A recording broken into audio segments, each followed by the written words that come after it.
Good morning, everyone. Am I audible? Am I visible?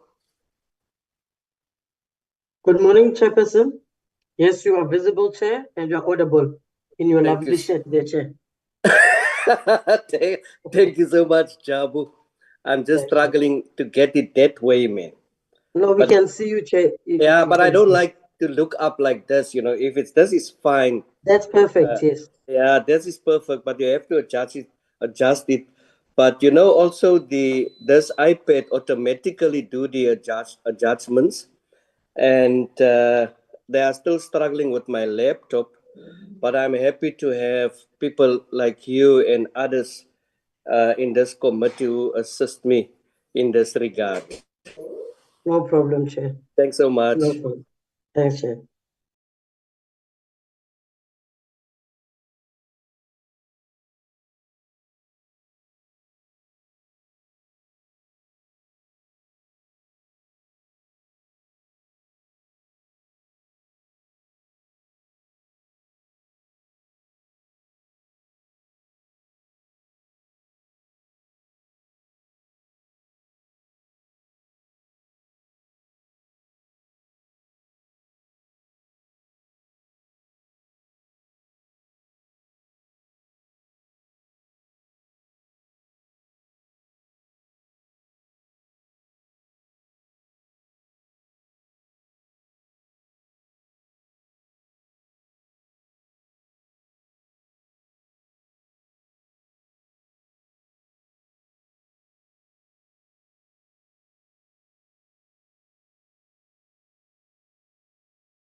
Jabu, if we just can indicate whether we are a quorum in order for us to start. Good day, Chair. No, not yet, Chair. Okay.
Not yet, Jabu. Not yet, Chair. Yeah, colleagues, can we call our other colleagues, those who are close to one another?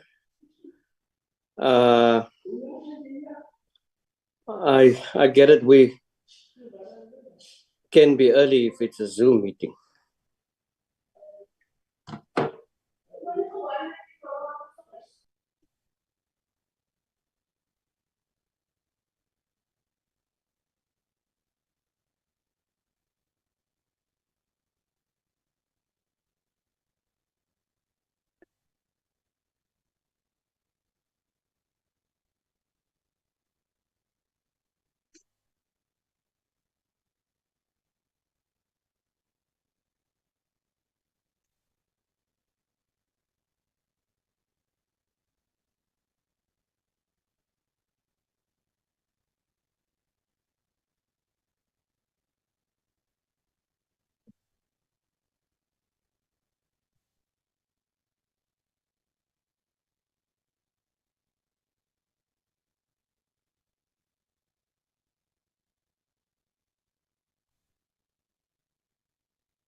May I just make the following request? I have noted that some of the names of gadgets reflect only initials. May I ask those who are on, please rename your gadget so that we can recognize who is in this particular meeting in order to allow you. Should you not do so, we will have no option but to, don't want to use the word put you out of the meeting, but to delete you.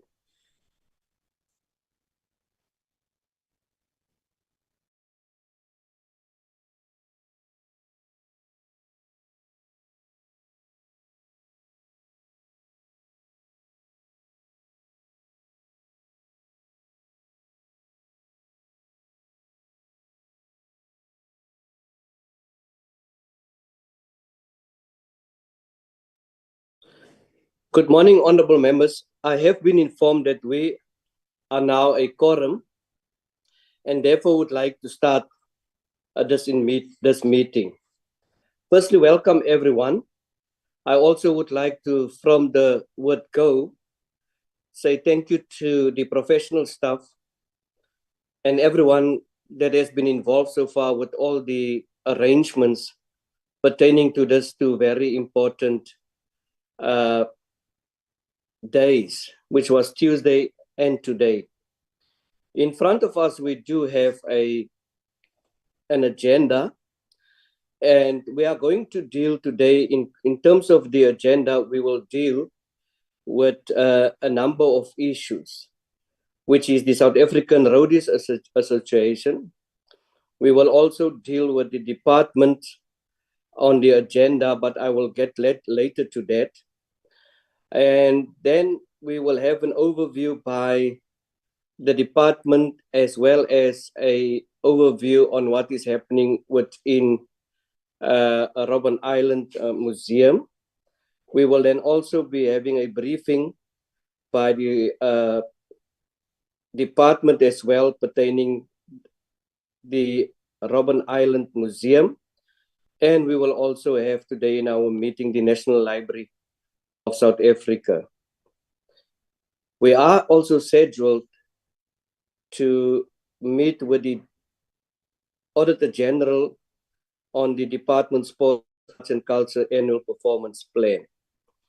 Honorable members, we have received a letter from the Chair of Chairs pertaining to the changes and due to the announcement of the retabling of the budget, we will therefore, in terms of the rules, will not be able today to deal with the APPs of the entities that is in front of us. With that said, honorable members, there are also issues pertaining governance in some of the entities that appear before us here today. Therefore, I will put to you that we have to consider to continue with this meeting to deal with the governance issues, and if there is any other issues pertaining the entities that appear today in front of the Sport, Arts and Culture Portfolio Committee. With that said, I'm going to call on members now for a proposal to deal with the agenda as well as a seconder. You are allowed just to speak, as I am not able to see some hands, honorable members. Good morning, Chair. It's Eugene, Honorable Eugene Mthethwa. I move for the adoption of the agenda, sir. Good morning, Honorable Chair. This is Advocate Sali. Unfortunately, between the time of 12:40 to 1:30, I note these deliberations. I will not be available during that period. But other than that, I'm fine with the agenda. Thank you. Thank you, Honorable Sali. We take note. Chair. Yes, Honorable Member. Is Robben here? I'll be asking apology from 11:30 I have something to run. Thank you. Okay, what I would suggest, the portfolio secretary will indicate whether there is matters that demands some voting. If that is the case, I will be free up past 12. I'll come back again. If we have to vote on a matter and we are not a quorum, we will experience problems. But I'll come back. I'll come back, sir.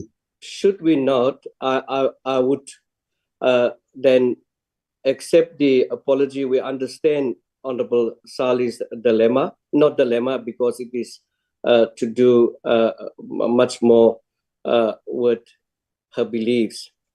So, honorable members, with that said, Chairperson. Who's that? It's Liam. Honorable Liam. Thank you very much, Chairperson. Chairperson, I just want to then question, we do have our agenda as is, but is our agenda then changing in line with what you have just said regarding the APPs and the final part of the agenda, which is the briefing by the AG South Africa on the department? And is it also... Automatically so, Honorable Jacobs. And then I also want to ask, Chairperson, given that we have also received a new letter from the infamous South African Roadies Association, will that particular point in the agenda be standing, or will it also be part of the agenda? I couldn't get a last part, Honorable Jacobs. Given that we have received a new letter by the South African Roadies Association, will that also be standing on the agenda, or will it be ceded? No, Roadies stand, it is a point for discussion and or, if possible, a point for debate by this committee, and also a point for a resolution that we have to take as a committee. Is that in order, Honorable Jacobs? Thank you very much. I'm covered, Chairperson. Okay, honorable members, we will then proceed. Before we proceed, before I'm having some remarks on the issue at hand pertaining to what Honorable Jacobs has mentioned, can we define as to whether we have any representatives of SARA in this meeting? PC Secretary. Good morning, Chair. Good morning, members. No, Chair, we don't have any representative from SARA in the meeting, Chair. Thank you for that. I also would like members then to take note of the communication and the letter by SARA.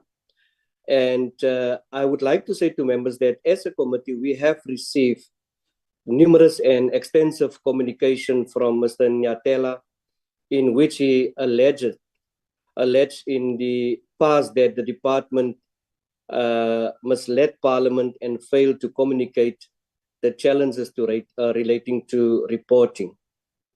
This includes, the first year on the implementation of the Backstage Academy. I believe that the department is also on this particular meeting. I see a hand, Honorable Malatani.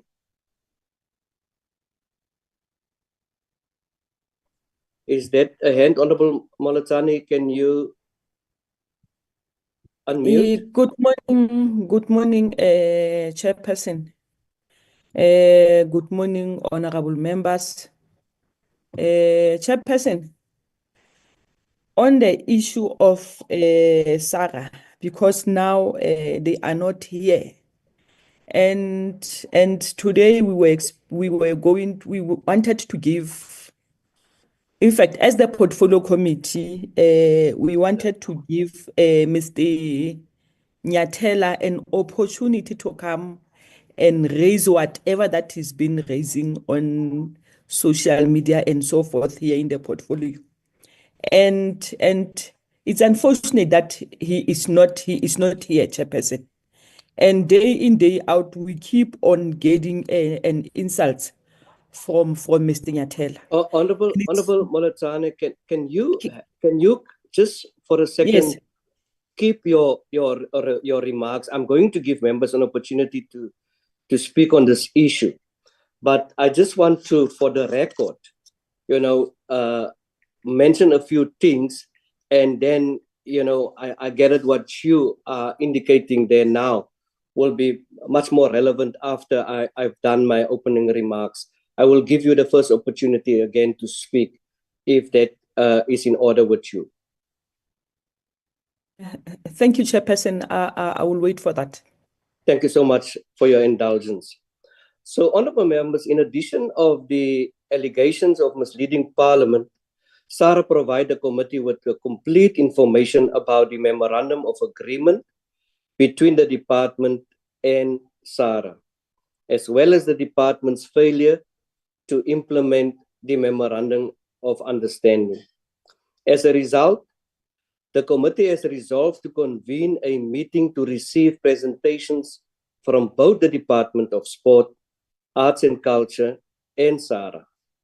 The purpose of this meeting is to brief the committee on the funding of Backstage Academy, clarifying the issues raised by Mr. Nyatela, allow the department to account for the allegations made, and provide SARA with the opportunity to respond accordingly. We are all aware, as Honorable Molachani has mentioned, about the issues. Despite the attempts to bring the department and SARA together before the committee, SARA has been relentless in its communication, expressing its displeasure of, and among others, honorable members, is displeasure about the agenda, the venue, as well as the documentations that is requested as resolved by this committee. To this end, honorable members, SARA has not submitted the following documents as requested by the committee. We have requested SARA to provide this committee in due course with the following documents. One, audited financial statements for SARA for the period 2016 to 2024, which is important if you follow the discussions on various media platforms and allegations, among others, against the Department of Sports, Arts and Culture. We also requested, number two, an organogram of documentation confirming the current composition of the Board of Trustees, which is important to us because for quite some time, even members at some stage has now just communicated with an individual. So it is important for this portfolio committee to have an understanding of who is the Board of Trustees of SARA. We also finally, number three, requested minutes of the 3 last consecutive board meetings. We also finally ensured, asked that that SARA ensured the attendance of Board of Trustees in this particular meeting. The issues that I've raised, in line with what Honorable Molachane have said, has not been submitted to us as a committee. We are dealing with oversight on entities. We are dealing on oversight and keep entities accountable on how best they spend monies. As a committee, and as you all know, we are not there to play a role in bringing people together or to deal with disputes. In terms of the National Assembly rules, the 9th edition, Rule 167, which outlines the general powers of committees, and I would like to read it to us as honorable members. For the purpose of performing its functions, a committee may, subject to the Constitution, legislation, the other provisions of these rules and resolutions of the Assembly, determine its own working arrangement. Now, this is what we have done over this period. We are determine our own working arrangements. As a committee, and as the chairperson of this committee, I want to make it very clear that we will not be dictated by anyone else to do our business as we are doing currently within the rules of Parliament.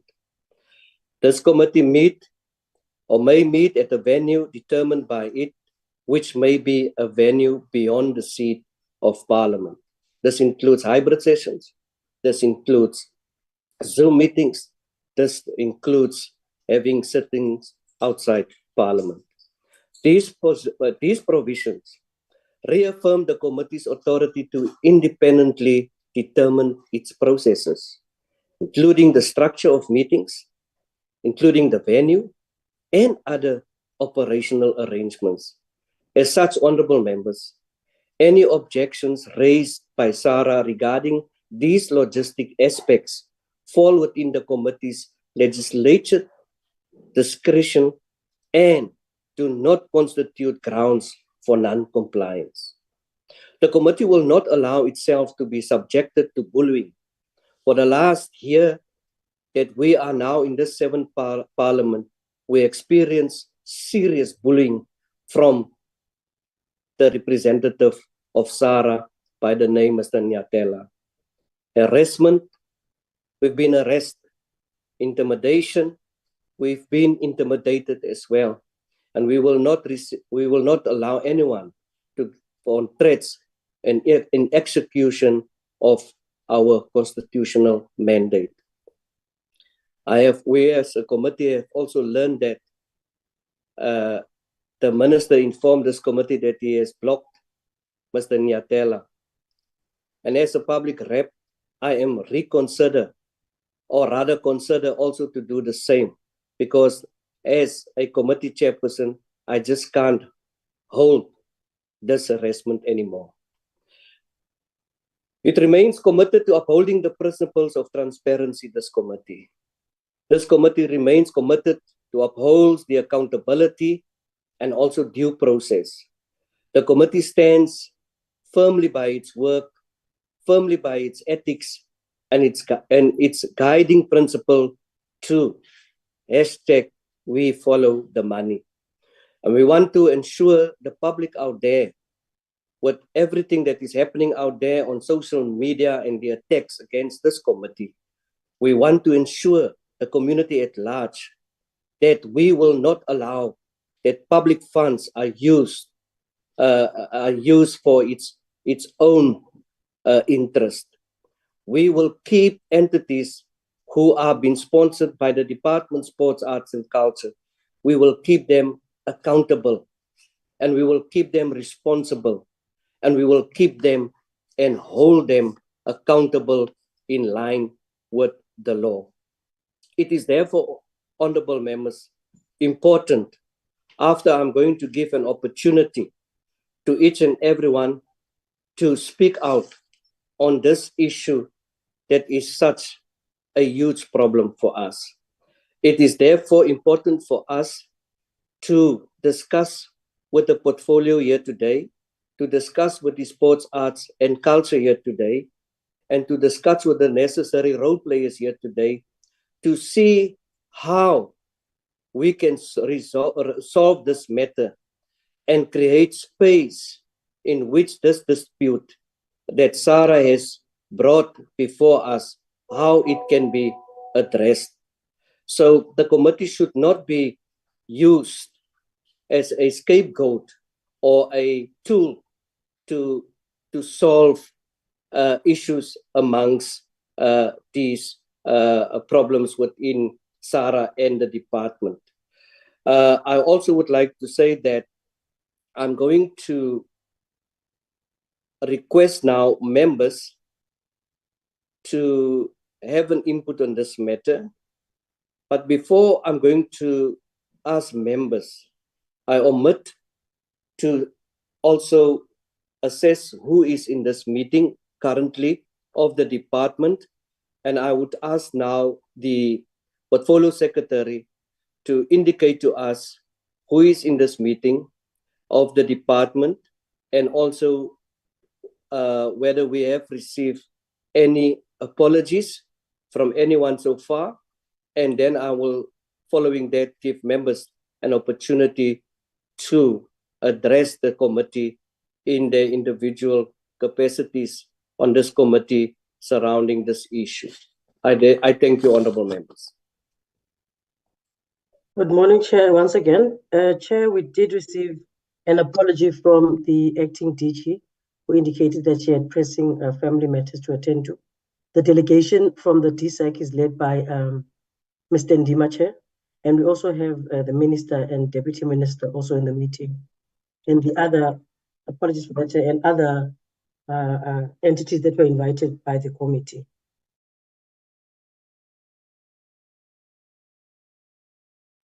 Thank you, honorable members. I'm going to give Honorable Molatani an opportunity to address us, and I will allow other members who would like to follow her. Please indicate so either on the raised by hands or rather just speak after her. Thank you. Thank you, Chairperson. Good morning, honorable members. Good morning, Minister and Deputy Minister and our professional staff. Chairperson, like as I've said before, that, you know, it's been some time that Mr. Freddy Nyatela will insult us both on social media, and he will keep on sending us the WhatsApp and so forth. And this was a good opportunity for Mr. Nyatela to come and present whatever that he wants to present that he has been complaining about. But again, Chairperson, now on my side, I was going to propose that, you know, having a virtual meeting with Mr. Nyatela after everything that he has said on social media and so forth, it was not going to make justice to us. I think, Chairperson, my proposal will be, let's invite Mr. Nyatela to a physical meeting. And in that physical meeting, when he came, he must also bring all the board members that he always talk about, together with the information that he always mentioned that we don't want to listen to him. And the information must be sent at least, in fact, it must be sent before the meeting, so that we can be able to go through that information that will be sent by Mr. Nyatela. Then on the day of the meeting, all of us, we are on the same page with the information. We don't want to get information when we were inside the meeting, where we won't be able to interrogate it properly. So now my proposal will be, let Mr. Nyatela be invited physically, Chairperson, because we need to put an end to this insult that all of us, we are getting day in, day out from Mr. Nyatela. Thank you very much, Chair. As I submit.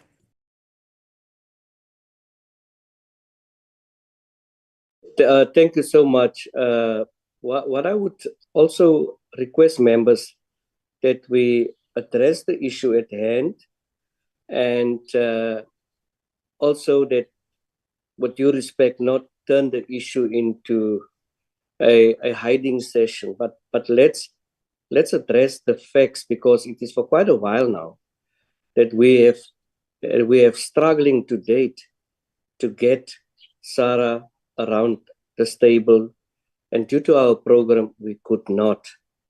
Now we had an opportunity, and it is very unfortunate that the information that we wanted, which is simple information, that is the board, that is reports, that is financial reports, and that is the presence of the board. It is not forthcoming. But we will give opportunity now to Honorable Kobane. Thank you, Chair. Minister, Deputy Minister, everyone I greet. I want to stand with the Honorable Munitan that we have to invite him physically, because I pay a visit to him, even Honorable Eugene, we went there, but not same day. The way he talked, I thought maybe he need us as a portfolio of parliaments, but because now he deny to join us, it's better we invite him for the last. If he come for the physical, then it's okay. But if he doesn't come, who's wrong, who's right? He must be wrong if he doesn't come for special invitation. And we don't deal with the lawyer. Department is him, the organization is him, it's not these lawyers. We are not a department. We are the portfolio of parliaments. But I'll accept that we have to try again to invite him straightly, then to talk, because I'm sick and tired, because every time he's sending message to me, I thought he want to see us, but if he deny, I don't know what he want. But I'm standing with that. Let's invite him physically. Thank you.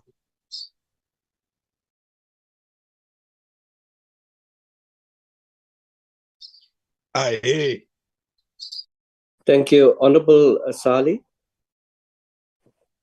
Thank you, Honorable Chair. Good morning, Honorable Chair, DM, honorable members, and to all on this platform. It is very concerning that procedures and protocols is not being followed by entities. And Chair, as you have correctly placed, and I'm in complete agreement with what you have already placed on record with regard to the victimization, the bullying, etc. The relevant portfolio, and every portfolio in Parliament, we have a duty to oversight, and we follow the money, etc. And there are entities that are trying to navigate a way forward in order to push their own purpose. I don't want to use the word agendas at this point, but the individual, Mr. Nyatela, has also approached a legal entity to forward correspondence, etc., to the portfolio, to the ministers and all relevant. It makes it very challenging for this portfolio as well, because there is now a legal entity that is also involved, which technically means any correspondence, etc., should now be done through this legal entity. So that places this portfolio in a different position as well, where we cannot respond to this particular individual because he's decided to take the legal route of engagement. So that is also something that we need to take heed of. I mean, I note this last letter that we have received as well. So it makes things very difficult to navigate in meetings as well. But Chair, you have correctly pointed out that as a collective, we don't really know what does Mr. Nyantela actually want. We are not the legal representation for Mr. Nyantela. This portfolio has to remain neutral as we listen to the concerns raised by all entities and obviously do our questioning and our oversight. So we cannot be pulled into a corner to be utilized as to the benefit of a particular entity. We need to maintain our neutrality in this particular matter as well. Thank you, Chair. Thank you so much, Honorable Sali. Just the following in response to what has been said. Pertaining to the physical meeting, I am still open, and I think the committee will still be open for a physical meeting, but only if the necessary documents is submitted. And if that whole entourage of Mr. Nyatela will be present. Then I just want to remind members that still have to speak that SARA is not an entity. It is actually engaged with the department and to have an MOU, and they are receiving funding from the department. And thank you for the input so far from members. And like many have said, we have numerous entities, that we need to have oversight on. We can't waste our time the way we have done in this fashion with SARA. Honorable Jacobs. Thank you very much, Chairperson. Look, I think just for context, for also for the people who are watching this at home, and for the sake of simplifying it, this has been a consistent stream since most of us here got sworn in for the new administration, that this individual has been sending message upon message upon message, email upon email upon email, and has really turned this entire situation into an unprecedented situation in the way that he's been handling this particular matter. Now, Chairperson, I think with all due respect, ons is besig. we don't look necessarily for work as a portfolio committee, because the work is always coming to us because of how busy things are, because of how many federations and how many entities we have to do oversight on, Chairperson. So while I agree that if possible we must conduct a physical meeting, I think we must acknowledge that we do have a lot more entities and structures to conduct oversight on that are within the ambit of the department.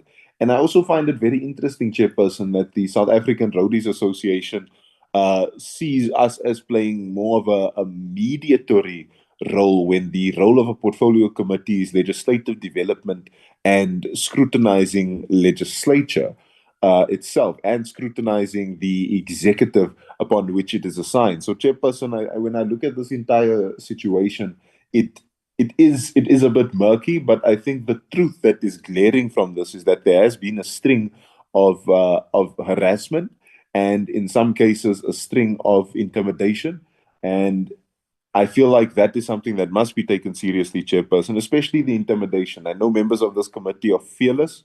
We don't fear anything. And even though that is the case, it could come off, Chairperson, as that there is a deliberate attempt to harass and to intimidate, Chairperson. So I think these are things that the general public must be aware of and privy to, and things that we must acknowledge also in our deliberation upon the South African Roadies Association. No other entity has done this with us, Chairperson. Thank you. Thank you, Honorable Jacobs. Honorable Daniels.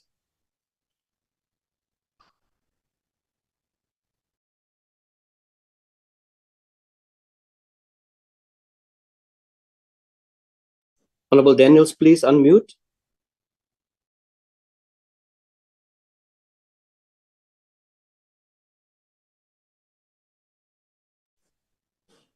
We still can't hear you.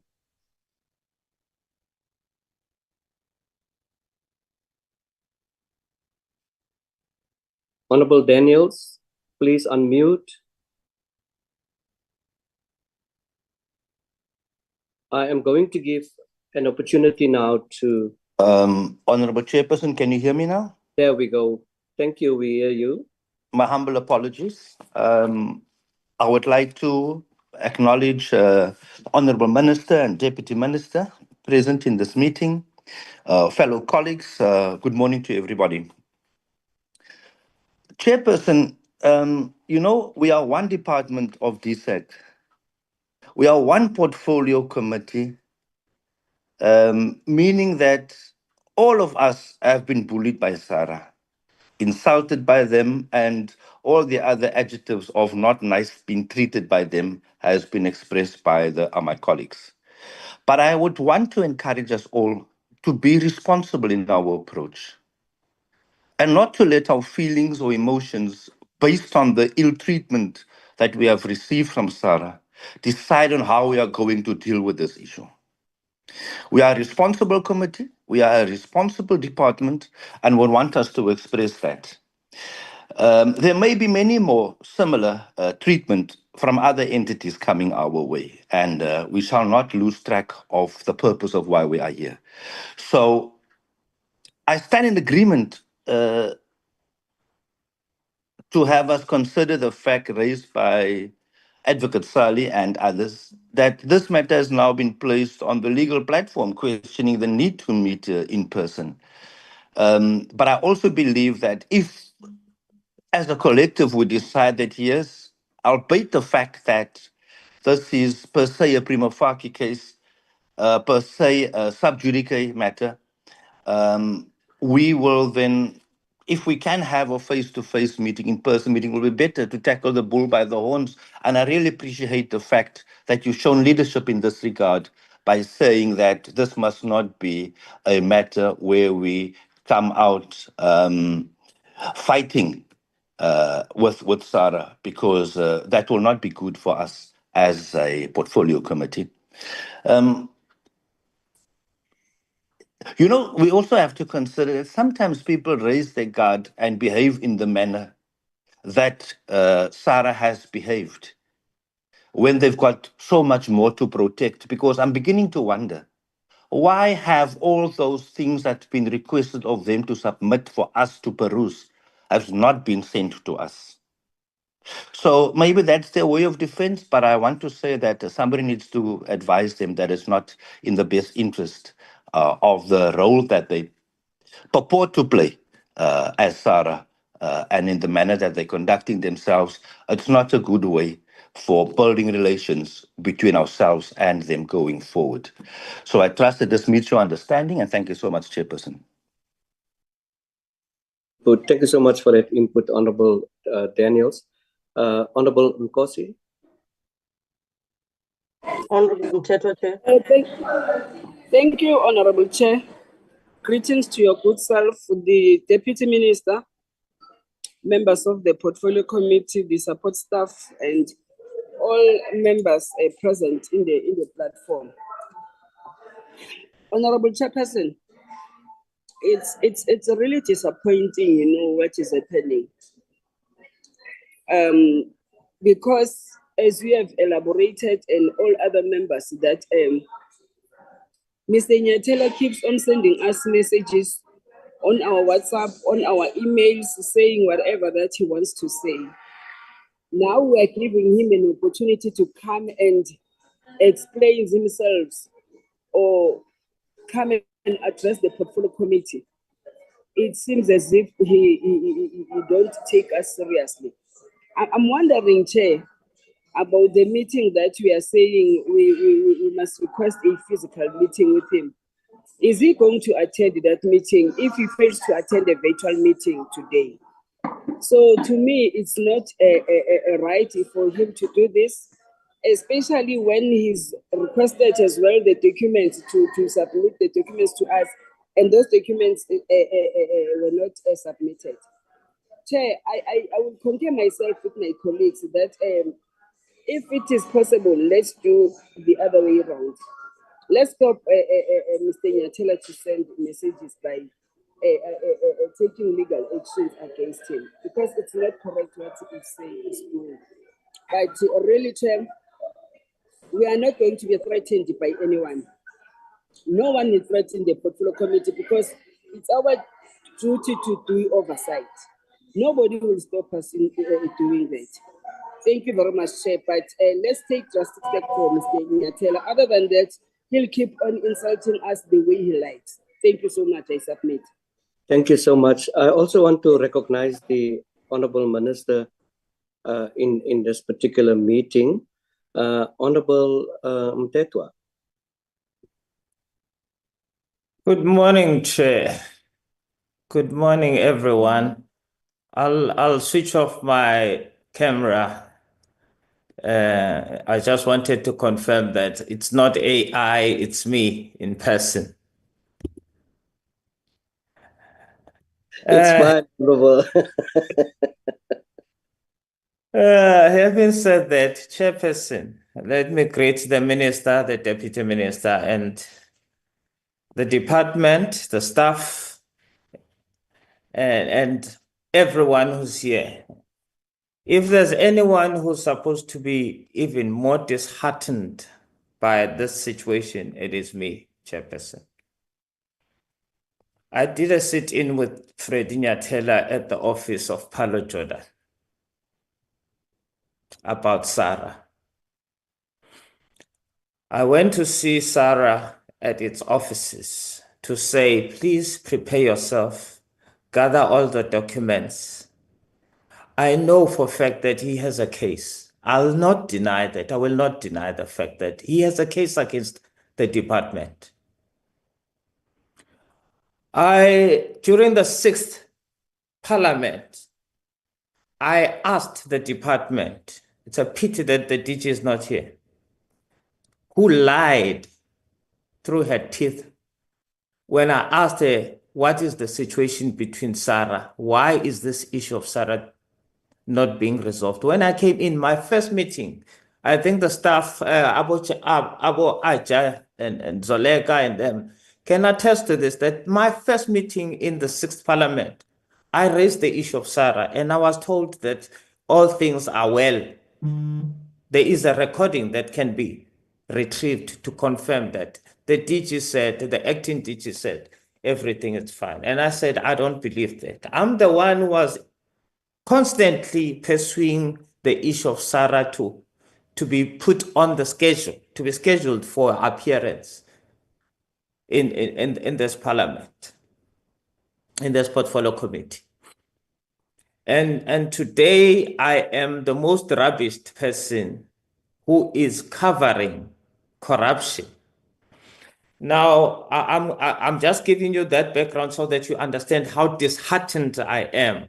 And I'm not going to continue to stomach the nonsense that Freddie Nyatela is giving us.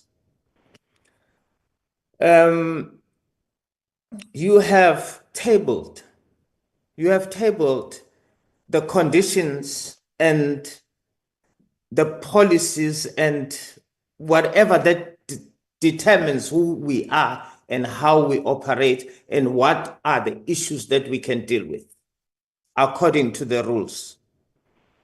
I want to further say that having known Freddie personally and as an artist who knew Freddie when he was still a roadie before he could even become SARA, I have never seen anybody from SARA apart from Freddie.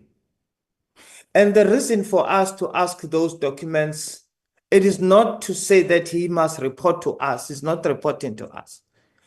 We said hashtag we follow the money. So where government has put money to, we follow. So for us, we can't come and resolve an issue and tell the department to pay SARA what it had contracted or what it had agreed to avail for SARA, all the programs that he has mentioned, and say, no, government must pay that money into an account that we don't know who else is there. What if government pays the money into the account of SARA and SARA is only Freddie alone? And then Freddie dies tomorrow. What would happen to that money? If we have to repair the building, extend and continue invest in SARA, who else is involved in SARA? That is the reason why we wanted those documents to verify that we are not saying department must fund a company that is maybe deregistered.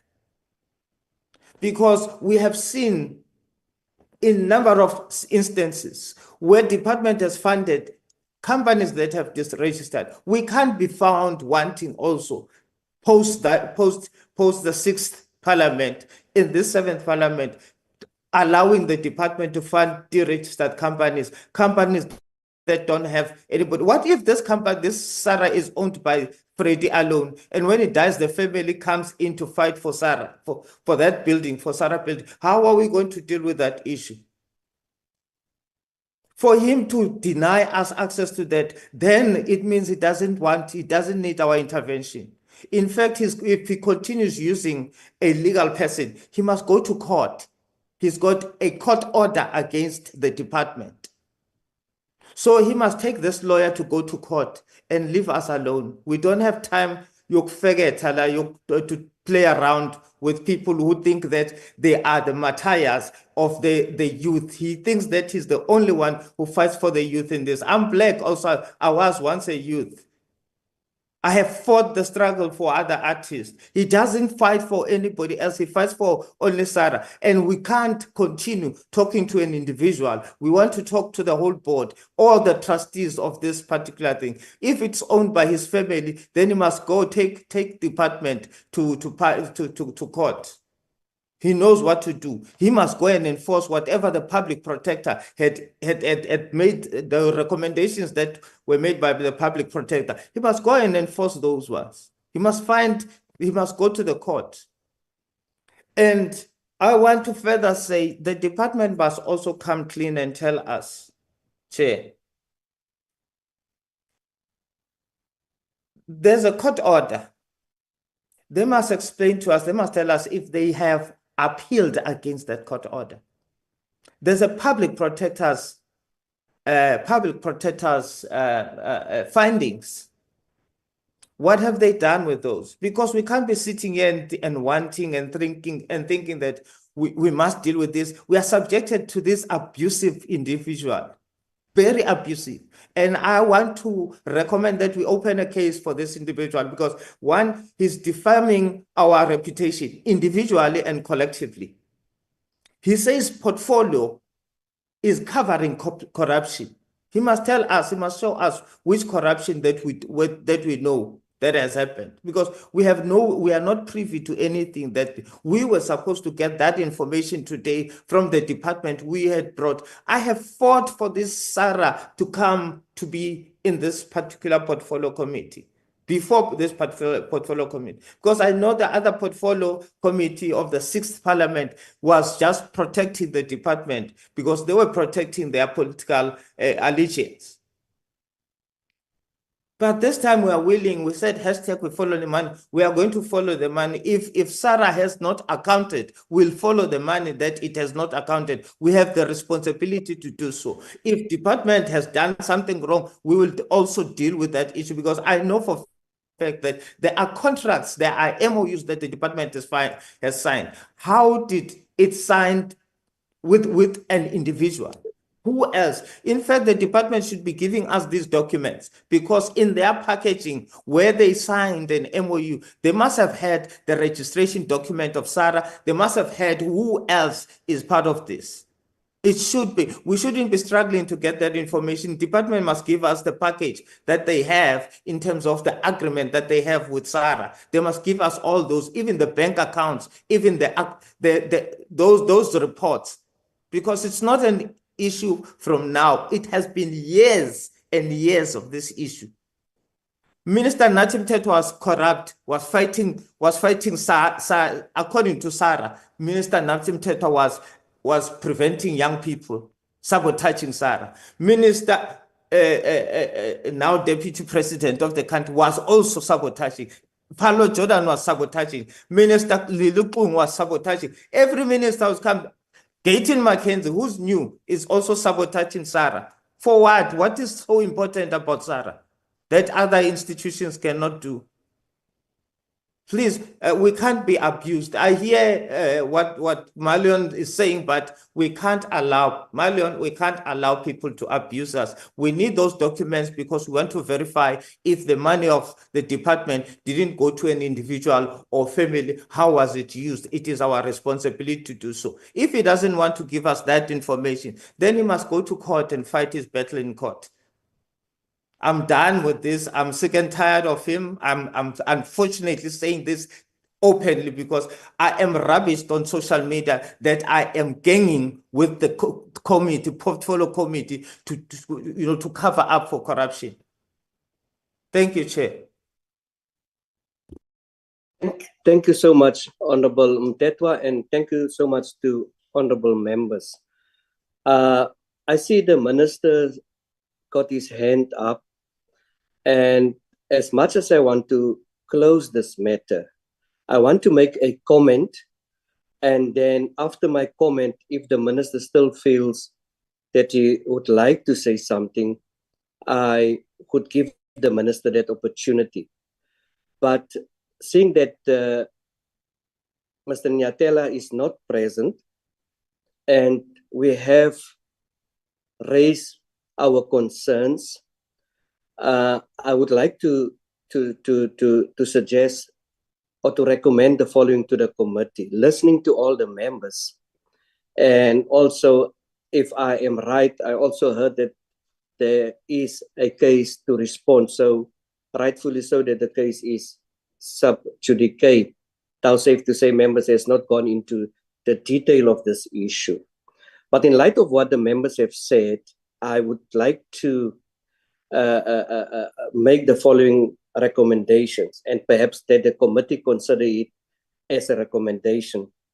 that in terms of the disputes between SARA and the department, that we perhaps create a space, if I can use that word, create a space whereby disputes between SARA and the department can be addressed. How that space will be created, it will unfold. And that the committee should not resolve disputes, of this nature. We cannot resolve this dispute. There must be a space created to resolve this dispute. But I'm also eager in what I have listened to members now, that we need a comprehensive report from the department on the claims that the South African Roadies Association has made. So that is my explanation, or that is my recommendation. If committee members are happy with that we create a space. And also, I would like to say that I appreciate the fact that members indicated that we can or should still open the door for the South African Roadies Association, but only if and when the documents are being submitted, if and when the board is attending this meeting, if and when the financial status are being submitted to this committee, because that is what we are interested in, and that is our role of responsibility. With that said, before I'm going to ask for a proposal or a second to that, I'm going to ask the minister whether he still would like to say something. If so, I would like to allow the minister there. Minister. Thank you very much. Let me also switch on my camera here. Thank you very much, Chairperson, and may I greet all the members of the committee, the Deputy Minister, and all the honorable members. I must agree with what Honorable Eugene Tetwa said. The department, we need to come back here and bring all the information of payments made, because payments don't just fall from the air, Honorable Chair. There's application, there's names on those applications. You can't have a payment with one person, but on the agreement, the memorandum of agreement, there is multiple people. You can't have a bank account of this nature with one signature. There's different signatures with the amounts we're talking about and how the company presented itself to us. So I would ask space. The portfolio committee have their own processes. They can continue with that, but I think the time has arrived that we cannot, to assist the committee in its work, the portfolio committee in its work, that when Mr. Nyatela appears next, the department should also appear. And I think it will just be apt for the department to present everything in the presence of Mr. Nyatela. If he's not there, that's on him. But I would ask your indulgence, Honorable Chair, that the Department of Sport, Arts and Culture must come and tell us. I'm equally curious. From the first time, what makes us also corrupt? That's how he calls us all day, every day. So that my suggestion would be in conclusion that if the next date is set, that the department comes and the department gives the portfolio committee not a glance, but they give us the full information from first trans to last trans. And also, there's certain rules that the AG expects of us, that you don't just pay people in one trans. So what I know is those rules also been followed. Thank you very much. Thank you, Chair. Thank you so much, Minister, for that contribution. So, honorable members, the professional staff will assist in formulating the resolution. and it will then be sent to us as members for approval. So I think, like the minister has said, you know, let's call a spade a spade. Let's get together, let's get around the table, and let's every role player then around the table. But like I've said, from our side, in terms of our oversight rule, we are not going to have a meeting in the absence of the board of Mr. Nyatela. We are not going to have a meeting around the table in the absence of the necessary documentation.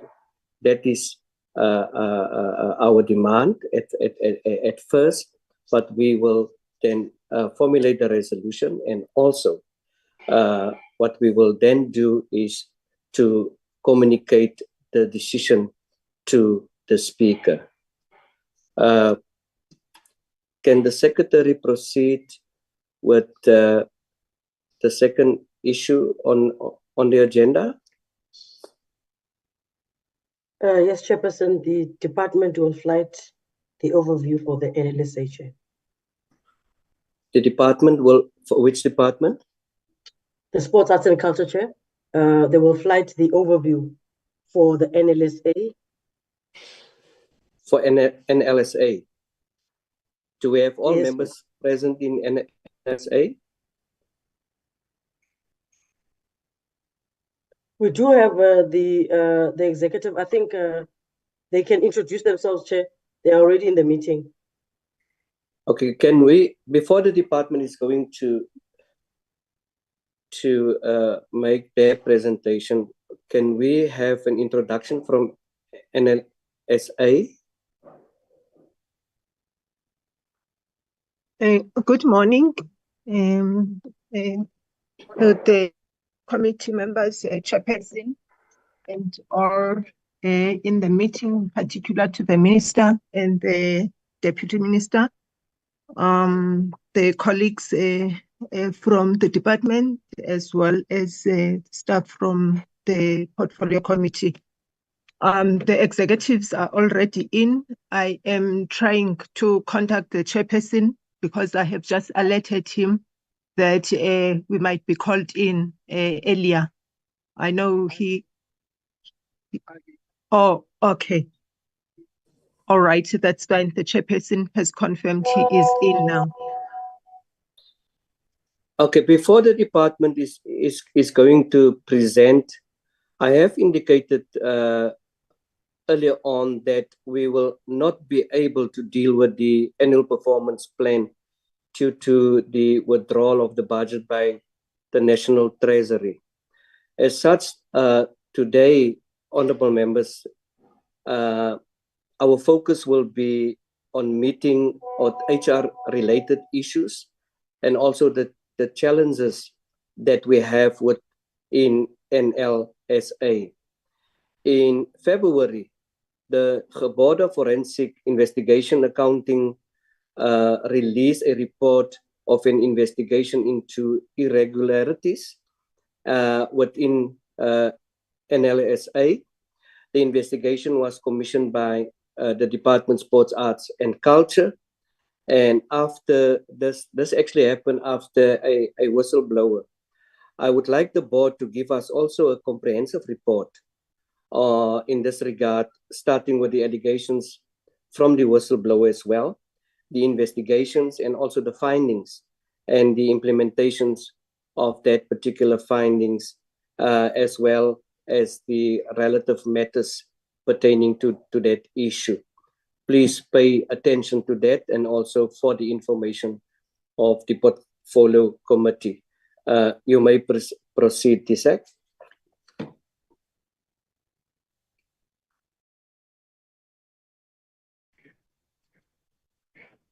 Thank you, Chairperson of the committee, honorable members of the committee.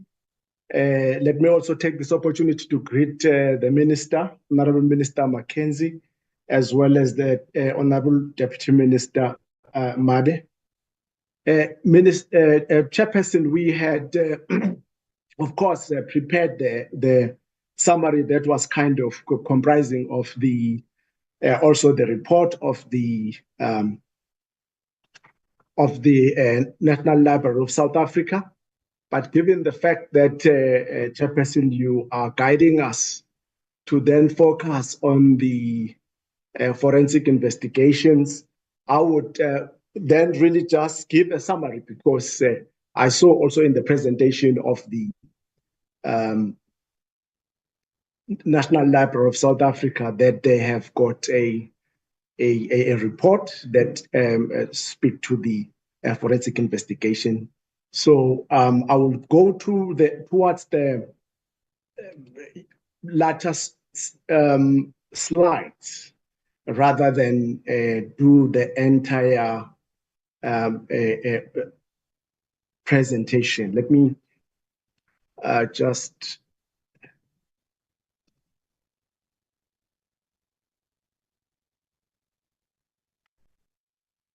just go there.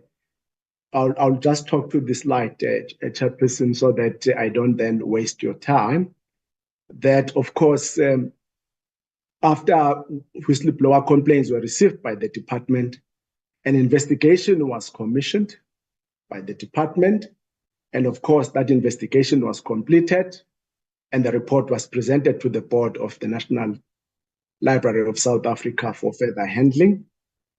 The report contains findings and recommendations in relation to matters which were raised by the whistleblowers. So the report is included as part of the briefing by the National Library of South Africa.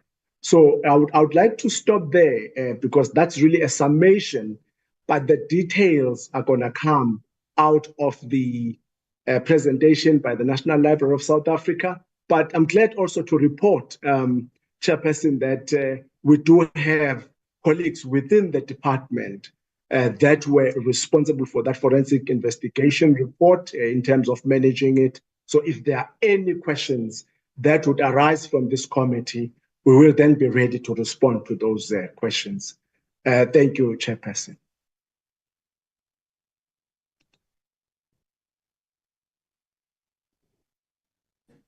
Thank you so much.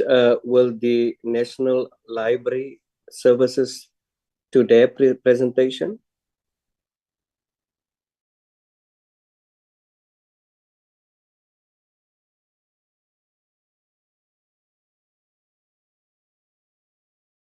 Good morning to everyone. I'm trying to switch on my camera, but it's freezing on me. Speaking is Mandisa Chikotamba. I'm the acting CEO at the National Library, and I send my greetings to the chairperson of the Portfolio Committee, the honorable members of the Portfolio Committee, Minister, Deputy Minister, acting DG, all of the colleagues. My apologies, my camera is definitely refusing. I do have with me the chairperson of the Portfolio Committee. The Portfolio Committee is a fairly new committee. I think it is appearing before the Portfolio Committee for the first time today. Leading the Portfolio Committee in the chair of the chairperson is Mr. Bernardo Maralak. Maybe after I've done that introduction, I thought let me step in because I am used to the proceedings of the committee. I may, at this point in time, Chairperson, you allowing me introduce him and him taking the floor to lead us. Thank you very much.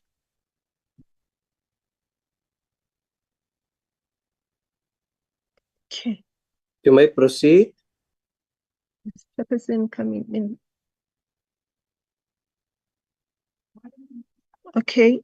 If you give me just 1 minute, Chairperson, I'm not sure, maybe he's struggling. I see him calling me. Noted.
while they are struggling, is it possible that perhaps speaking from the CAF?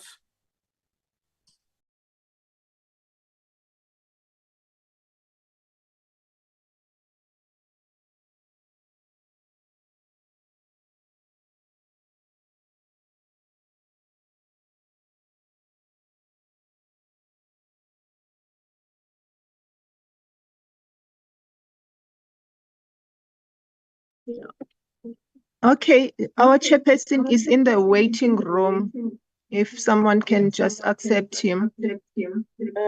Chairperson, I've indicated there are about 5 people in the waiting room who have not properly named the gadget as requested. So we are unable to let in people without properly naming the gadgets, Chair, because we don't know who they are.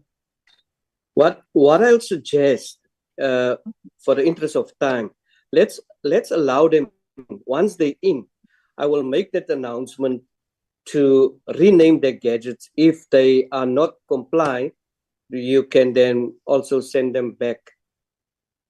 Your gadget.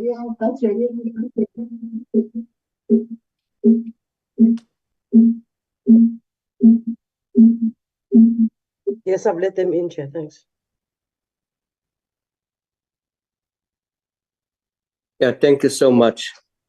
Let them introduce themselves before we continue.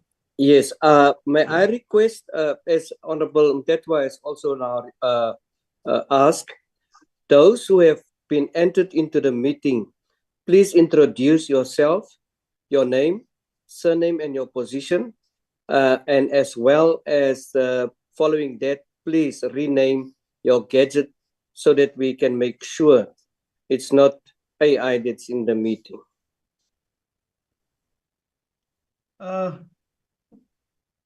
Good morning, Chairperson. Good morning, members of the Portfolio Committee. I am Bernardo Merlak. I'm the Chairperson of the Board for the National Library of South Africa.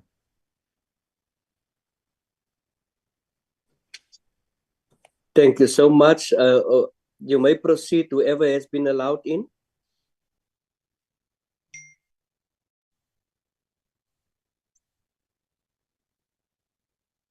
Good morning, Chairperson of the Portfolio Committee. My name is Mpho Masemula, the Secretary General of the Association of the Ex-Political Prisoners. Thank you.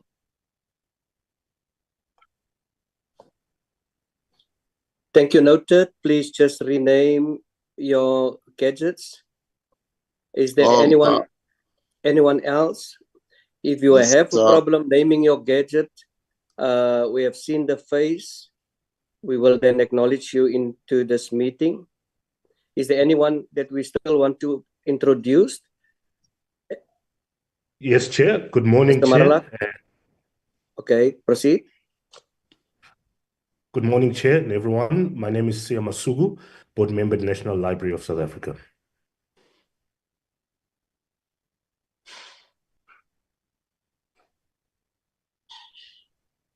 Chairperson, we also have the acting CEO for the National Library online, Ms. Mandisa, if she can introduce herself. Good morning. Good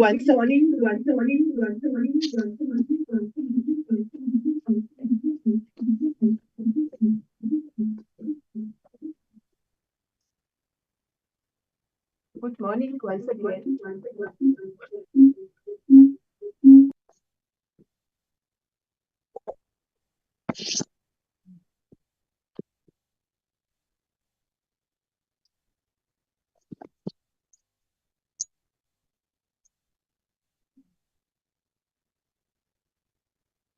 I think the acting CEO has 2 gadgets. If Yes, she could switch the volume of the other gadget that she has. Yes. Acting CEO. Then, Chairperson, we also have the Executive Director Corporate Services, Jolene Bades. If she can introduce herself. We also have Mr. Nkuna, who's the Deputy Director in the Office of the CEO. They can just go ahead and introduce themselves as well. Yeah, thank you so much, Mr. Maralak. Can we just get clarity on the person that was suspended as the DDG?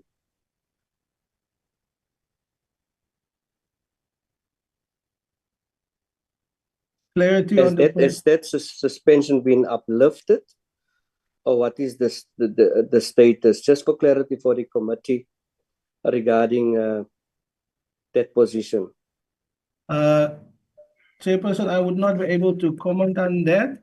What we have done, we have written, because our CEO position contract ended, we then asked the department to give us somebody to second as a CEO. So I would not be able to comment on that particular question you have raised. Thanks, Mr. Maralak. Department Sports, Arts and Culture, can you respond?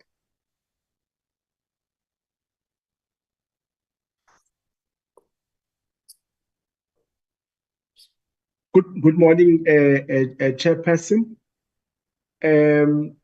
I wouldn't really want to get into the details of that, Chairperson. The fact that the DDG is currently assisting with the work on the National Library of South Africa, it means she's back at work. That's how I would like to put it. Thank you. No, we want to deal with the suspension, whether it's uplifted or what the situation is. You see, Mr. Maralak, the problem that I'm having here as the chairperson of this committee, or as committee members, we are responsible for oversight. And we have to see that there's transparency within the entities and or any organization that appearing before Parliament. And we cannot accept that it's business as usual, as the fact that members are not being informed of the necessary changes. We're not a corner shop. We have to be informed. This is the status. This is the status of this particular individual, so that we can understand and go on with the business of the day. Chairperson, the minister is online. Sorry, Minister, I didn't even greet you. I didn't see. So good morning, Minister and Deputy Minister. But the minister will respond to that question. Minister? Chairperson, giving you my understanding, the said member that you are speaking about, there was allegations.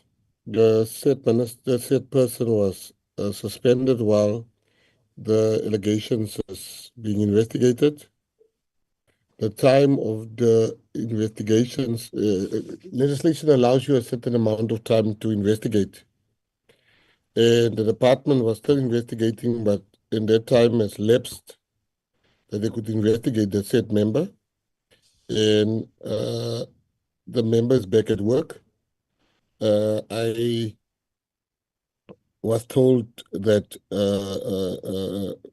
she's going to go to, I was asked if she can go to the library to go and assist us. And I said, no problem, but she has to come back to work. Minister, can I just stop you there? My humble apologies to do this. I understand, and I know you something that, someone on the ground, but we do have an acting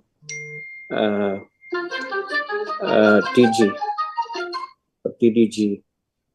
Is Mr. Ndima in a position to give this explanation, unlike the minister, because it is a HR matter?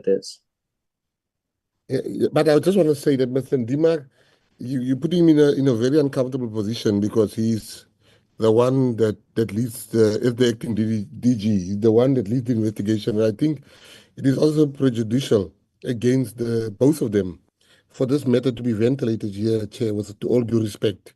When the matter is done, the committee can do oversight over the matter. But the matter is still ongoing, and it's at a very sensitive stage. And I would not want, as I said to them, the committee to have an impression that the DDG did something wrong, or she must be looked at as somebody that has been found guilty through discussions before there's a process running. So I would also humbly ask you the committee to respect that process and trust that we will come back at an appropriate time. But I think it's not appropriate to discuss this matter and to expect Mr. Ndima to speak about the matter that's still sub judice. Yeah, Thank maybe you. we must proceed, although I have difficulty in the explanations. You see, Minister, for us the problem that we have, later on you will have what's his name, Rum. We will have Rum also appearing before us, and there's this kind of kite flying. People are appointed elsewhere. I think the CEO from Robben Island being seconded, and now we have a new CEO, and we are not as Parliament and as members of the Portfolio Committee, we are not informed. We don't know what is going on, and we don't know whether with all of these reappointments as to the status that the CEO had at Robben Island, what is she doing now? At another entity, whether she's back, because I understand previously that the case was that they don't want her to interfere, and now they sent her to become the CEO somewhere else, and now there's a new board, so we don't know what is happening, and that is concern when it comes to taxpayers' monies and also the way operations are within our folk. But with that said, I see Honorable Malatsani's hand is up. Honorable Malatsani.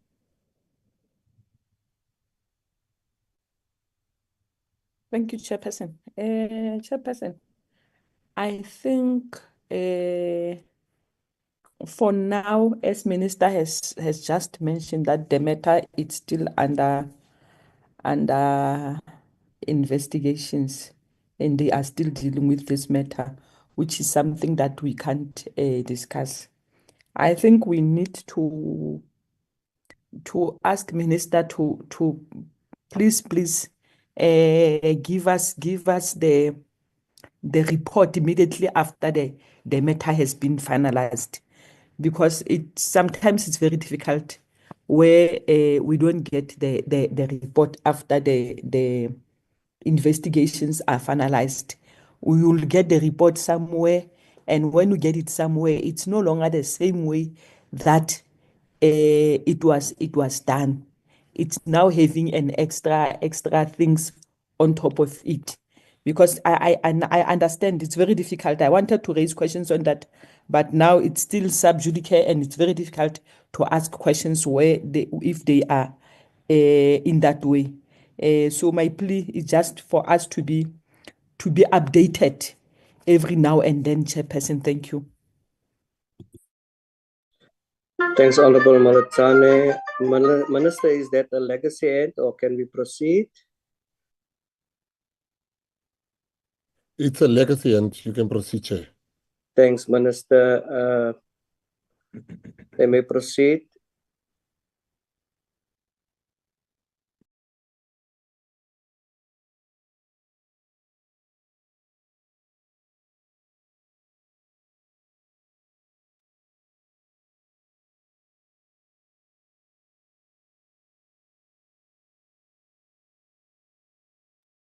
Please unmute, and you are allowed now to flight the presentation.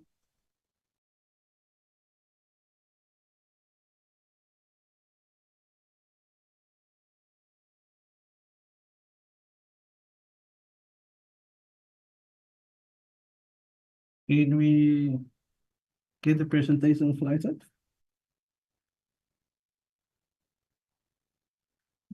We've given a sharing rights to the acting CEO and Mr. Nguna. Okay. Thank you. Mr. Nguna, can you fly the presentation, please?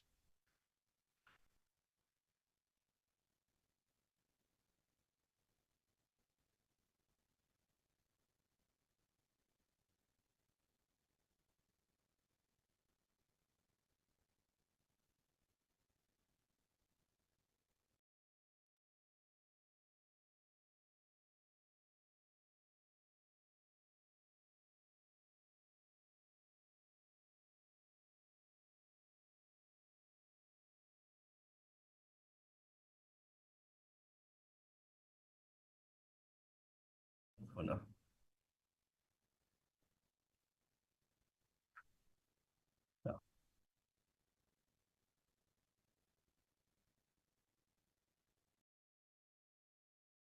Chairperson, and let me take this opportunity to thank the Portfolio Committee on behalf of the Board of the National Library of South Africa and also the executive that we can have this opportunity to present to the Portfolio Committee. I want to also extend our thanks for this opportunity that was given. And also from my side, I want to say thank you to you as chair, to the minister, deputy minister, and portfolio committee members. So what we're going to do, chairperson, in terms of this presentation, just to set the framework on how the presentation will be dealt with. I would deal with the sections from introduction up to organizational structure. The sections following that will be dealt with the CEO and the prospective executive directors. Then, chairperson, in terms of the last item on is in terms of the presentation outline, the allegations. The first 28 slides is the presentation, but in terms of the allegations, the board only discuss the issues around the allegations in terms of the Koboto investigation after obtaining the legal advice. And so we would also then go into detail in terms of that particular section. I know that the first presentation that the Portfolio Committee has received may not include the slides after the slide of the allegation, but the reason for that addition is because the board only met yesterday to discuss the legal opinion we got on the Koboto investigation report, and so we would ask that the committee give us the leeway to discuss the board's decision on those particular issues that was highlighted in the Koboto report. Is it acceptable, Chairperson? Yes, Mr. Marlak, you may proceed. Okay. So in terms of the National Library of South Africa, the National Library of South Africa is governed by the National Library Act of 92 of 1998. We also, in terms of the National Library, there are two campuses. There is the Pretoria campus and there is the campus in Cape Town. Now, the focus of the National Library is a little bit different than your public library. The National Library deals with preservation, while your public libraries are within provincials and local government. So this is just the difference between the two libraries that we have. We may proceed to this next slide, Mr. Nkula. The vision of the National Library is to position itself as a world-class library and information hub, and based on that, we have underscored 3 pillars, which means world-class library, renowned national and internationally, and primarily serving Africa. The mission of the library is really to build, to record, and to preserve the information and the heritage in terms of literature of South Africa, and to make sure that as a library, we are at the forefront of reading and access to information to all citizens. Our values are based on integrity, excellence, innovation, accountability. And one of the more important parts is that we also want to foster collaboration with other institutions within the space that we occupy at this particular stage. In terms of our legislative mandate, as earlier mentioned, we are governed by the National Library Act of 1998, as well as the Legal Deposit Act of 1997, and also the Legal Deposit Regulations. We can move on. In terms of governance perspective, in terms of the library, it's important to understand that the board is consisting currently of 8 members. The board is also the accountant authority. The board has been appointed. by the Minister of Sports, Arts and Culture. The board has been, this particular board, which is a new board, has been appointed in October 2024 and has been appointed on a 3-year period by the minister. The CEO of the National Library is also known as the National Librarian and serves as an ex-officio member on the board. The board, as previously alluded, is empowered by the National Act of 1998, specifically Section 6 to Section 8 of that Act. In terms of the composition of the board has expertise in law, finance, literature, publishing, information and communication, technology, auditing, and business management. And that is the composition of the members of the board in terms of the expertise on the board. The following slide deals with specifically in terms of the subcommittees of the board.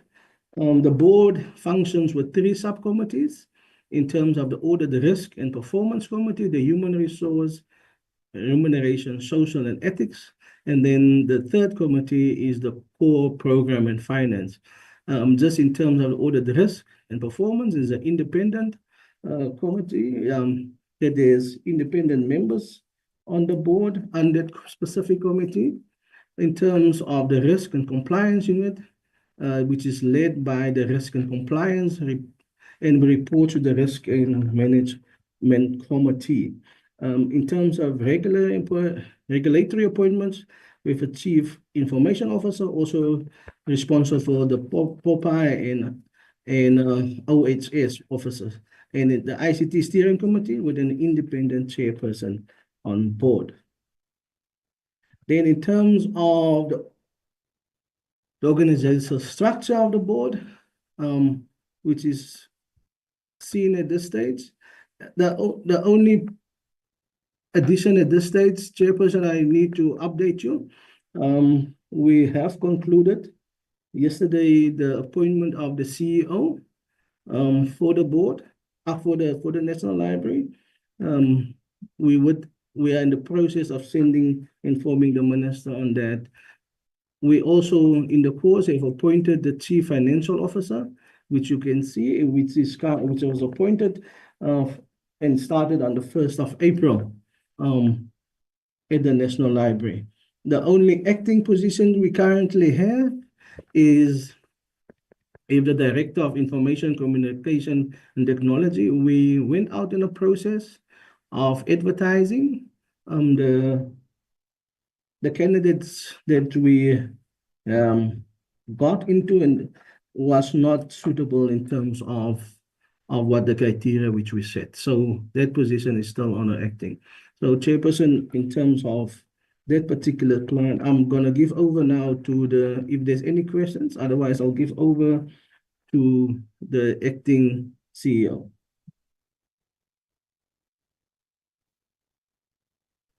May I suggest that the acting CEO have an input and then we will to the questions once everyone is done.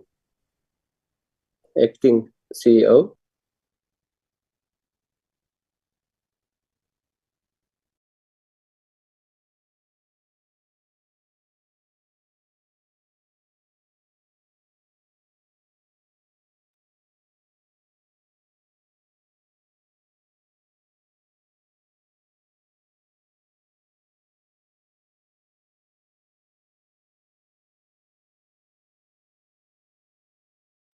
Please unmute.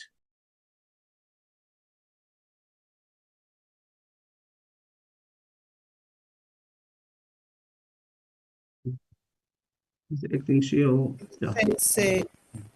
I hope now I am on mute. I hope now you are I am audible. You are audible. Proceed. Presentation. Okay.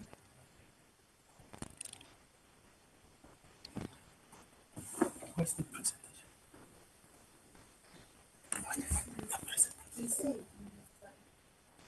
Okay. Okay, my presentation has just disappeared in front of me, so I am juggling things.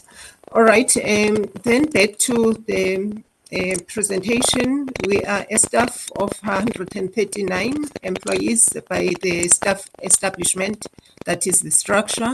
And of that structure, we have 112 warm bodies.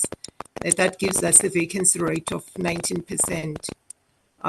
Whilst that is so, that is as a result of some moratoriums that have occurred along the way, in particular from early 2024 until late in 2024, when Minister uplifted the moratorium that was there, that was linked to the amalgamation processes. So now, under the current board, there is already a plan to ramp up filling the vacancies. As the chairperson also mentioned, we started with the CFO, and there is a rest of others that are still coming according to the plan that has been put up by the board. Then we also have demographics, Africans, we have 38 males, 48 females, and again of the plan, which is the recruitment plan, we also have a plan of how to balance in terms of our demographics, that is the EE plan, which is monitored by the board. In terms of Indian staff members, we have 0 male. CEO, sorry for my intervention. I'm not too sure whether you are in a room where there is more than one gadget on. It's a little bit difficult to hear. There's a noise.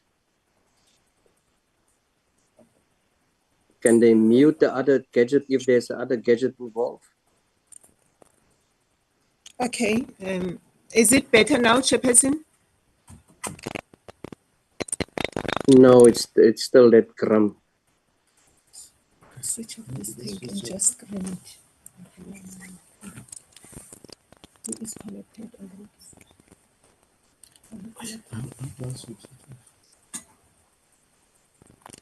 The presentation is also not sharing for members, for 2 members.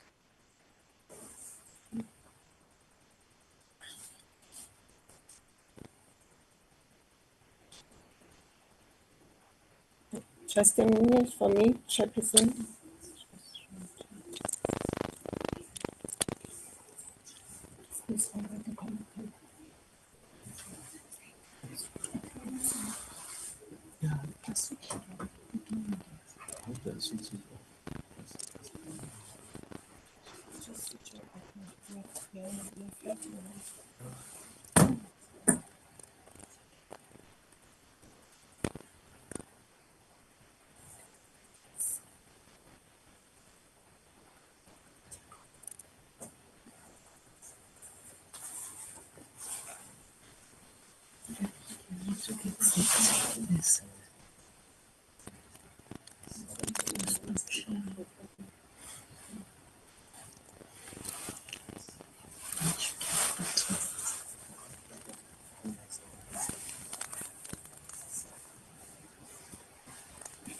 Are you sharing?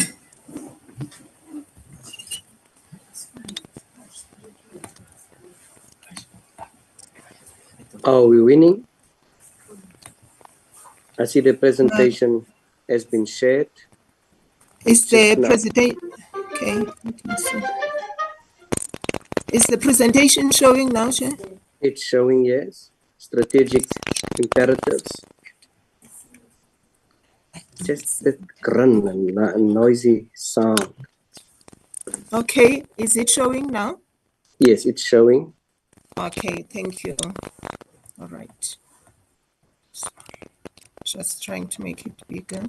All right, hopefully the presentation is showing and I am also audible. Yes, you are. Please proceed.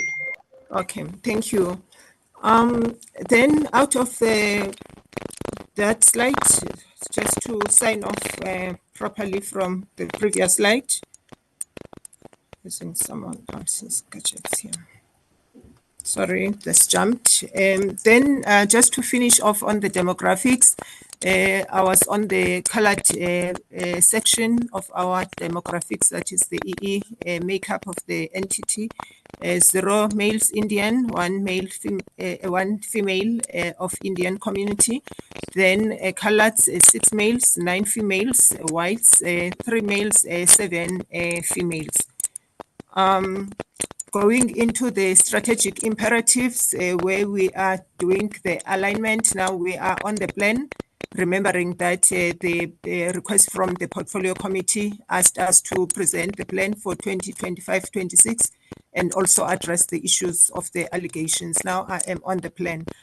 The plan for 2025-26, we've done the alignment in terms of priorities between us, the DSEC, as well as the national priorities.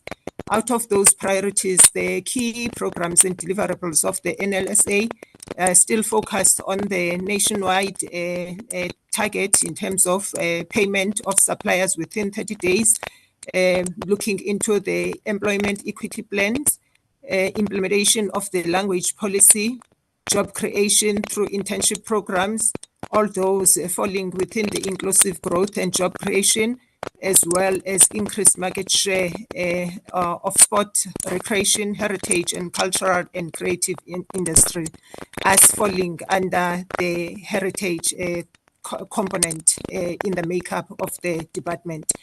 Going to the next section of the alignment, looking into the development and support of reading and doing promotion campaigns to promote literacy levels in the country, working in partnership with other ECD programs.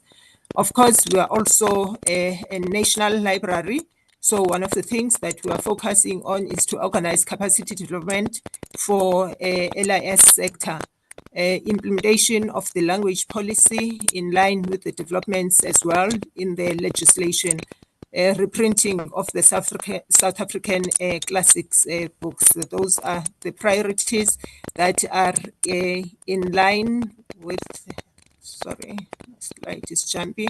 Those are the priorities that are in line with the reduction of poverty, tackling of the high cost of living, and making sure that we have a diverse society, but also socially cohesive and inclusive, and bound by national interest in terms of patriotism and common identity. Looking into the next category of our programmatic focus areas, we are looking at the issue of complying with relevant laws and governance framework, promoting ethical culture and environment, promoting universal access to information in South Africa's documentary heritage, establishing and maintaining the partnerships within the higher learning institutions so that we can facilitate capacity building opportunities for the LIS sector. Those align with the national priorities of building a capable and ethical state, and looking at us as well as a country as a developmental state in terms of the developmental goals.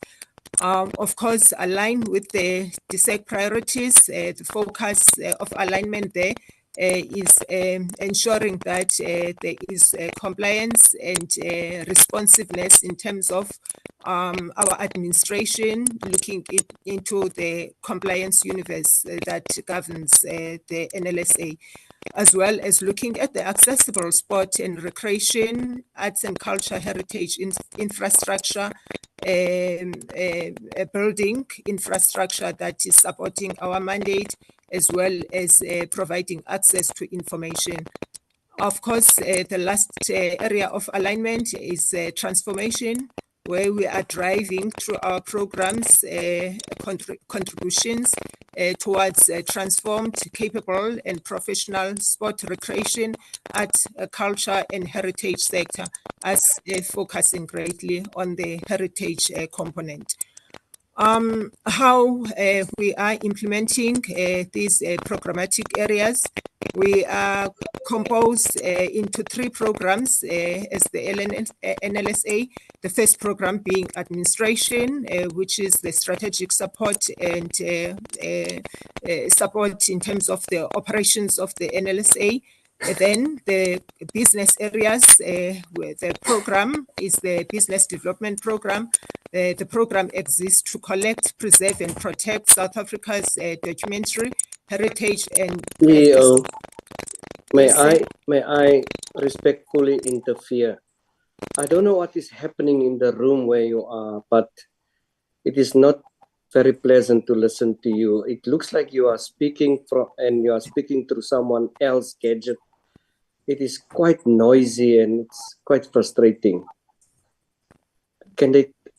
Chairperson, can I maybe ask that they flight the presentation and I would speak to it? Mr. Maralak, that will really help because your sound is 10 times clearer. Okay.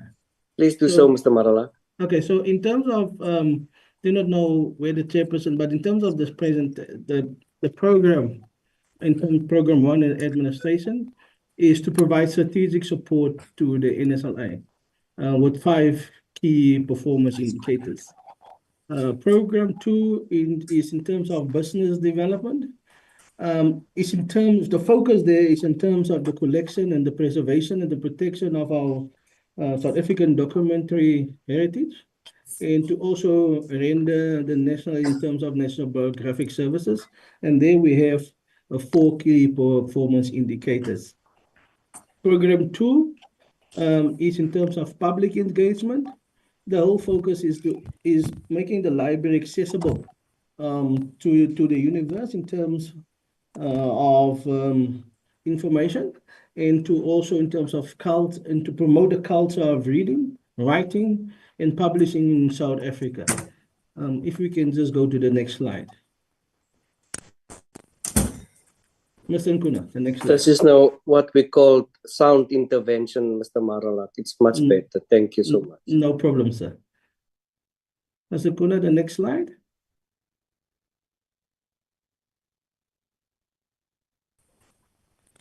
Can we get the next slide? I don't have access to project the slide. If you guys can mute, and then I would be able to just take it from there.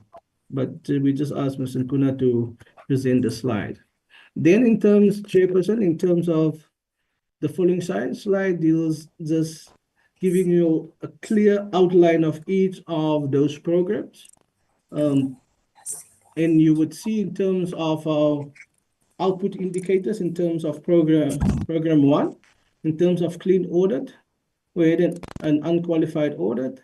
25% of the process has been implemented in quarter 1.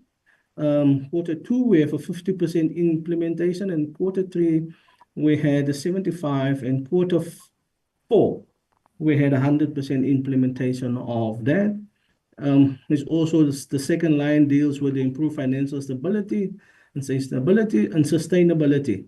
As you can see over the quarters, how the institution has performed.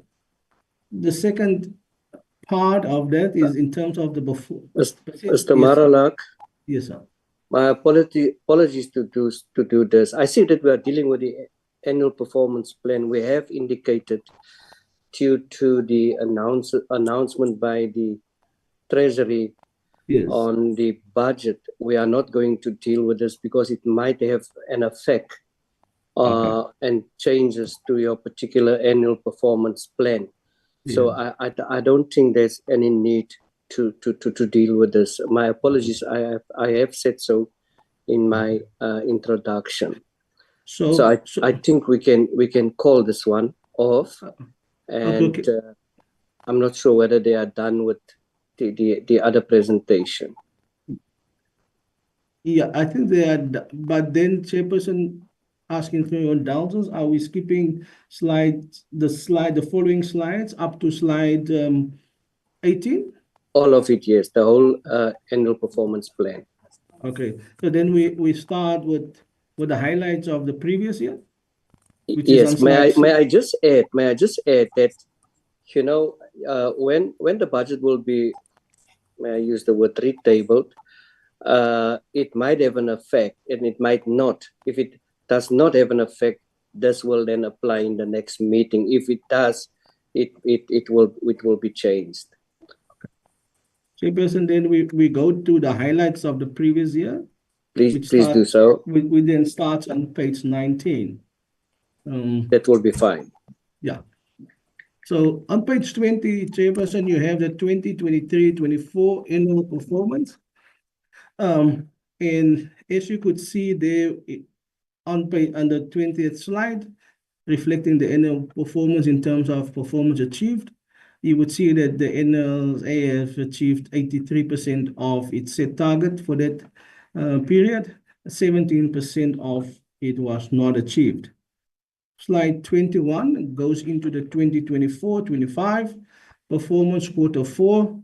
Again, you would see that in that status, it is 81% achievement versus a 19% non-achievement.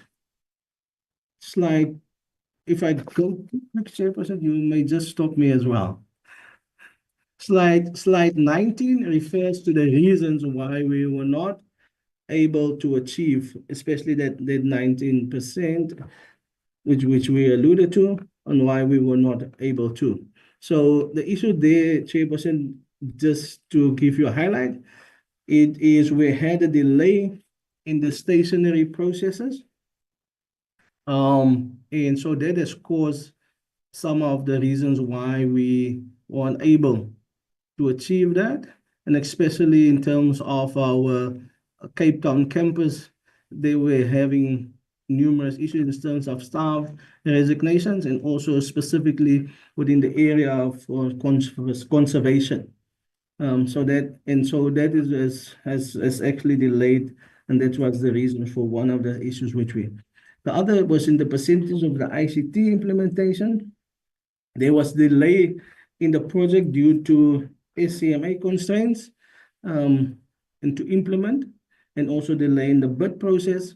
And so but currently in terms of corrective matters, 2 projects were completed.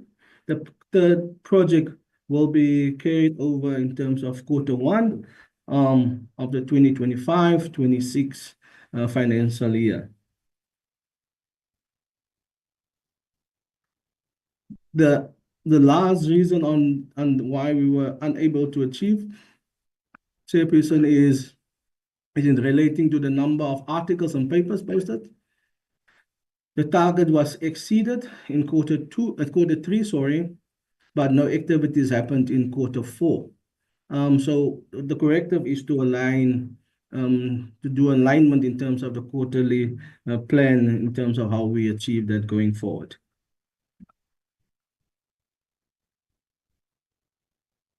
Chairperson, we deal in terms of slide 24, and that is where with our current employment relations matters. I want to know if Ms. Badin is online, and if our line is clear, if she can deal with it. If not, Chairperson, I'll just continue. Ms. Badin? Yeah.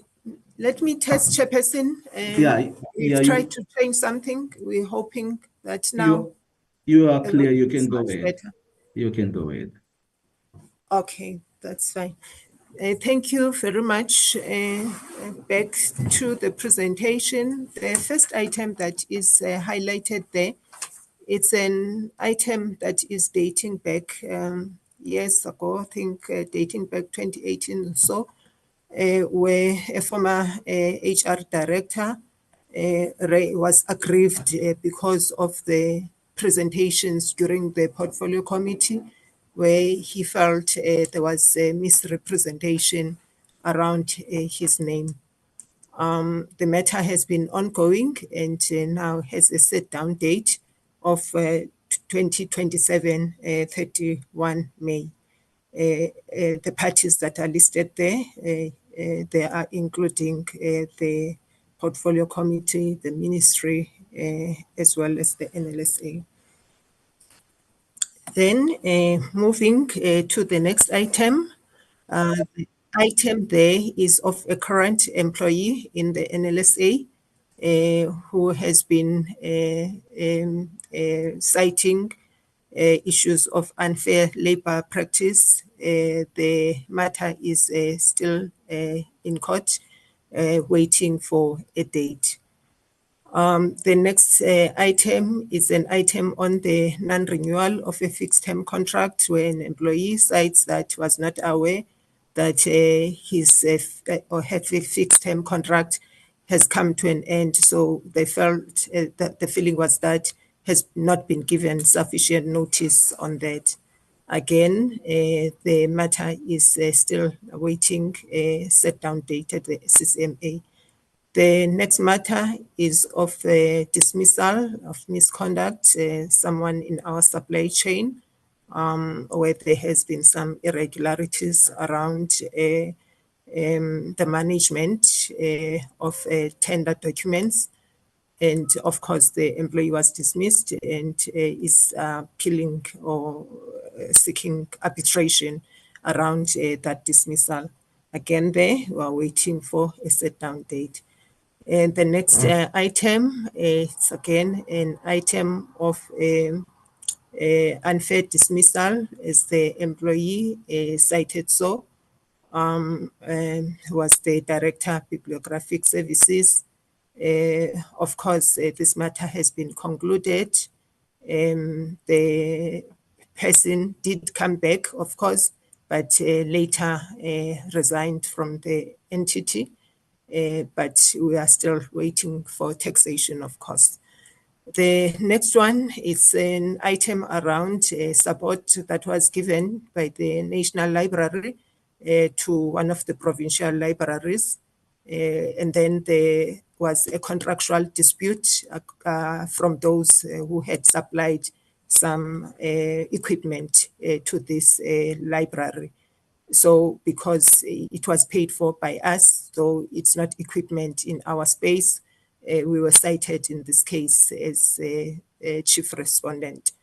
Again, there is an award where there has been granting in favor of this company that it can go and get its equipment. They have not deployed themselves to get their equipment so far, but the matter is closed and we are waiting for taxation on costs. The next item is just to indicate how we've been doing in terms of our procurement space. We have tenders for the just closed financial year. 8 tenders were advertised, 5 awarded, and 3 are still in evaluation stage. Yes, because they were just finalized late in the financial year. So they will be part of what you are carrying forward to the next financial year.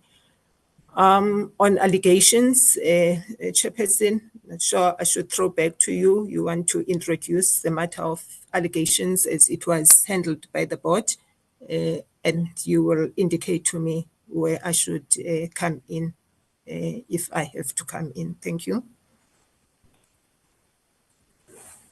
Thank you, Acting CEO. Yes, Chairperson of the Portfolio Committee, I'll deal with the issues around allegations that we have. When the board came in October, we received quite a number of, we were informed about the Koboto investigation that took place or busy taking place within the NSRA. And in them, there were certain allegations. So the issue relates to 17 of August 2027, and there was allegations of victimization and government issues. Subsequently, this matter went to the department in September, and you can see the chronological process in terms of how it followed. The department then decided in terms of lodging the investigation, which was done by Koboto, and that's where we received the Koboto investigation report. The board then received the final report around about the 25th of February from the department.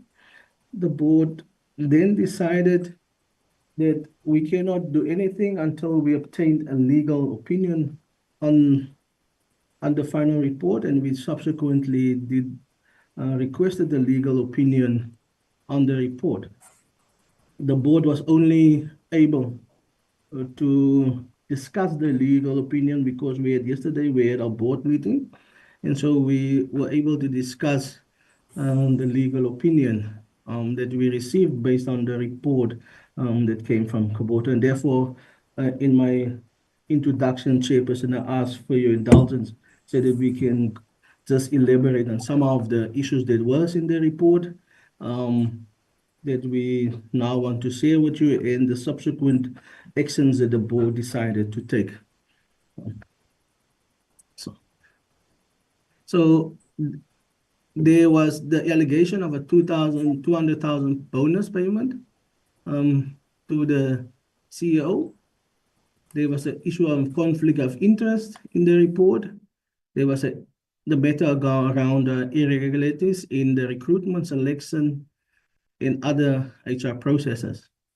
And there was matters relating to bullying leveled against the CEO and the misuse of the conditional grant for payment to the IFL conference and the misuse of the Presidential Employment Stimulus Initiative Fund, and then the misuse of GRAB 103 funds. So the process that we will engage is I will deal with the issues relating to the CEO, and the acting CEO would be dealing with the other issues. So I will start by discussing the issue relating to the CEO, the 200,000 Rand payment, bonus payment. Now, Chairperson, as I laid out, there was an issue that the board, the previous board, was paying the CEO, the then CEO, 200,000 Rand bonus, and that the bonus formed then part of his employment contract. And when we looked at and obtained the legal opinion, they said, well, there was no grounds for a sanction against the CEO or the board. You know, the issue at the end was while the former board were aware, they were aware of the bonus payment, the payment itself, the payment process in itself raised issues because the then HR director refused to pay the bonus. But in terms of what there's no grounds for sanction against the board or the CEO on this matter. And that was the legal opinion that we received. The other matter relating to the CEO was in terms of the interest of conflict of interest or interference in the procurement process by the CEO. So there was allegation lodged that the CEO interfered in the procurement process. There was allegations saying that the CEO, because of his relationship to the service provider that ultimately got the contract, there was somehow some sort of relationship or knowledge or friendship. Again, when we went through the process and we obtained the legal, and even in the Kubota report, they outlined very clearly that this allegation, there's no substantive evidence in terms of this allegation, and there is no grounds for any sanctions against the CEO on this matter. I'm gonna ask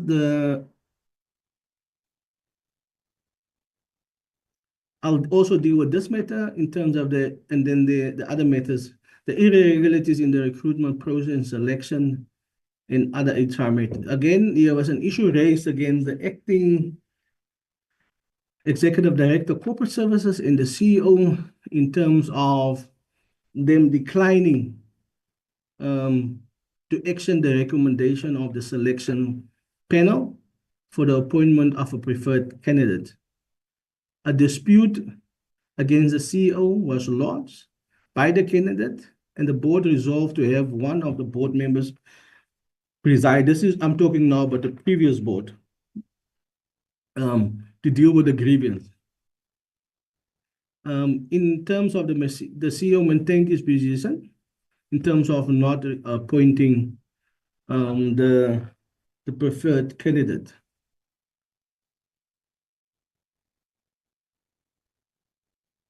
Upon assessing the report and seeking legal counsel on the merits of the grievance and the issues in terms of legal obtain, the current board resolved to uphold the decision of the previous board in terms of what was outlined in the Koboto report as well.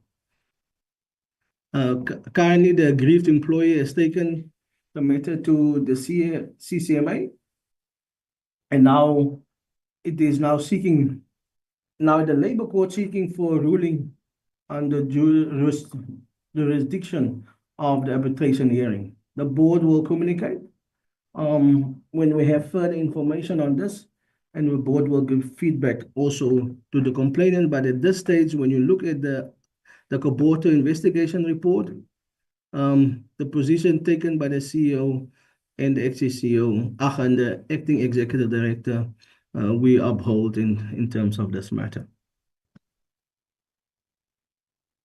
What came out in this terms of this particular matter is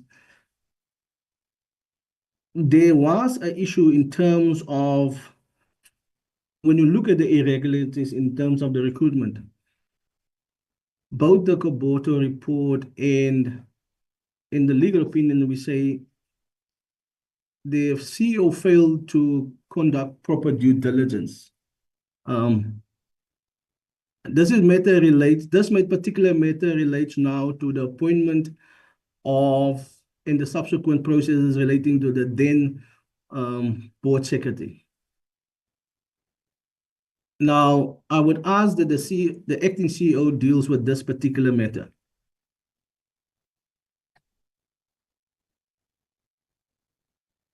Chairperson, just to continue what Chairperson has left, this matter, it speaks to negotiated salary increase by the board secretary. But on scrutiny of the papers that were presented for that, it was found out that the papers were not authentic. It was something that was made up. That was verified back to where the papers were purported to be coming from. And it was confirmed that those were falsified. So a process was still taking place to look into that in terms of hearings, but that employee resigned, but on resignation, at least the entity managed to recover the difference of what he was already paid on these falsified papers. Of course, what the Koboto forensic investigation raised is the fact that after all this was proven, there were no actions by the former board against the CEO. Unfortunately, when this transpired at the conclusion of this investigation, the former CEO's contract with the NLSA was also at the end. So current board could not exercise disciplinary actions on the CEO whilst no longer an employee of the NLSA. Then the next item is speaking to a manager that was dismissed without a disciplinary hearing. And this manager is an HR manager of the time. And in her papers, I think I must mention that there is a link in her papers and the previous case I have mentioned, because amongst other things, she is arguing is that she has been victimized because she is the one who uncovered the matter pertaining to the board secretary. The matter has been ongoing. Firstly, there was an attempt internally of a hearing, but she interdicted that hearing, the erstwhile HR manager herself. She interdicted that hearing, saying rather it takes the form of a hearing that is presided over by the CCMA, as she was concerned, given her allegations that there is a link to the issue of the board secretary. So she was kind of filing a PDA, Protected Disclosure Act process. Of course, she got the interdict and the matter as we go through the files, and the matter went to CCMA and arrangements for CCMA sittings were made.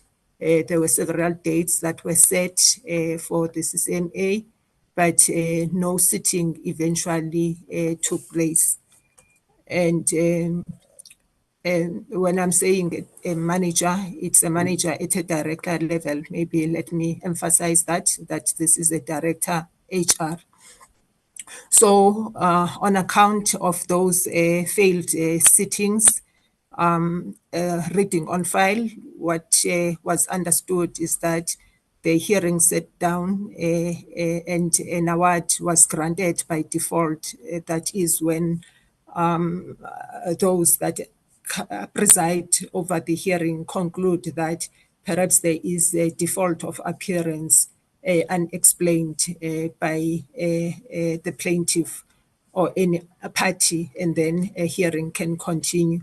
So because she was not there when the decision took place, she is claiming that this was something that was just done based on a motivation by the CEO to the board, and then the board granted or gave consent by signing off her dismissal.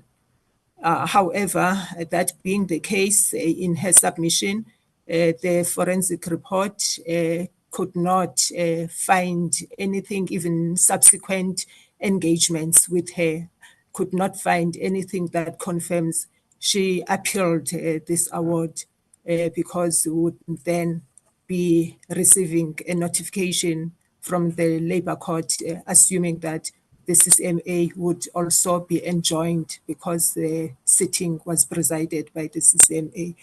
So without that confirmation, it means now we could only be waiting for her to make an appeal in terms of a condonation to the Labour Court after this forensic investigation report. Perhaps she was counting on what will come out of it. We do not know. We shall be waiting on this matter. Then the next one is issues of bullying that were leveled against the CEO. A couple of people were interviewed. Yes, there were occurrences that were picked up by the forensic investigators, but the conclusion on these engagements is that there is nothing conclusive that could be labeled pure bullyism, because most of the things they also border reprimands that were due reprimands by the CEO in the event of incidences that are work-related that need a reprimand. So even on this matter, the board has nothing to follow up. Then there have been issues around the usage of funds, that is grant funding, that is allocated to the NLSA.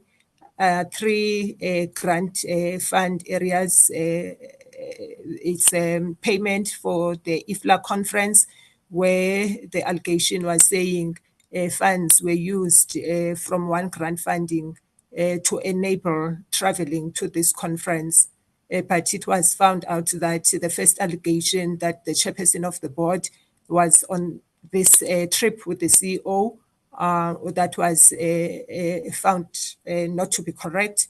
And then indeed the CEO did travel, but the agreement with the department, the National Department, DSEC, does allow that the funds can be used for the purpose and the nature of the conference that is in this question. Then the other one is the use of the presidential stimulus funds. Again, there is nothing that is supporting the allegations that were made. The last one being the misuse of GRAP 103. This is something that I think will have to be traced deeper through the audits. Perhaps the board will also look into the records once again in this area, because whilst the investigators could not find anything according to the papers that were served before them, they still felt that there are some papers they would like to see, but that could not be provided to them. So they conclude by saying their determination is not conclusive. Hence, I say this is one area that would have to be followed up. I think in conclusion, one of the reasons why there could be that gap, this is an investigation that it took time. Amongst the challenges that were the challenges in terms of the CEO reserving his participation in this investigation. So some of the documents that would have been obtained through him could not be obtained. And then the investigators and the department concluded that perhaps time has come for a report to be issued. Thank you, Chairperson. Back to you.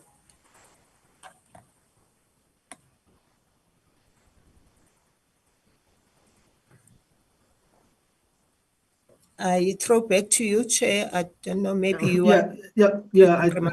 Yes. Yes, Chairperson of the Portfolio Committee, that is our submission this morning before the Portfolio Committee. In our discussion, we have alluded to just these other board members present.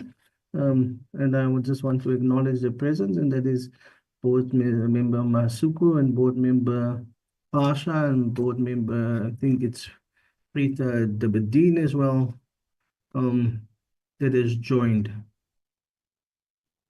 Yeah, so just to, but Chairperson of the Portfolio Committee, that is this morning before you.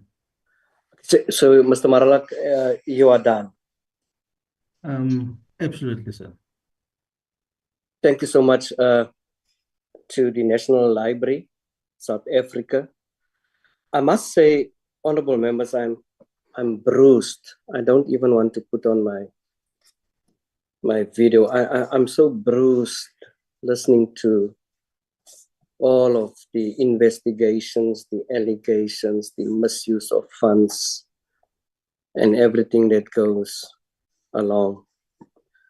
Amid the fact that this body is responsible for fund allocation, it's responsible, to connect communities and libraries.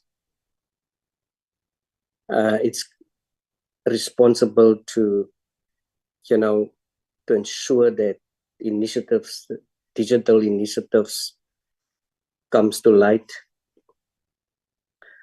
And a day or two ago, I spoke to Dr. Kumalo pertaining to problems in the Northern Cape, Komaggas and Buffelsrivier, where there's actually no library. There's a building, there's no books.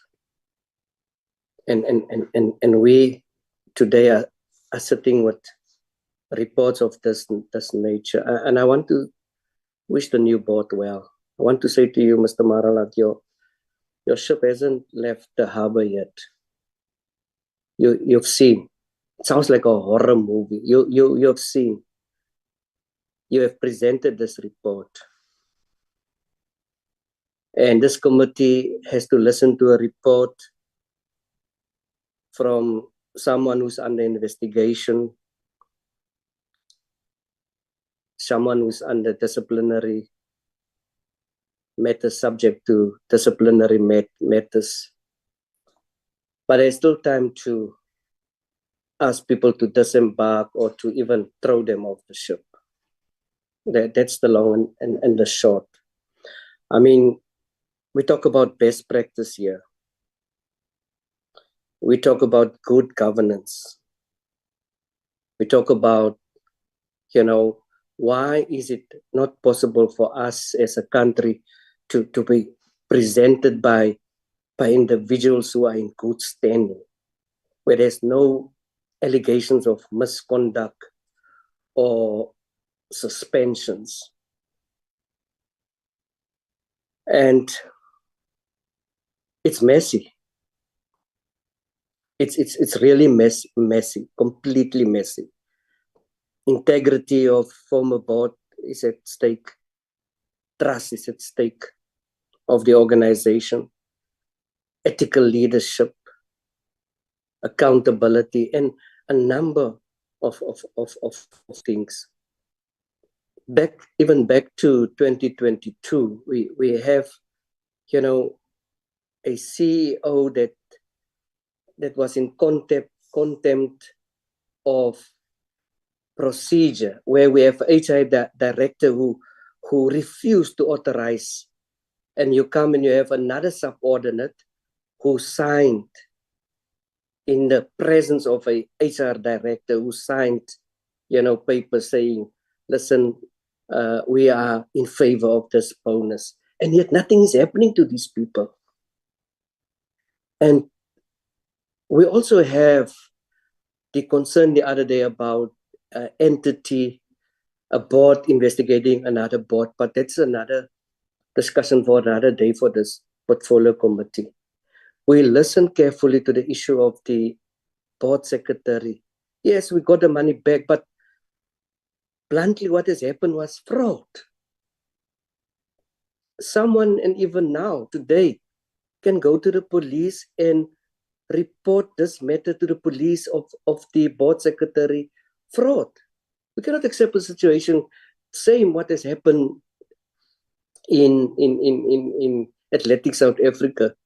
Steal from the public purse, and you cannot sugarcoat it. It's steal from the public purse, and then they have to pay back. Nothing happened to them. So I'm going to request members, if there is anyone who would like to ask questions. I'm just my gadget. You are welcome to raise your hands so that we can start engaging with this report in front of us here today. I will start with, due to the earlier indication of time, with Honorable Shamila Sali, and then Honorable Kobani, then Honorable Umtetwa, in that, and then Honorable Molatani, in that sequence. Please proceed, honorable members. Thank you, Honorable Chair. I just want to say thank you for the presentation, and my focus is now going to be just a short question with regard to the serious allegations. I want to say thank you. It can't be easy to speak about these matters with criminal elements that has formed part of the organization. What I want to know is, firstly, I want to place it on record. Even when people resign, even when money has been retrieved, and Honorable Chair has alluded to this, criminal charges should still be laid against these entities, whether it be for theft, whether it be for fraud. The problem we ultimately sit with is these individuals can go work elsewhere, and they can continue to fool the public with their actions, because no findings has officially been made with regard to their actions. So what I want to know is, was criminal charges explored, and was there any consideration for criminal charges to be leveled and accountability to be held, even if you could not do the disciplinary because of resignations, etc.? Why was the courts not considered, the criminal courts not considered against these people? Thank you, Chair.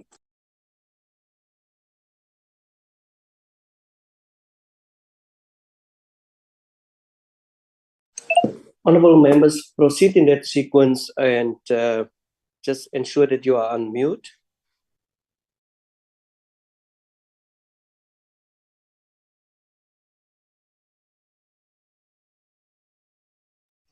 Honourable Kobani, can you unmute?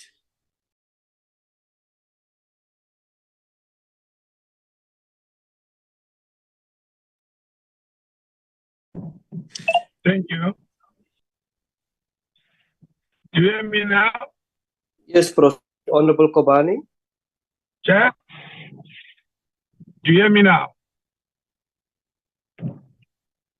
Yes, I can hear you. You may proceed, Honourable Yes. Member. Do you hear? Yes, proceed.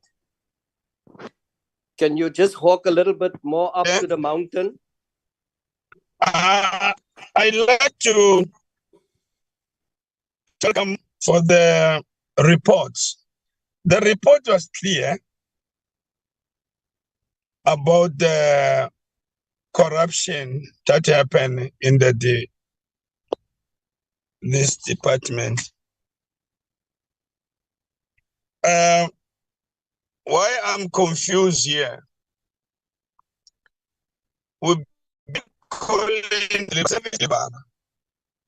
How can we make service deliverer to our South African when people still stealing money?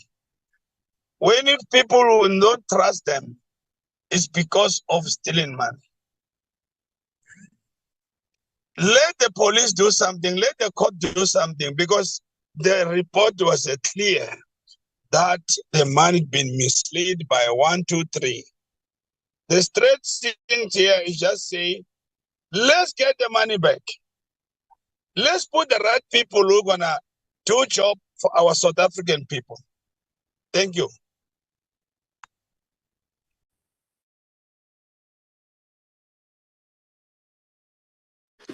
Proceed, Honourable, is it Molatani? It was me, Chairperson. Please proceed, Honourable Mtetwa. Hey, Chairperson, thank you very much. And good morning to NLSA. The presentation, you said that the organization deals with the issue of preservation. Pre-1994, there was no musical release that would be allowed to be released without it being deposited with the National Library for archival purposes. I did not hear you speaking to that.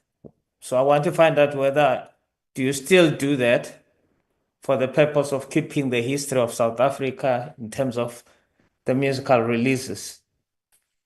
And then secondly, talking about allegations, you don't sound confident. Both the chairperson and the acting CEO, you don't sound confident when you're talking on these issues of allegations. I don't know whether you are scared to speak or I don't know what is the reason, but I don't feel confident that I can trust you in this reporting on the allegations. I wanted to find out whether, Chairperson, is this the same CEO who had allegations, who is now acting as the CEO, or is it a different person? And if it is the same person, how are we supposed to believe in what she's presenting to us? What is there for us to confirm that what you are presenting, it is indeed according to the report, the forensic report that you received, because you don't sound confident.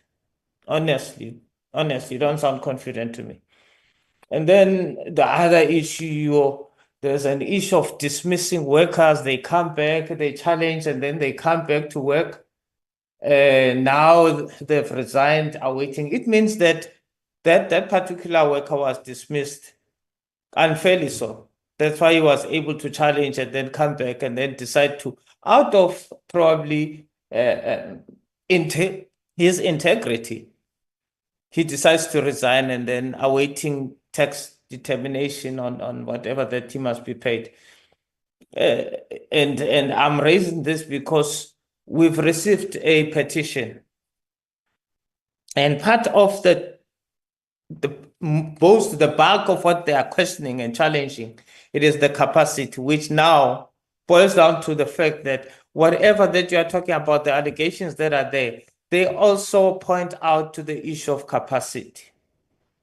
Whether do we have the right people in the right place at the entity, especially the management, and whether the board, one of the things that they've questioned in the petition, is the board capacitated? Is the board having the right qualifications that are required to take this institution forward? If you can assist us to understand on those few issues that I just think are important. But otherwise, as the chairperson has said, you are a fairly new board, and all eyes are on you. We want to protect you where you are accused and unfairly accused, but at the same time, we can't let the ball down. If there are challenges, we need to be very diligent on those challenges. We can't receive a petition and not act upon it.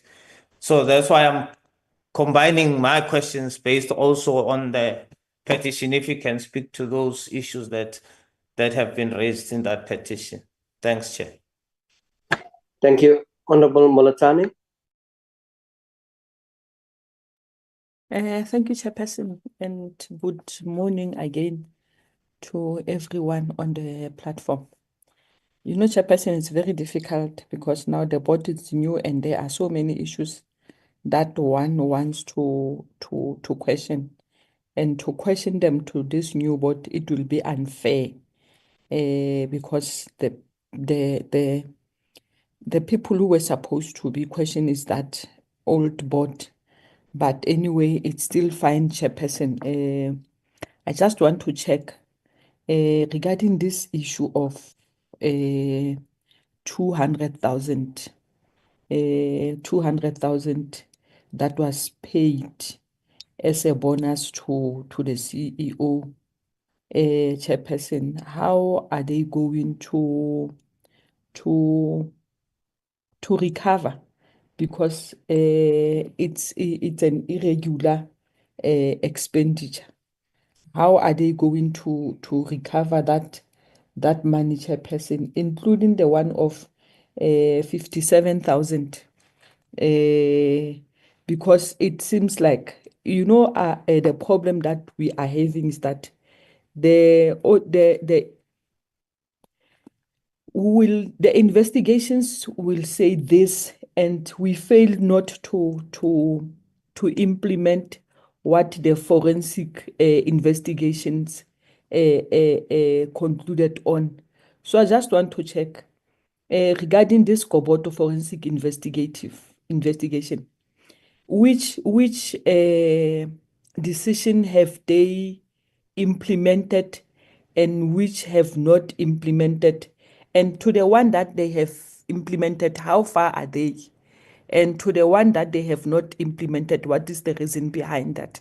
Thank you, Chairperson. Thank you. I see another hand, Honorable Liam Jacobs. Thank you very much, Chairperson. Look, it is exactly what my colleagues have said. This is a new board, and unlike boxing previously, there's little to be asked from individuals who are not necessarily involved in the operations, nor the reporting or the financials of the of the previous board. But Chairperson, I just want to say for the record that this board must fix its reporting. If you look at the financials of NLSA, what you see is that at the top of any of the statements, you'll see it says R, then there's an apostrophe, followed by 3 zeros. Now that would typically denote that it's multiplied by 1,000. However, the values that reflect then in those financial statements are not values that reflect the millions that are given to NLSA. For example, it says that 12,120,983 Rand was used on consultancy fees. Yes, I do want to know what those were for, but at the same time, on the top, it says times 1,000. So the reporting actually says 12,120,983,000 Rand. Now, that is twice the budget of the Department of Sports, Arts and Culture. So that's the entire budget. So I really need better reporting to come through from this new board, because if we don't have good reporting, how can we actually trust the statements that then come out? So if there is a possibility of answers, I want to hear what that was. I want to hear why there's 180,908 Rand for advertising, as well as the previous board spending 4.1 million Rand on local travel. I think these are numbers that deserve interrogation from the new board, so that we can really get to the point of consequences for those who have run roughshod over our institutions, Chairperson. Thank you. Thank you, Mr. Maralak. You are welcome to designate anyone to respond. Oh, my apologies. I see another hand. Honorable Khabo. No, thank you very much, Chairperson. Contact from where I'm sitting, please. No, good morning, Chair, and good morning to honorable members, including the department and the NSA. Chair, I would want to submit a disclaimer that I'm not feeling well, so I'm having a bit of flu in the process.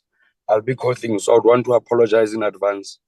But one or two things that I've picked up from the report, and I would want clarity on, Chairperson. You know, in their reporting, as much as I'm also not impressed on how they've consolidated and contextualized the work that they are doing as an entity, it's problematic.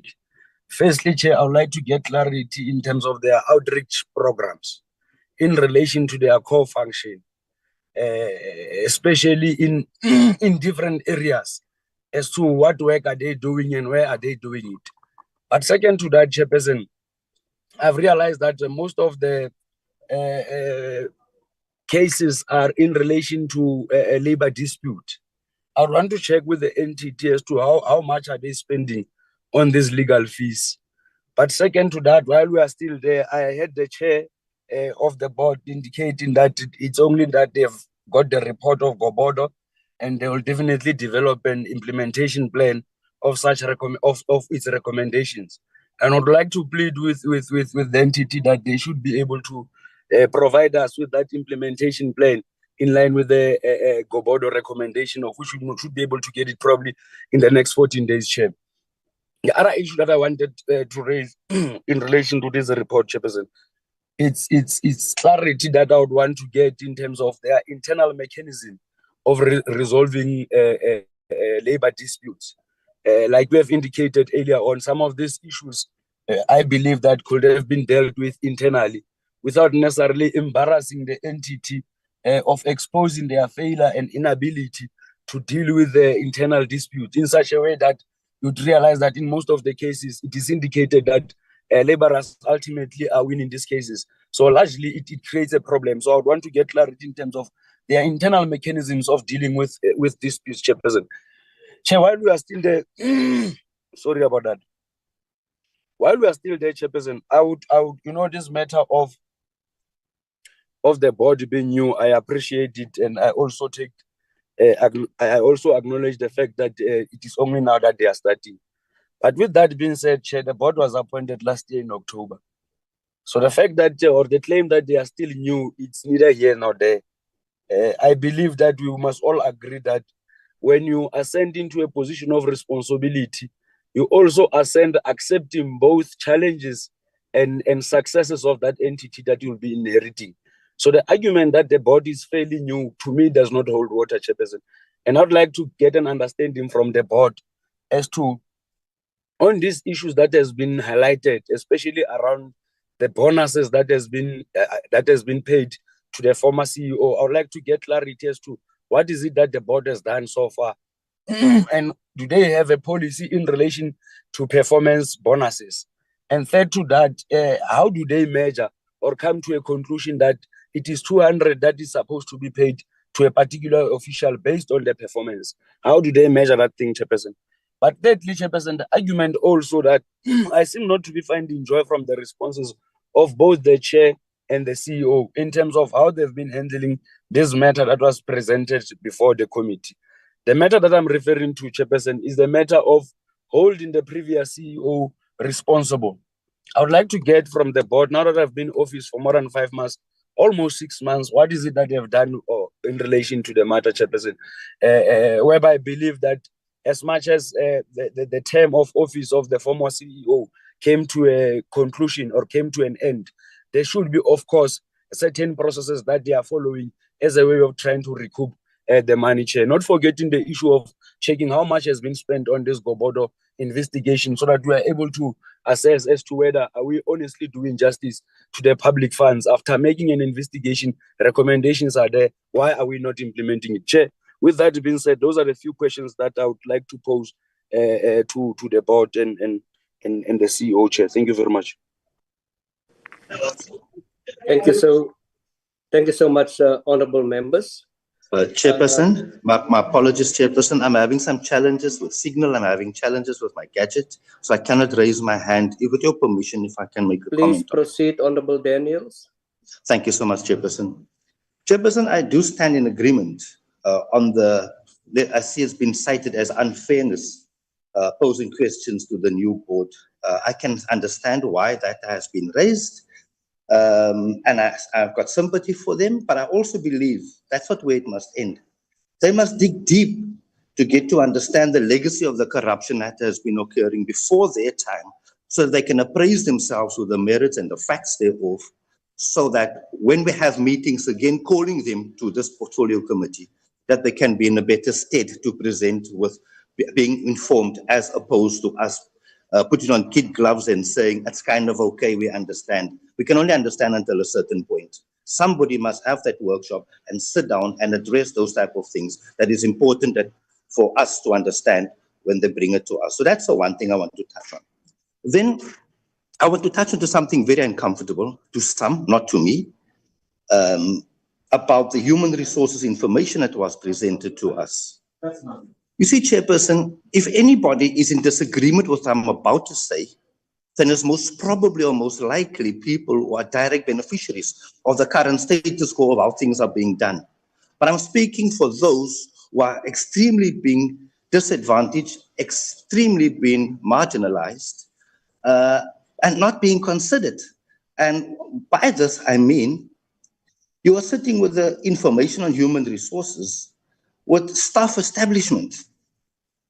We have a vacancy rate of 19%, but we've got African male and female combined sitting on a total of 86, colored male and female on 15, Indian on 1, and white male and female combined at 10, which takes us to a total of 112. Now, that to me, if you combine the colored Indian and the whites, you're sitting on a total of 26 versus 86 who are very privileged to be referred to as Africans in particular. That cannot settle well with any right-minded person, any fair-thinking person. That cannot be the order of the day. So I want to suggest then that the powers that be, that the vacancy rate of 19%, considering that as things stand, 70% is with Africans only, 70,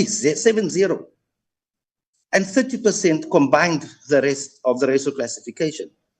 So with an extra 19% where we've got a vacancy rate, I want to strongly recommend that that 19% must be filled with whites, Indians, and colored applicants suitable for those jobs in order to bring a balance about with what I deem unfair and unjust. For however, whether we like it or not, this has got an effect on people giving up to apply for positions because the color of their skin is wrong. This has got an effect on people saying, I'm not going to apply. And because I know I'm wasting my time. So the other day I also heard that no, people must apply, but for how long must they apply? People also end up giving up hope. So I strongly recommend that the 19% is considered to fill the other racial demographics other than African in particular, so that the balance can be struck. I thank you so much, Chairperson. Thank you so much, honorable members. I've made a few notes of the members and concerns that has been raised. And I want to agree with Honorable Khabe and Honorable Daniels when it comes to the board and the duration. We are all aware that both the minister and the deputy minister were subject to thorough and robust interrogation, even they were new. And I used to say it comes with a package. So there's this thing called handover. And I would also like to believe that there were a handover between the old and the new board. And I think especially, various cases that is outstanding should still appear and should still surface and should still be dealt with this particular board. So in terms of the handover, with all due respect, the issue is implementation, the issue is recommendations of the forensic audit report. So what is the plan when it comes to that? The issue has been raised, just a second, Mr. Marala. The issue has been raised. So what is the plan with the recommendations? What is the plan with the forensic report? And so on the other hand, DSEC, please take note, because I'm tempted to ask, have you failed us? Mr. Maralak, I'm giving you the opportunity to respond to all of these concerns and questions and comments. And I'm also giving you permission to allocate some of these to any person responsibility within the board, as well as the Department of Sports, Arts and Culture. You are welcome to respond if need be. Thanks. Chairperson, let me just say the issues around the preservation of documents and the issues of the outreach program, I'm going to refer that to our Executive Director Core Programs. So let me start out in the issues around the labor dispute. In the process, I'm going to refer to our Executive Director Corporate Services. Chairperson, I think when this new board came into power, or let me say was appointed by the minister in October, there's one thing that this board said to itself: we cannot divorce ourselves from what has happened before. It is our responsibility where things have gone wrong to fix and to hold people accountable. And that is the actions which we have embarked on. Now, I want to start with with Honorable Daniels. The issue which he raised is an issue which this board has identified, and this board has clearly articulated to management, we cannot have, because when we looked and interrogated the employment equity plan, we saw a skewed representation, and we made it clear we cannot have issues where one grouping is overrepresented. We clearly stated to the executive that going forward, we need to be intentional. When we advertise, we need to be specific on what demarcation in terms of population we are looking for to fill those positions. And that is the process that we have gone. So we have been proactive in dealing with that and to making sure that we have South Africa represented within the National Library of South Africa. So that has been already addressed by this new board. In terms of the issues, I think the speaker that related to the criminal charges, one of the things that this new board was we only received our legal opinion yesterday, and we discussed this legal opinion. We have set the 6th of May is a date where we will discuss the implementation of this legal opinion and actions to be taken against them, those found wanting within the report. So action will be taken in that particular area. We've also tasked the CFO and the acting CEO within 2 weeks to give us a report, not just on this, but in all fruitful and wasteful expenditure within the NSLA over the last 2 to 3 years, and to see that if there's action needed to be taken, action will be taken in terms of, because we are entrusted by the department and the minister in particular to clean house and to make sure that this entity is representative not only of South Africa, but good governance takes place. And so that is the important thing. And so when we meet on the 6th of May, we will have the report. We will then outline what actions we will be taking in terms of individuals that are found wanting in terms of fruitful and wasteful expenditure, incorporating the issues that has been outlined within the Koboto report. In terms of the capacity that was raised, capacity issues, the board has acknowledged there are capacity issues. When we came in, we had a January meeting with the executive. We had a meeting within this week with the executive outlining some of the serious capacity issues that we have identified, and also looking at the restructuring or the restructuring of the organization, so that we can deal with those capacity issues to make this institution more lean and more effective, and also to put in place capacity building processes for the executive. I think a speaker raised about the capacity of the board. Now, in the beginning, I outlined the board's experience. So the board where I sit and the board that I lead, I do not believe there is experience gaps, but you cannot say that you know it all. There needs to be and will continue to be training within any individual. But when you look at how the board has been selected and put together, it has a wide range of experience that can deal with the issues that the NSL currently faces. So that particular area we believe is covered within. And then there's a board member honorable member that spoke in terms of the implementation plan. And I think I addressed it by the fact that we will sit down on the 6th and outline how in the processes that we will implement in dealing with these matters. I would ask Ms. Musa to deal with the issues around the preservation of documents in the outreach programs, and after her, the Executive Director Corporate Services will deal with the issues of the labor dispute. Thank you, Chairman.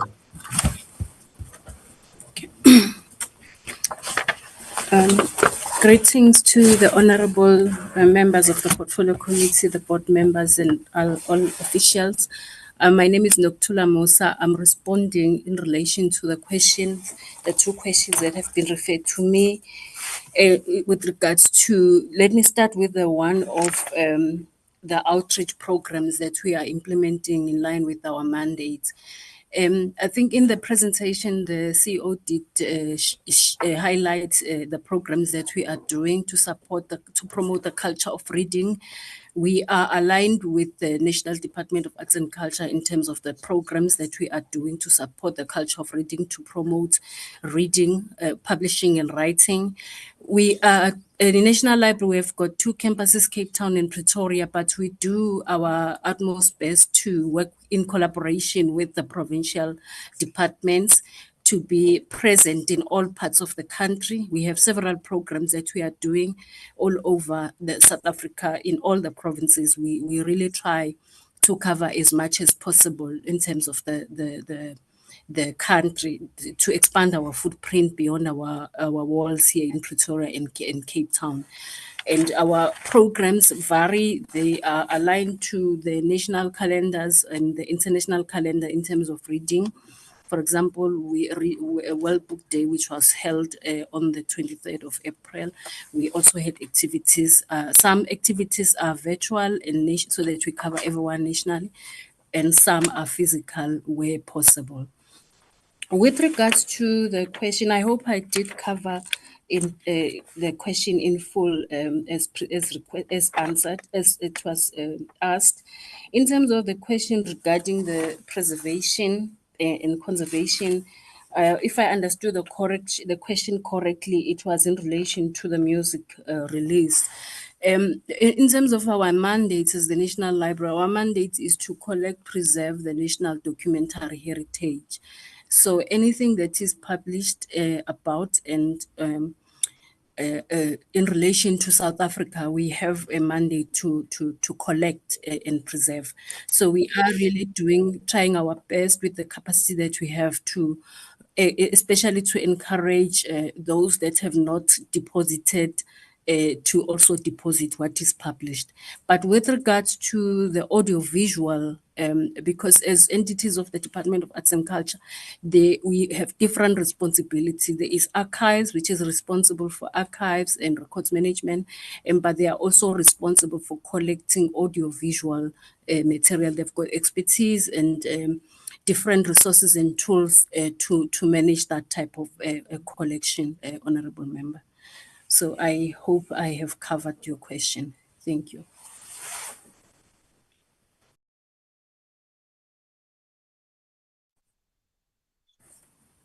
Can I ask Ms. Badin? Yes, go ahead. Thank you so much, Chair. And good morning to everybody present. With regards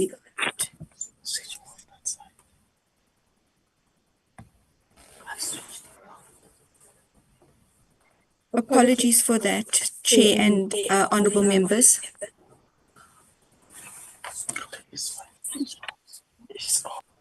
Okay.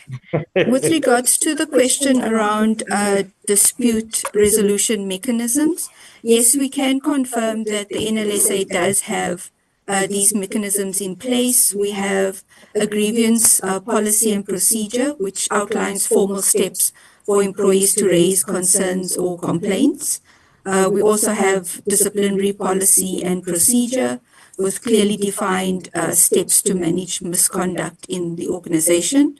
And of course, these processes allow for appeal. So they do allow for the decisions to be reviewed or challenged. Policy also caters for union or employee representative involvement. So where applicable, our unions may support their members in resolving disputes. Thank you. And then I think I can maybe answer the question around the former board secretary with regards to approaching the courts for and laying criminal charges. When management dealt with this issue, it was confirmed by the organization whose identity was used in the offer letter that they were laying criminal charges. And because they had already done so, it was the board and management's decision, therefore, to support them in that case. But we didn't see the need to also open a case in this regard. Thank you very much, Chair.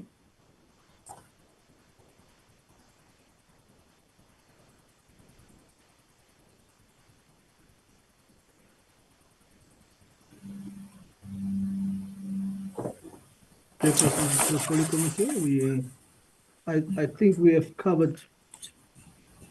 There's still some questions left. The question about the is it the same CEO? Chairperson, Chairperson about the following committee. We have the secondment of the previous CEO's contract came to end of February.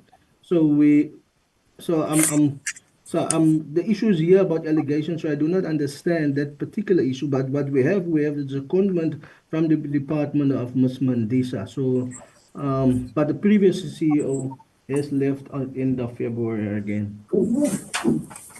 Thanks, Mr. Maralak. And the issue of how do you deal with performance bonus by Honorable Khabo?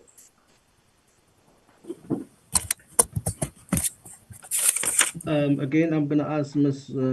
Executive Director, Corporate, to respond on that matter.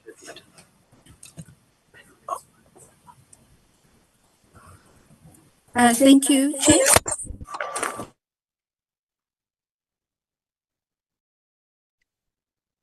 Proceed.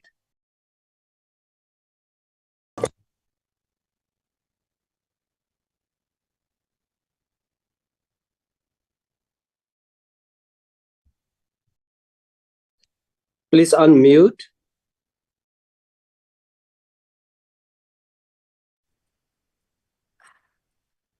Thank you, Chair. If I may, the question around the 200,000 Rand bonus that was paid to the former CEO, Chair, we can confirm that this the payment of this performance bonus was negotiated and added into the contract of the former CEO. So when the board was undertook that recruitment process, it was part of the negotiation of the package. Therefore, the payment of the bonus was contractual, and the board was satisfied that the conditions for that performance bonus were met, and therefore they authorized the payment of it. It was therefore not irregular expenditure, and therefore does not need to be recovered because the contractual obligations were met and the NLSA paid the bonus as was agreed between the former CEO and the board. Thank you, Chair. I think the concern was raised on the measurement thereof. You have an amount of 200,000. It must be, if it's not measured, it never happened. So if there is a kind of indicators or performance indicators, KPIs in this particular case, I think that is what the member would seek to hear. Chairperson, can I come in? Please do. Yeah, that is one of the issues the board currently, after receiving the report, would want to look into, because we only have where a performance bonus was signed off by the then previous chairperson of the board. And in terms of the indicators that were used, we are looking into it, and that will be forming part of our discussion on our special meeting, which we have on the 6th. Thank you, Mr. Maralak. Members, may I ask if there's any other member that would like to have a follow-up or feel his or her questions has not been responded to? Please do so by the raise of your hand, and I will give you an opportunity.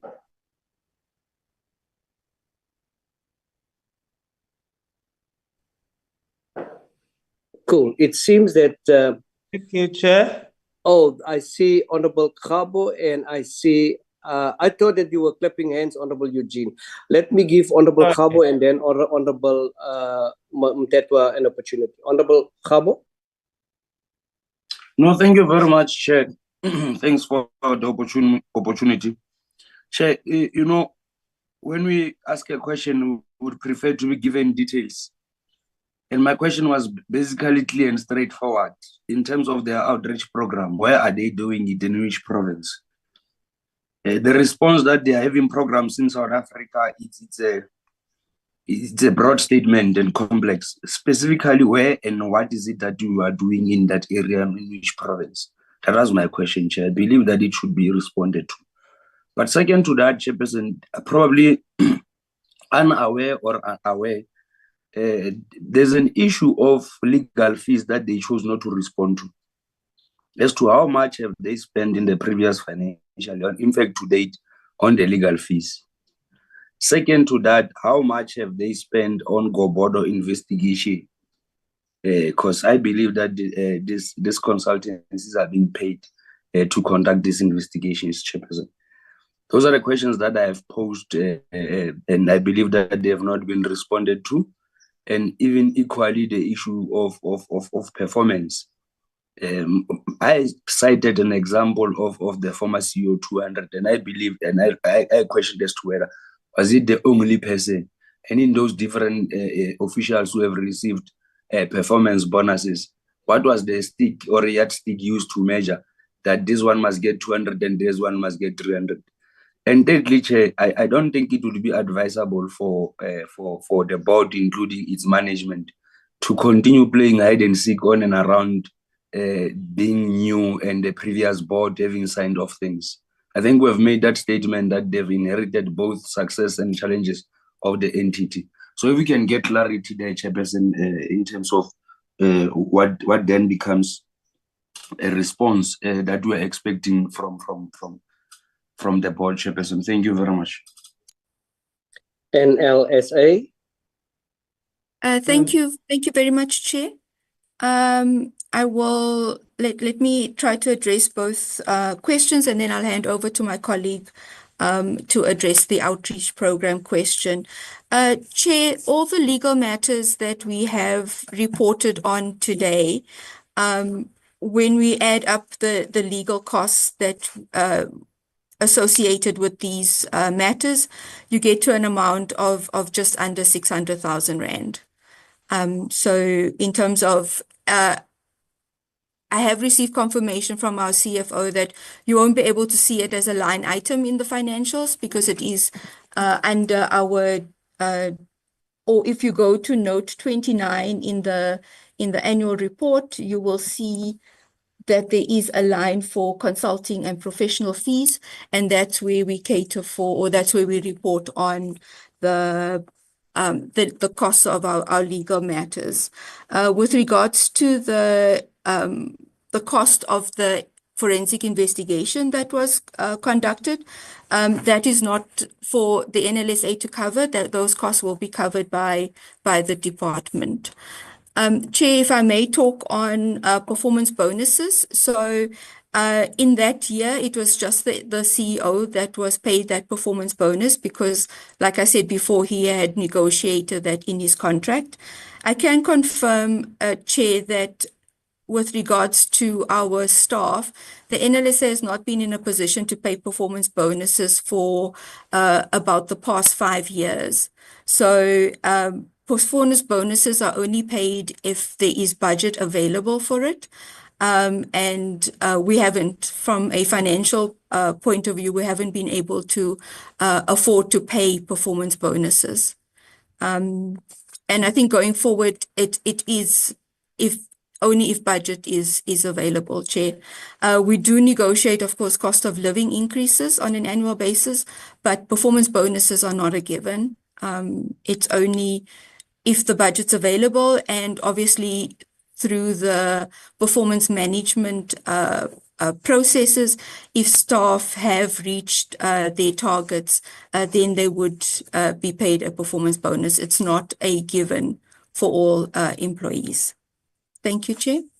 Yeah, just a comment from my side. Ideally, legal expenses can be a line item on its own. It cannot be just easily be dumped into file 13 or just tucked away. Like the honorable member said that he would like to know, because that will also give you an indication what is happening in the governance. The more the legal fees, the better understanding one have of what is transpiring within your organization. Honorable Tetwa, or was that a legacy? Thank you, Chair. Just a follow-up, just a question on the issues, clarity that I require in terms of the allegations of the dilution of LIS requirements in the current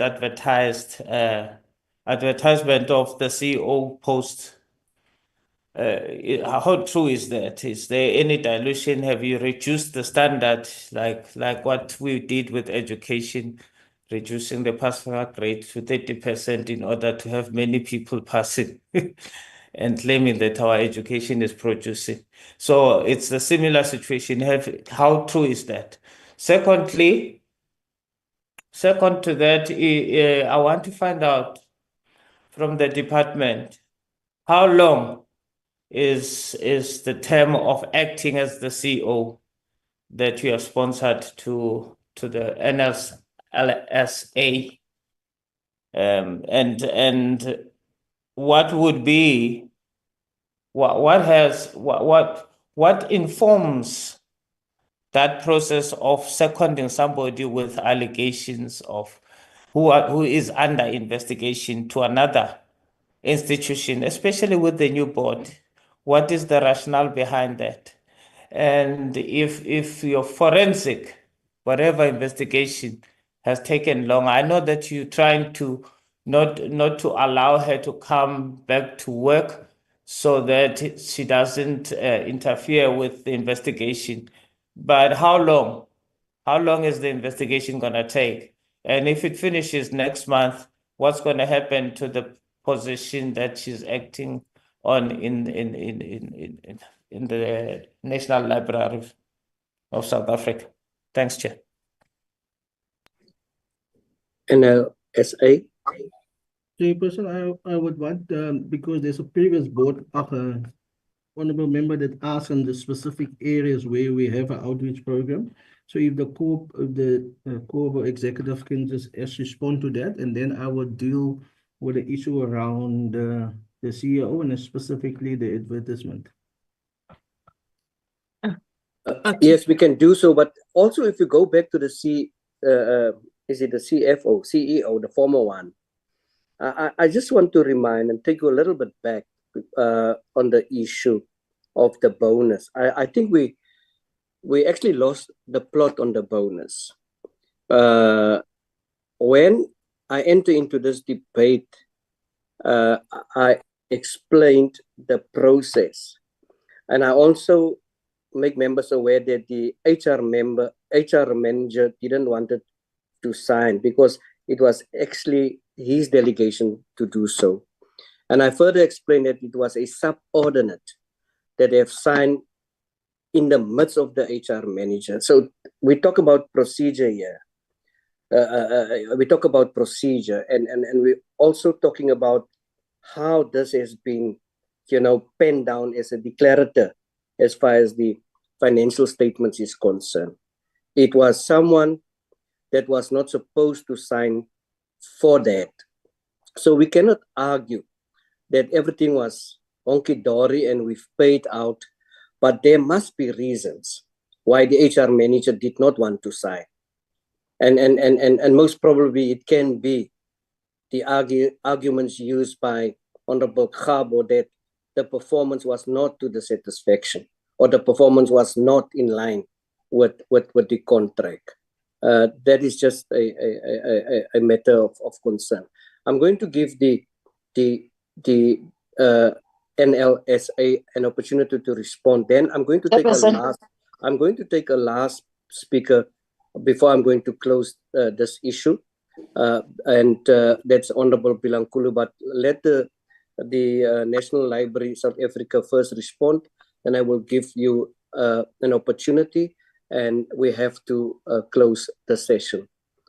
Chairperson, my apologies. I think if I can ask the question, then they will be responding to both because it's more or less familiar than the one that you were asking. You may proceed. No, thank you, Chair, and good afternoon, everyone. Chair, on the issue of that bonus, the 200,000 that has been paid, what I wanted to check is after the explanation to say it was an agreement of paying out the amount. You were raising a question about what made the HR not to sign, and then only to find that the subordinate is the one who signed for that. What I wanted to understand is that when we are talking about the performance bonus, I think we are talking about something that happened after doing something. And here, I don't think that the CEO is the one who performed to get, or at the end to be the one who deserves to get that performance bonus. Because if you are the most senior in the institution, the performance that comes or that seems to be happening in the institution, it happened because your subordinates are also doing well. The implementation part of the things that are happening in the institution, it happens because the subordinates are at work on the ground. So what I wanted to understand is that what made them to reach that position of paying only to one person? And what was the reason of the HR? Because I think this is the responsibility of the HR manager or the most senior at HR to take decision of doing it or not. What is it that here they don't want to tell us that transpired for this performance bonus to be paid to this person only? I thank you, Chair. Thank you. Any response? Chairperson, can we?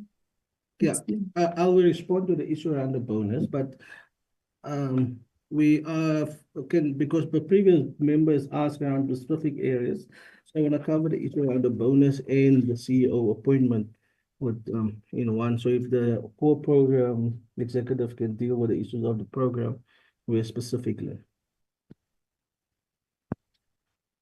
then I'll deal with the issue around the CEO.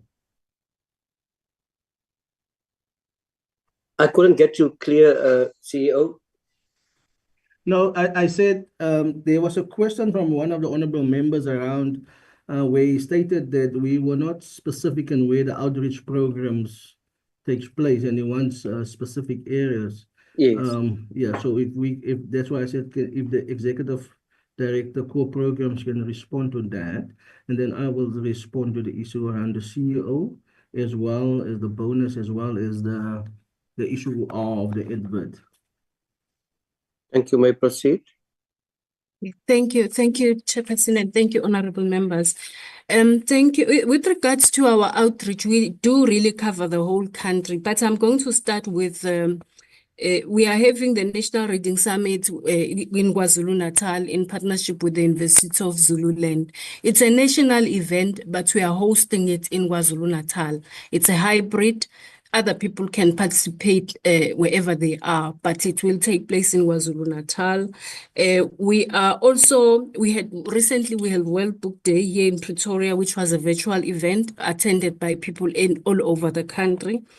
The International Literacy Day will also happen in KwaZulu-Natal later on in the year. We have a national event which starts at a local level and culminates to districts, provincial, and then nationally, which we called our Funda Mzansi National Reading Championship. The National Championship we've been hosting it in the Western Cape because we do it in partnership with the Department of Correctional Services. So the security issues and all the other matters have been well established in the Western Cape. And then we also have National Book Week in around September, which will take place in the Free State Province. And a World Read Aloud Day, we're planning to have it in Mpumalanga Province. International Mother Tongue, we have planned to do it in the Northern Cape. And Africa Day is going to take place in Western Cape. And over and above that, we also have other, several, we've got about 30 programs that we are doing to promote the culture of reading and to support the sector and to support also the work that is happening at provincial level. But I'm just highlighting those few programs. We also participate in the National Department of Arts and Culture events like the one that is happening Freedom Day. We will be having a National Library represented there, promoting the culture of reading and the collections that we are hosting. So we really try to really cover the whole country. Where possible, we do hybrid because we know sometimes it's not always possible to reach everybody, so that those that cannot travel to where the events are physically taking place can access the events in the virtual platforms where it is possible. But we also get invited by the provinces. We work strongly with the Provincial Department of Arts and Culture because they do have a broader and a stronger footprint closer to the communities because they are responsible for the public libraries that are in those provinces. So we also do support where we are invited, but we, like the ones that I have outlined, are the programs that we are championing as the National Library, but we don't do them alone in isolation. We make sure that there is involvement of our provincial stakeholders because they are the ones that are really closer to where the people are on the ground. Thank you, Chair. Yes, my apologies. I just wanted to stop you there. If it's possible to just send to the committee a list of the events and perhaps also accompanied by a event calendar. Mr. Marlak, you can proceed with the issue of the bonus. Yes, Chairperson. When the new board came into being, one of the first meetings we had, I think it was on the 29th of October last year, we were confronted with a preliminary report from Kopoto where this issue was outlined in. We were then, as a committee, asking us, as a board, asking ourselves, what is the parameters for this 200,000 payment? We were then informed that this was part of the initial employment contract agreement between the then board and the CEO. But there was issues leading to that. So the board then wanted to ascertain if this particular payment has gone, first of all, or was there KPIs in terms of how this payment would take place? Secondly, was the payment approved by the entire board, the then board? And based on the report which you got from the legal opinion, there was no clear evidence that the entire board, the then board, approved this payment. However, the issue was discussed within the then board, but there was no approval, when we went into approval registers, there was no specific indication that the board then approved it. Secondly, the then chairperson signed off on that, and it led then to the process which was outlined in terms of the then former HR director not approving, and then his subordinate approving. One of the things which in the Kopoto report highlighted is that maybe one of the reasons why the then former HR director did not sign is because there was also personal issues between the person in the then CEO, and that is one of the reasons that may have resulted in the person not wanting to sign. And then, of course, the process, they then bypassed that HR director, went to the HR manager to sign. So the issue that this board sits with and say, well, there's a contractual agreement in terms of the payment of the 200,000. The issue is how was that 200,000 paid, based on which KPIs, what Mr. processes? Marala, Yes. my apologies to stop you there. I'm happy to have learned that the Gebodo report has also condoned that payment. So I don't think it's necessary to do a further explanation. May I, honorable members, due to time constraints and also our responsibility on another meeting, may I just say the following closing remarks. And in conclusion, I would like to thank the board and the management of the NLSA on their attendance and their participation today. It is clear that this particular board have a huge challenge, and I think our discussions were fruitful, and now safe to say the thorough discussions that we had on various issues. And may I say to you, thank you for coming, and thanks for a report of this nature. Given the constraints that we also had on the budget, we will most definitely engage again with this board to come and present and discuss the annual performance plan to us. Again, to the new board members, you have learned there's a history of bad governance when it comes to the previous board. So let us engage and let us communicate. And I think for this country, let us go out there and do what is best for the country. TSEC, you've been very quiet in this meeting, and there has been some missiles towards your direction, which I don't know, for whatever reasons you did not correspond. I must say, I miss Dr. Kumalo now. You are very quiet. Can you say something for us in closer here before I'm going to ask the minister? Thank you very much, Chairperson. I needed to be directed by the Chairperson to speak, so that's why I did not speak. But let me speak, Chairperson. There was a question specifically about the amount that was spent on the forensic investigation. We do have that amount. The amount is 346,545.72 rand. That's the amount. Now, I also wanted to comment, Chairperson, and thanks to my colleague in the NLSA for touching on the matter of the Legal Deposit Act and its implementation thereof.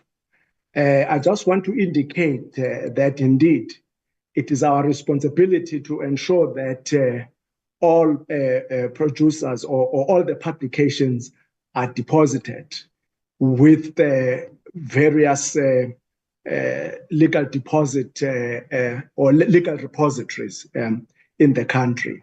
And I just want to indicate that, yes, this has been happening, and but we are currently also working on the amendment where we are amending the Legal Deposit Act 1997, where it is meant to provide for electronic legal deposit and the deposit of audiovisual works, to set out the legal deposit role of the National Film, Video and Sound Archives, to also ensure the creation, long-term preservation and consistent making accessible in accessible formats of the most comprehensive collection of publications for the benefit of all people living in South Africa. So there is that work that is happening. And in addition to that, Honorable Chairperson, is we are also ensuring that there are penalties for those who are not complying with the Legal Deposit Act.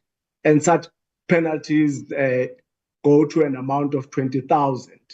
The act is very, the bill is very stipulated that it should be less than, not more than 20,000 for those who are not doing what they're supposed to do. The issue that was raised by Honorable Mthethwa, the secondment of our DDG is up until the 10th of May. So then it will depend on whether by that time the appointment would have been made.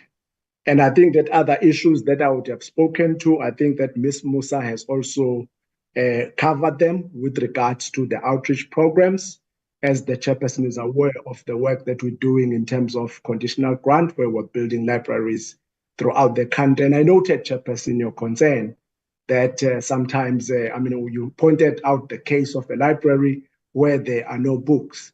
I want to assure the chairperson that when we give that conditional grant to provinces, that conditional grant is not just for only building and refurbishing libraries, but it's also about the material, making it a point that there's material, that is books and everything that it could be a library material, as well as also ensuring that there's ICT in those libraries. I thought that those are the things that maybe were relevant to the department, and I would like to stop here, Chairperson. Thank you.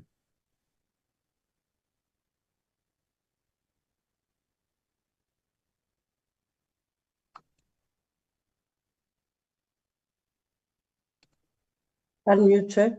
Mr. Ndima, is there a hand? Not. I'm done, Chairperson. I was just lowering my hand. Oh, thank you. Oh, okay. Honorable members, that brings us to the end of the session. Minister, you want to send us off for 1 minute? Only the session, and then we will then excuse the National Library South Africa. No, I'm fine. Thank you, Chair. I will take your lead. I was worried, Minister. I thought that you were on the treadmill. I'm running away from the treadmill. Thank you, Chair. Can the Portfolio Secretary just give indication as to whether our next guest is present? Yes, Chairperson, they are present in the meeting. Thank you so much. Honorable members, we are going to start immediately with our next guest, and that is what we better know, Robben Island Museum Council. And honorable members, I would like to say that we are meeting them today, as well as also the Association of Ex-Political Prisoners. Much welcome in today's meeting. The management of the museum and officials of Parliament, greetings and welcome again. As per the program, our program today, again, this meeting was also supposed to deal with the annual performance plan. We are all aware about the announcement by the National Treasury, and as a result of that withdrawal of the national budget, I would like to say that it has an impact on our agenda. We will therefore not dealing with that, and I hope that you will understand. As I've said to the previous entity, that we will definitely meet again when it comes to that. Nonetheless, the meeting must reflect on some of the pressing challenges that we also experience within RIM. For instance, honorable members, I would like to emphasize and to say that in November 2024, we saw media reports to the effect that 2 executive managers resigned from their positions. And sadly so, with most, if not all of the departments, sadly so, the reasons that was tabled were a toxic environment at the entity. So that is a very serious allegation. And we need some clarity, because also, and we will see further in your presentations. Members will see further what is transpired when it comes to the vacancy rate, etc. So early this year, we heard that the CEO of the entity was redeployed amid investigations. Same stitch, same issue. Moreover, when I look at the museum's management team, I realize that there are 3 vacant positions at management level and 6 vacancies at a senior level. So this raises the eyebrows, it raises concerns of instability at the museum. The concern is supported by the ex-political prisoners who pointed out, those who have gone through those presentations, they have pointed out that they wish for stability and peace at the entity. I would like that the council and the management to take us through all of these challenges today and to also explain that the impact they have on the organizations, impact it have on the operations, as well as how they're going to mitigate these challenges. With that said, I'm going to give an opportunity to the department to lead us into the presentation pertaining to what is transpired at RIM, and following the department, we will then ask Robben Island to make their presentation. The Department of Sport, Arts and Culture.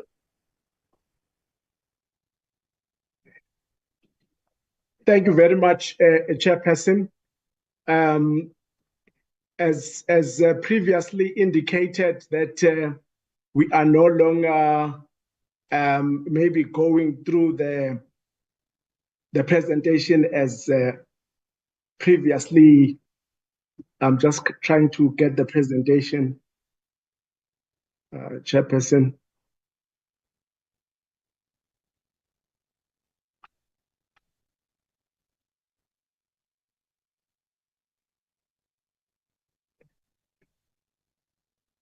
Oh, I'm sorry.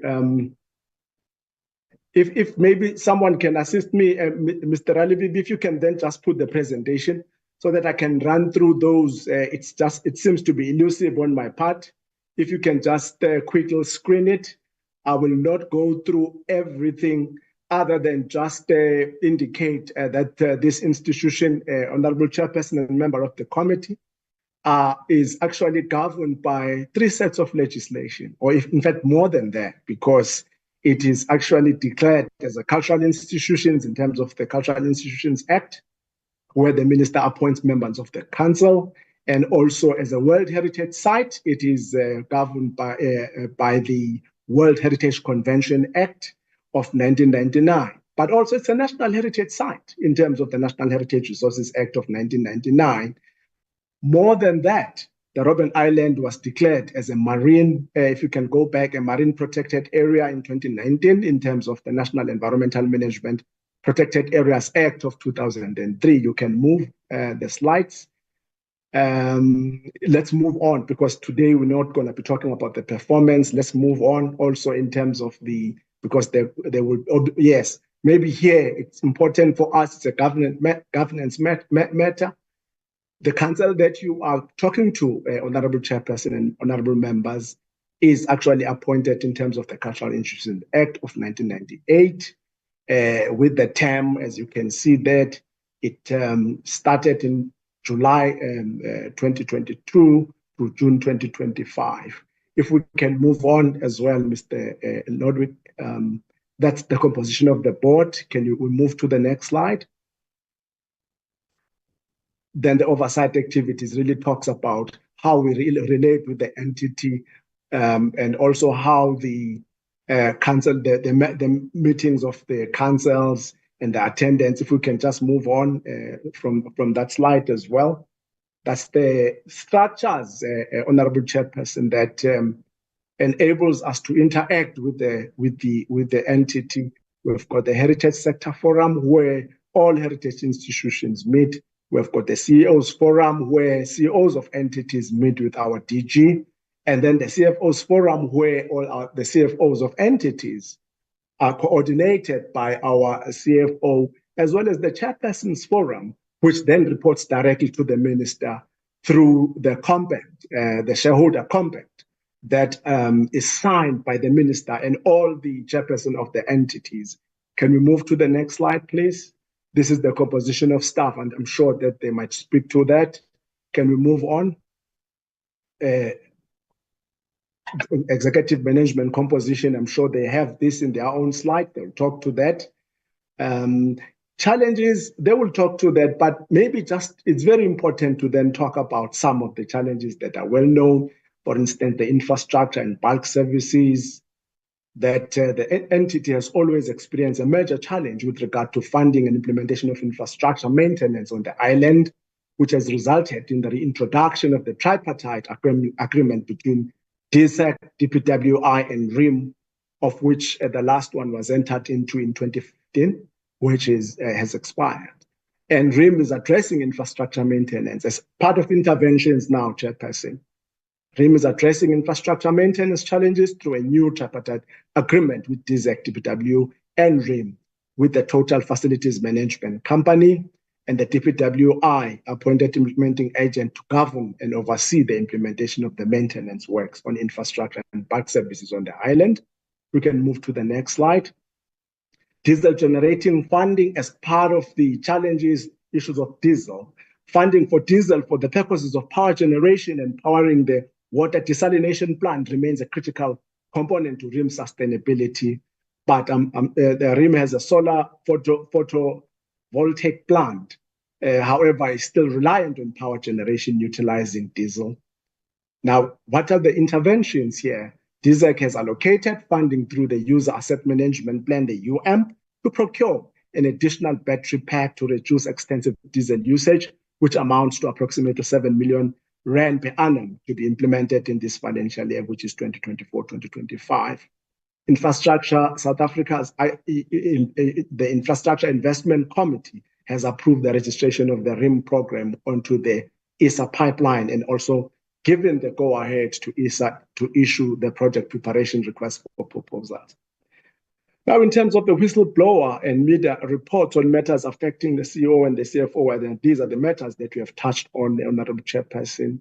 The Council of Robben Island is dealing with these matters. A comprehensive report will be provided during the presentation by the Council. And I think that this brings us to an end of the summary that is being given by the Department of Sport, Arts and Culture. And I thank you, Chairperson and honorable members. Thank you.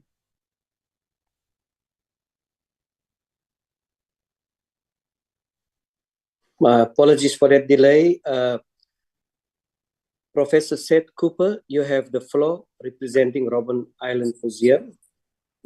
Thank you very much, Chairperson. Greetings to you and the honorable members, to the Minister, the Deputy Minister, the DSAC officials present, as well as my fellow councillors present. Allow me right at the outset to say that the issues you raised, Chairperson, as your first point are subject of an inquiry that the National School of Governance is concluding and will be tabled at the next council meeting scheduled on the 6th and 7th of next month. Council will receive that report then and will consequently make it available to the Honourable Minister and yourselves so that we don't engage on any of these issues that may be contested by any of the implicated persons who this report covers. Safe to say that the issues you have touched on are issues that form the remit of this investigation.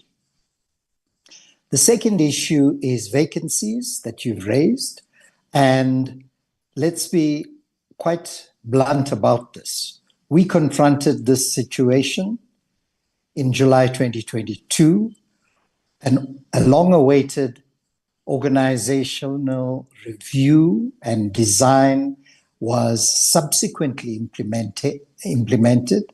That report will also partially be covered by the National School of Governance report, as well as by the conclusion of the OD inquiry internally.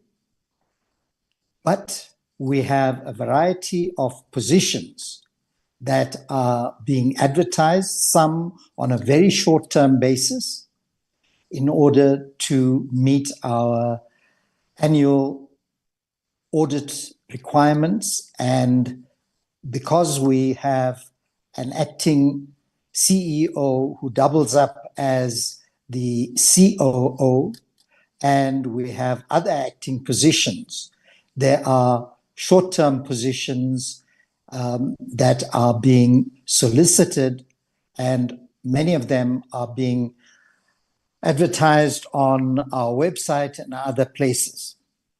However, the fitness for purpose for what RIM does is critical. To that end, I should point out that Council, from its very first meeting and in each subsequent meeting, has actually said, are we a museum?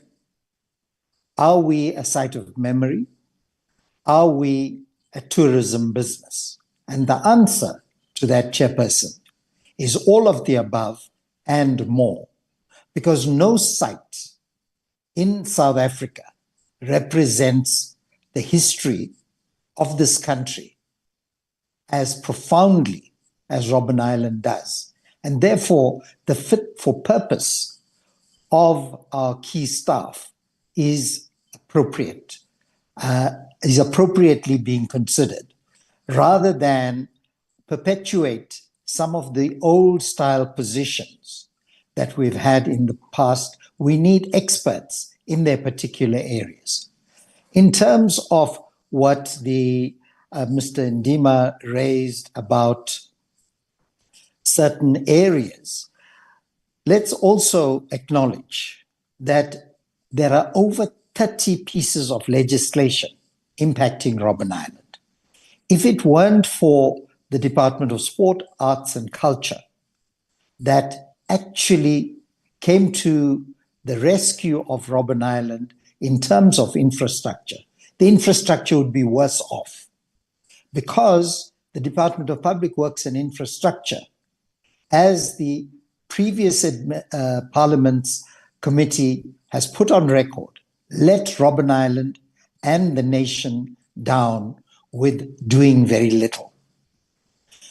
To that end, it's noteworthy that despite our request that that money be made available directly to Robben Island to carry out the necessary maintenance, ongoing refurbishments, and other upgrades which require the South African Heritage Resource Agency's approval.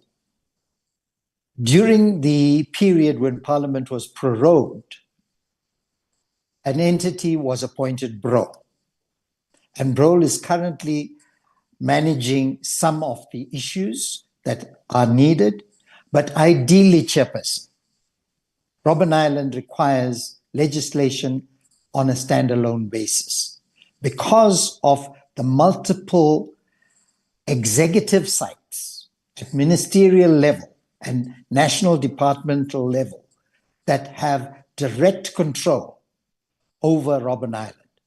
The Department of Forestry and Environment, Fisheries, Forestry and Environment, for instance, Chairperson, holds the World Heritage Site mark. That department has paid zero to Robben Island to date. Now, those issues, thankfully, in the 7th administration, are being attended to. The Deputy Minister is facilitating an engagement with DPWI, the primary ministry where the executive authority lies, the Department of Sport, Arts and Culture, as well as forestries, fisheries and environment, as well as tourism and the other areas. We also need to point out that for once, and this has happened during this council's tenure, South Africans have become the leading visitors to Robben Island historically, and our annual figures show that that figure has been rising. We have also taken the decision to retain the pricing that has been there for at least 9 years, and that is the 400 and 600 for foreigners because of the economic situation. It should be pointed out that foreigners subsidize South Africans. We've also taken the decision to allow children under 12 to come to Robben Island free, because it is during that period when children understand the history of their country, their ancestry, colonialism, the apartheid era, and the promise of democracy that Robben Island portends and is the repository of, that we will change our future together. So to that end, we should also note that Robben Island is a heavily contested territory. It's national, but the province has a role in it. The province, if it had its way, would play a bigger role and perhaps want it to be part of the province. The city plays a role, but so do all our universities, especially the universities in the Western Cape, play a role. There are a variety of programs that we have as council proposed and which will be operationalized. There are about a dozen that we have agreed will be unfurled before the end of our tenure, so that our successors will have a firm basis to take Robben Island to the next level, which unfortunately we have been grappling with and will resolve before our term ends. With that, Chairperson, I want to ask our acting CEO to take us through the key areas that need to be answered in terms of those vacancies and what steps are being taken on a short-term basis to ensure sustainability of operations. I must point out that in bulk infrastructure, for instance, last year we got directly the National Petroleum Company to provide us with diesel directly. That results in a massive saving. They sell diesel to us at the same price they sell it to Eskom. Such public-private, public-public partnerships are essential. But, Chairperson, Minister, and others present, Robben Island does not need state bailouts. If run as a viable and future growing business, incorporating heritage, the rich history of over 2,500 years when the Phoenicians' artifacts were found on Robben Island, the 15th century Portuguese incursions being repulsed by the Coringua, the 17th century Dutch settlement, the further incursions by British, where chiefs and leaders from the Eastern Cape right through to the hinterland were imprisoned on Robben Island. That history is not known to our children. It is a site of social cohesion and can operate on its own strength. As I've said in other contexts, it's a money printing machine if it's run not as a government department stuck with a granite-infested APP tick box exercise, but agile to meet business and changing needs. Our children will truly benefit from that experience. The way that government does business by putting out tenders, for instance, result in less local persons being employed to do the kinds of work that they ought to do.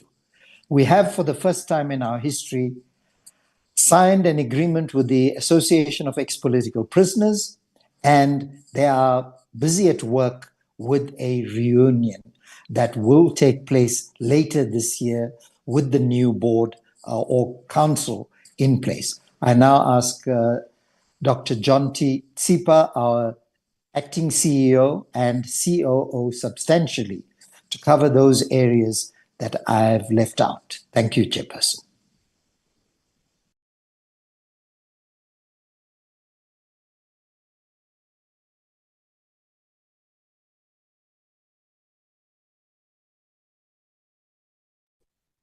Please proceed and unmute and flight the presentation if there is one. Thank you, Chair. Yes, indeed, there is a presentation, but I think since the format of the presentation has changed slightly, I can talk off the cuff if that is okay with the Chair and the committee members. You may proceed. Thank you. Chair, the previous relationship between the Association of the Ex-Political Prisoners and Robben Island is well documented. And I'm using the word previous because that relationship has improved significantly.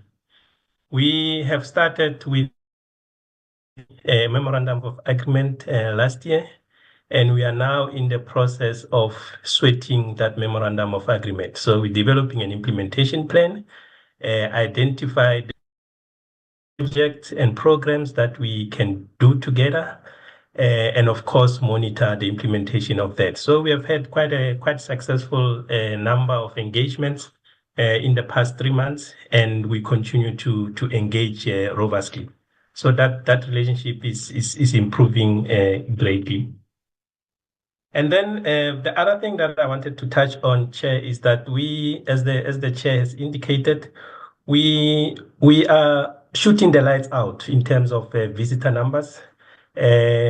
Our unaudited visitor number for the past financial year has seen an increase from 247 last year to about slightly more than 250,000 in the current financial year. So we can see we're seeing an upward trend that suggests that the sky is the limit. In as far as financial sustainability is concerned, we are slowly becoming less and less independent of the grant, as it were. Because if you look at our income statement, for instance, 60% of our revenue is self-generated, and we can do more, and we know how to get to at least having 100% of our revenue being self-generated. And if you look at our balance sheet, for instance, we are solvent, we are a going concern, we are able to pay our financial obligations as they become due. So in terms of liquidity and solvency, we are good to go there. Then, Chair, of course, with all those success stories, we do have challenges, as you have eloquently illuminated those challenges. And one of those challenges, of course, has been and I would like to separate them into calling them exogenous challenges because they are external in nature, and endogenous challenges because they are internal in nature. So I'll start with the endogenous one that we have control of and we can manage them. The staff capacity, we are well aware that we have a high rate of vacancies, and we are in the process of filling those vacancies. We will be starting with the adverts from next week and filling those positions ASAP. Then the other challenge that we have identified, Chair, you have spoken about the media reports, etc. We had to sit and reflect, and as a result of that, what we then did was there was a day where we closed shop, and we said, let us close shop and go to the island as RIM employees to go and reflect, to go and play together, to go and break bread together. And that session, we termed it a wellness day and staff engagement day. It was a well-received day. We had more than 80% of employees attending that particular session. And of course, after that, we did a survey and it was greatly appreciated. And we're starting to see colleagues My apologies to interrupt. Can we move a little bit away from the APP? We will deal with the APP. You also initially indicated that you have a problem to flight the presentation. And I'm not too sure whether you're in a position to do so now. Flight the presentation? Yes, are you? This is a matter of procedure. Okay, all right, let me flight it, Chair. The shareholder, are you able to flight it from your end? I think it will be just 2 slides that I'll talk to.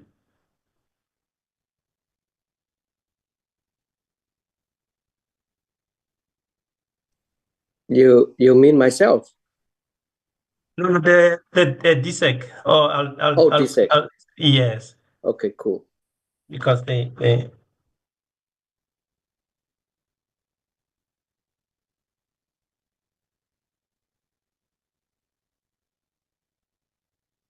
Mr. Tipper, you have also been given sharing rights to flight the presentation. all right, let me see if I can project that.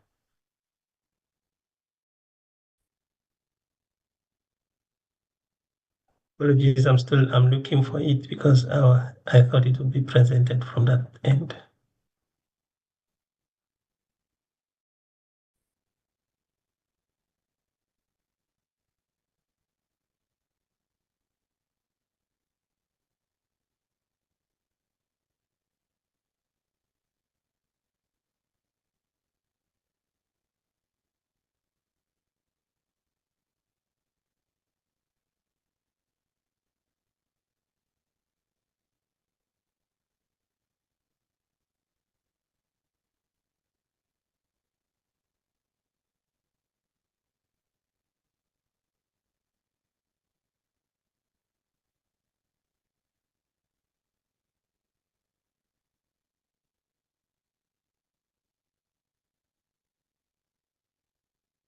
Apologies, Chair, I'm still looking for it. Okay, I think I found it. All right, is it visible, Chair? Yes, indeed. All right.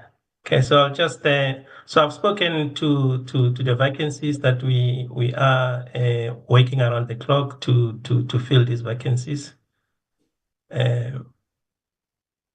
And then I've spoken to that, and I'm not speaking to the APP. I've spoken to this as well, and then I've spoken to that. So perhaps let me try and fill the questions that you have raised point by point. So the chairperson spoke about the resignation and toxic environment. I did speak to that we will be filling these positions in the next few weeks. Redeployment of the CEO to another entity, the chairperson has spoken to that. Vacancies at EXCO and senior management, I've spoken to that. The Association of the Ex-Political Prisoners, talking about stability and peace, I have spoken to that. I think we have ment the fences and we continue to harmonize the relationship. And then the last one, you spoke about the impact on operations and the impact of all of these issues on operations and organization and the organization at large. Chair, the implication of the vacancy rate, we are feeling it as staff members, because we then need to double up in various positions. But of course, we understood that there is a process underway, and now there is an even better process of accelerating the filling of those positions. So that has really affected that much.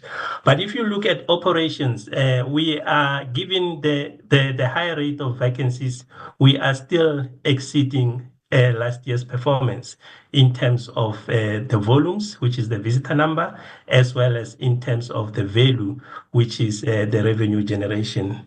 But of course, we do need to fill those positions ASAP.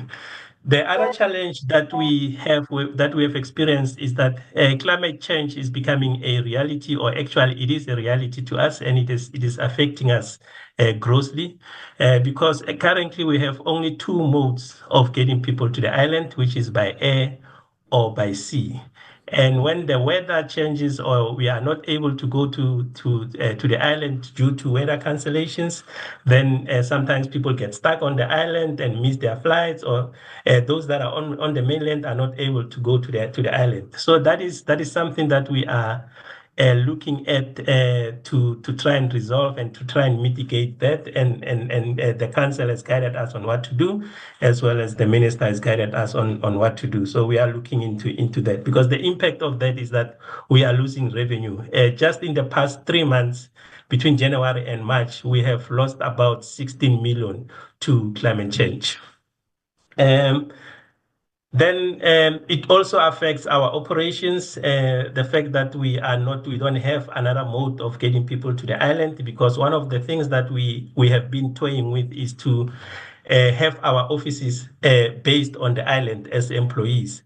Now, if we have offices based there and on a particular day we are not able to go to the island, then that becomes a problem for us. Thank you, Chair. I think I've covered all the questions you have asked in the beginning. Thank you so much. Honorable members, I would think that we all wholeheartedly agree with the notion that Robben Island remains a profoundly significant site of memory for all of us, underscoring its importance as explained by Prof. Cooper. Today, myself in general, in particular, and I think most of the members in general will have the privilege to listen and to hear from Mr. Masemola, the Secretary General of the Ex-Political Prisoners Association. Mr. Masemola, you have the floor. Thank you very much, Chair, and Honorable Minister Peyton Mackenzie, and Honorable members of the committee, and the chairperson of the RIM board and the CEO.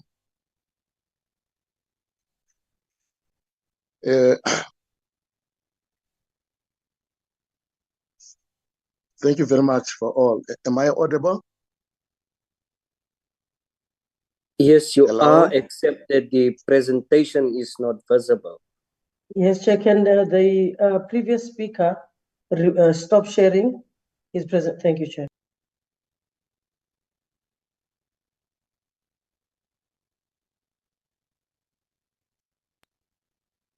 That's You may flight the presentation, Honorable. Please flight the presentation.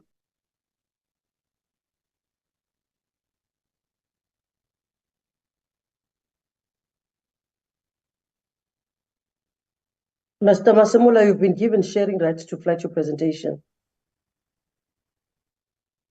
No, I don't have the necessary resources here with me. Can I be pardoned with regard to that?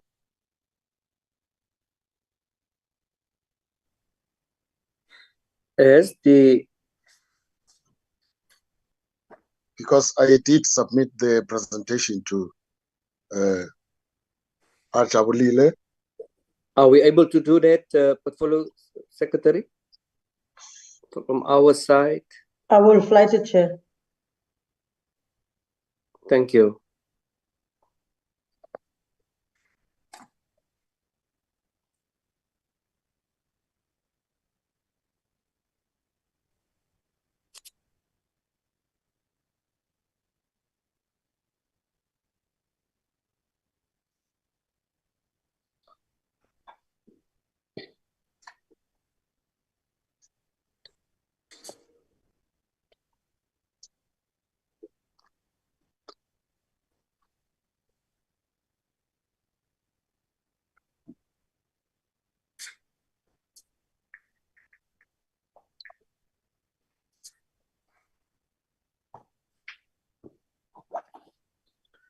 Are we winning?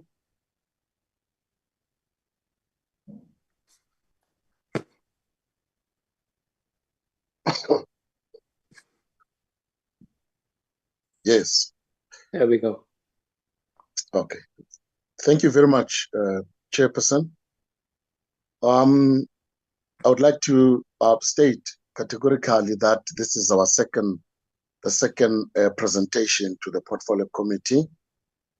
The first presentation was done, previously, and it was during the height of the, tensions between the association and the previous board, and some of the resolutions and the things that were raised in that first presentation, I think they will be flighted from the second, this current presentation.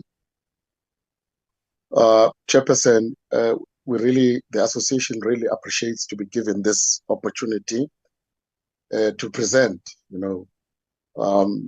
its cause to the Portfolio Committee. And I just wanted to state it, that previously this privilege was not allowed to us by the previous RIM, executives. And we are very much happy as the association to present our side of the story, because our side of the story was presented by somebody else previously. Yes, I would like to start now by saying, as you see in our presentation, the background history of the association, that it was established in 1995 at Robben Island, and during the reunion of political prisoners, and organized by the first president of the Republic, that is Comrade Nelson Mandela, in commemoration of his 5 years of being released from prison. The main objective, actually, taken from the preamble of the association, it is to address the socio-economic situations that are affecting the ex-political prisoners. And also to seek, ways to alleviate the dire situation that are affecting our members. Most of them, they are sick and frail, and some of them are being buried as paupers around the country. So you can see the first committee that was appointed to lead this association, the late Comrade Kathy, Comrade Tokyo, Terra, Tandi Mudise, Jeff Hateb, and Popo. So I just wanted to mention, Chair, that the association represents all the former liberation movements that were incarcerated on Robben Island. The symbolic value of the island, it lies in its somber history as both prison and hospital for the unfortunates who were sequestrated as being socially undesirable. This came to an end in 1990 when the inhuman apartheid regime was rejected by the South African people and political prisoners who have been incarcerated on the island, when they received their freedom after so many decades. The buildings of Robben Island bear witness to its somber history. Its present building symbolizes the triumph of the human spirit, of freedom and democracy over oppression. So since it has been declared as a museum and World Heritage Site, and thousands of visitors, both locally and abroad, have been visiting the island. Now, Chair, I just wanted to highlight on paragraph number 2, the background history between Robben Island and the association.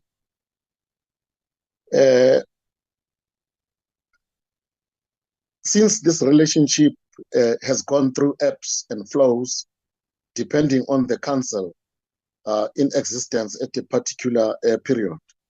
Remember what I said, that these ebbs and flows were based on the interaction between us as the association and the RIM executive. And as the CEO has already indicated, that much it is history, and it was not supposed to have been done because it was the war between us and them, and the war between us and them, it was nothing else but it was us defending our heritage and the legacy of the association.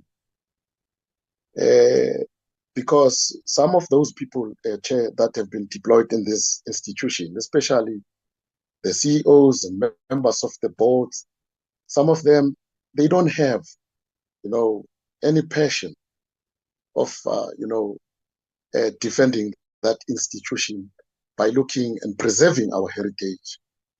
They are there, some of them, as check collectors and, not adhering to what we are saying to them, and to advise them about the rich, heritage that is there on the island. And they tend to ignore that. And we have seen also the forensic investigations of the Morar investigation and the Macrobet investigations. And up until now, Chair, those findings of those investigations have not come to the fore. I remember in the first presentation, the Portfolio Committee demanded that the findings and the resolutions and the recommendations of the forensic investigations should be made public, and all of us, so that we can be satisfied, because there were a lot of malfeasance and corruption taking place in that institution. And we vehemently resisted all those things that does not belong to that island. And we thought probably that the board and the DSEC will, and the RIM Council will now resolve these matters by availing those reports. That is the AG recommendations and also the forensic investigation reports. And Chair, from our experiences, that all these malfeasance that have been taking place since the second administration up until now, that actually that institution, the people that were deployed there, Chair, were not vetted correctly. These were wrong people. And I just wanted to place that into record, because now and every time when a new board or a new CEO has been appointed, how many times did Robben Island change the CEOs and and the officials? You will find that most of them, they don't finish their terms, because we have deployed the wrong people who don't have any experience and the emotional attachment to that institution, as we are as political prisoners.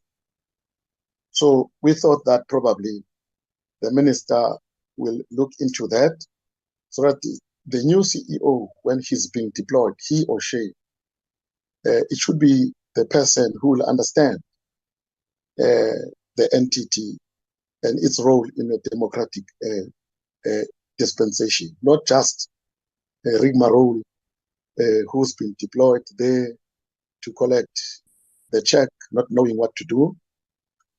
And I just want to place it on record that with regard to the governance, yes, we have been vocal to say that institution, there is a collapse of governance, but since the deployment of the current acting CEO, as young as he is, he managed actually to bring stability. And the current board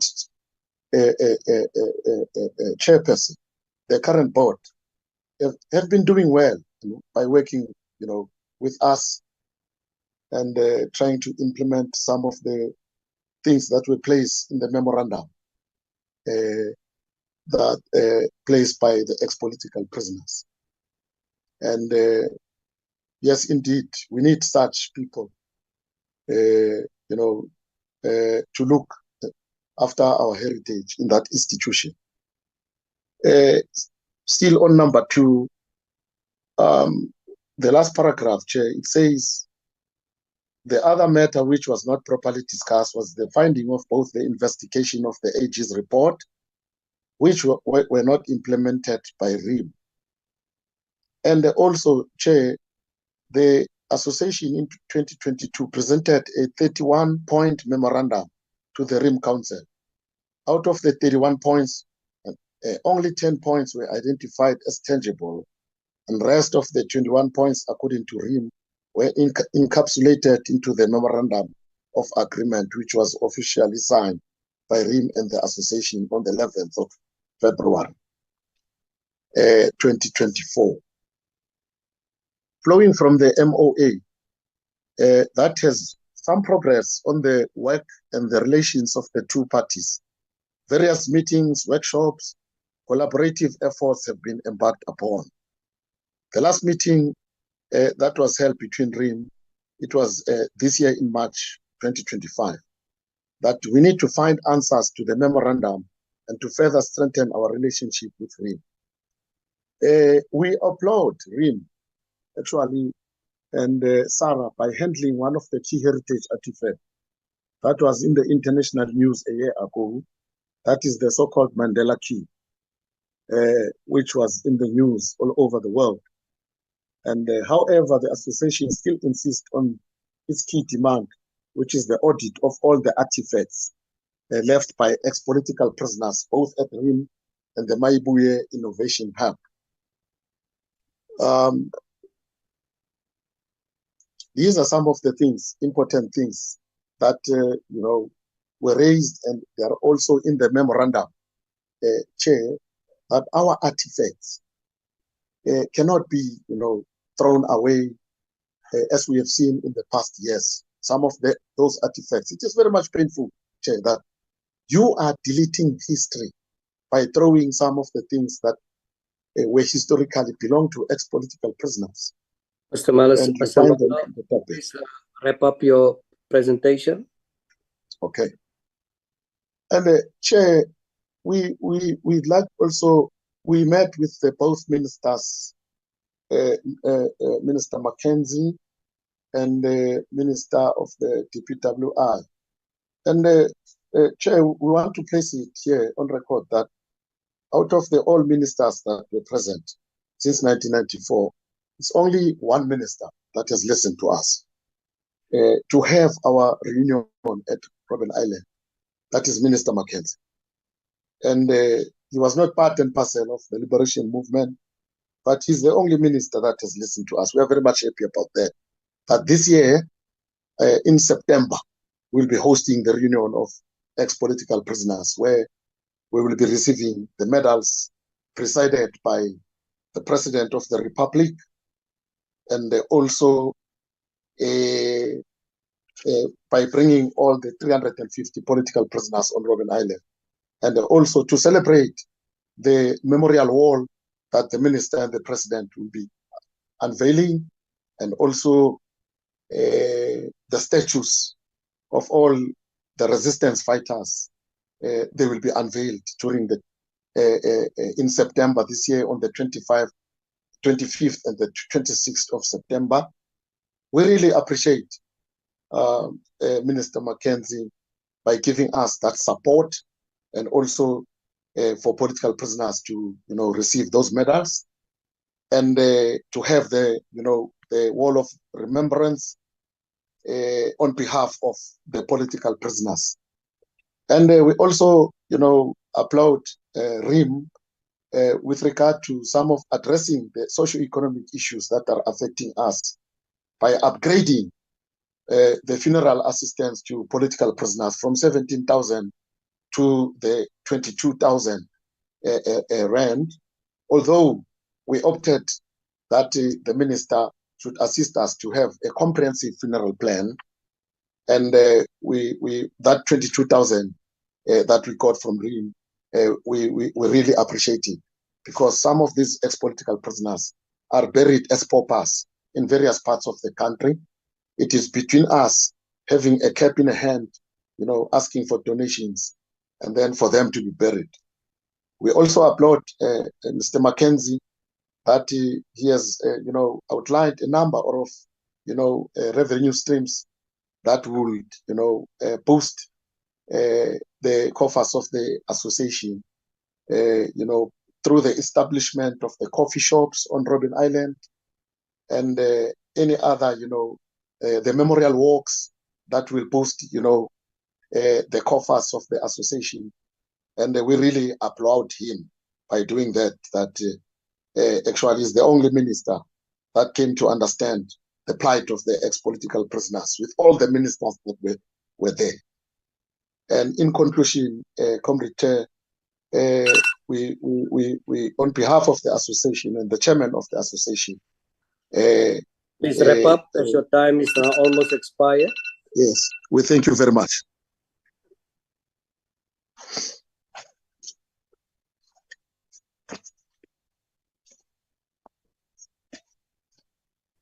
Thank you so much. Honorable members, I think you would agree with me that perhaps in future, when it comes to presentations for the Ex-Political Prisoners Association, we should adhere to a particular format. I just want to guard against, against the role of the committee in terms of, dealing with oversight rather than disputes.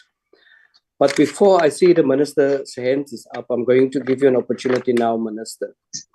But before we are going to proceed and ask for members to engage with the reports, to ask questions for clarity, to make comments, I just want to make the following remark, or rather ask a question pertaining to governance once again. We are all aware that the CEO has been redeployed to NFVF, the National Film and Video Industry Foundation. So we are also aware that the minister has appointed a new board. Now, before and for clarity or for members, I would like to ask, what is the current state of the previous CEO that has been, I'm not too sure whether to use the word redeployed or sanctioned to NFVF. What is the current status of that particular individual? Whether she has been put on suspension or returned to the Robben Island Museum. If the Department of Sports, Arts and Culture, please respond to that before I'm going to give members an opportunity.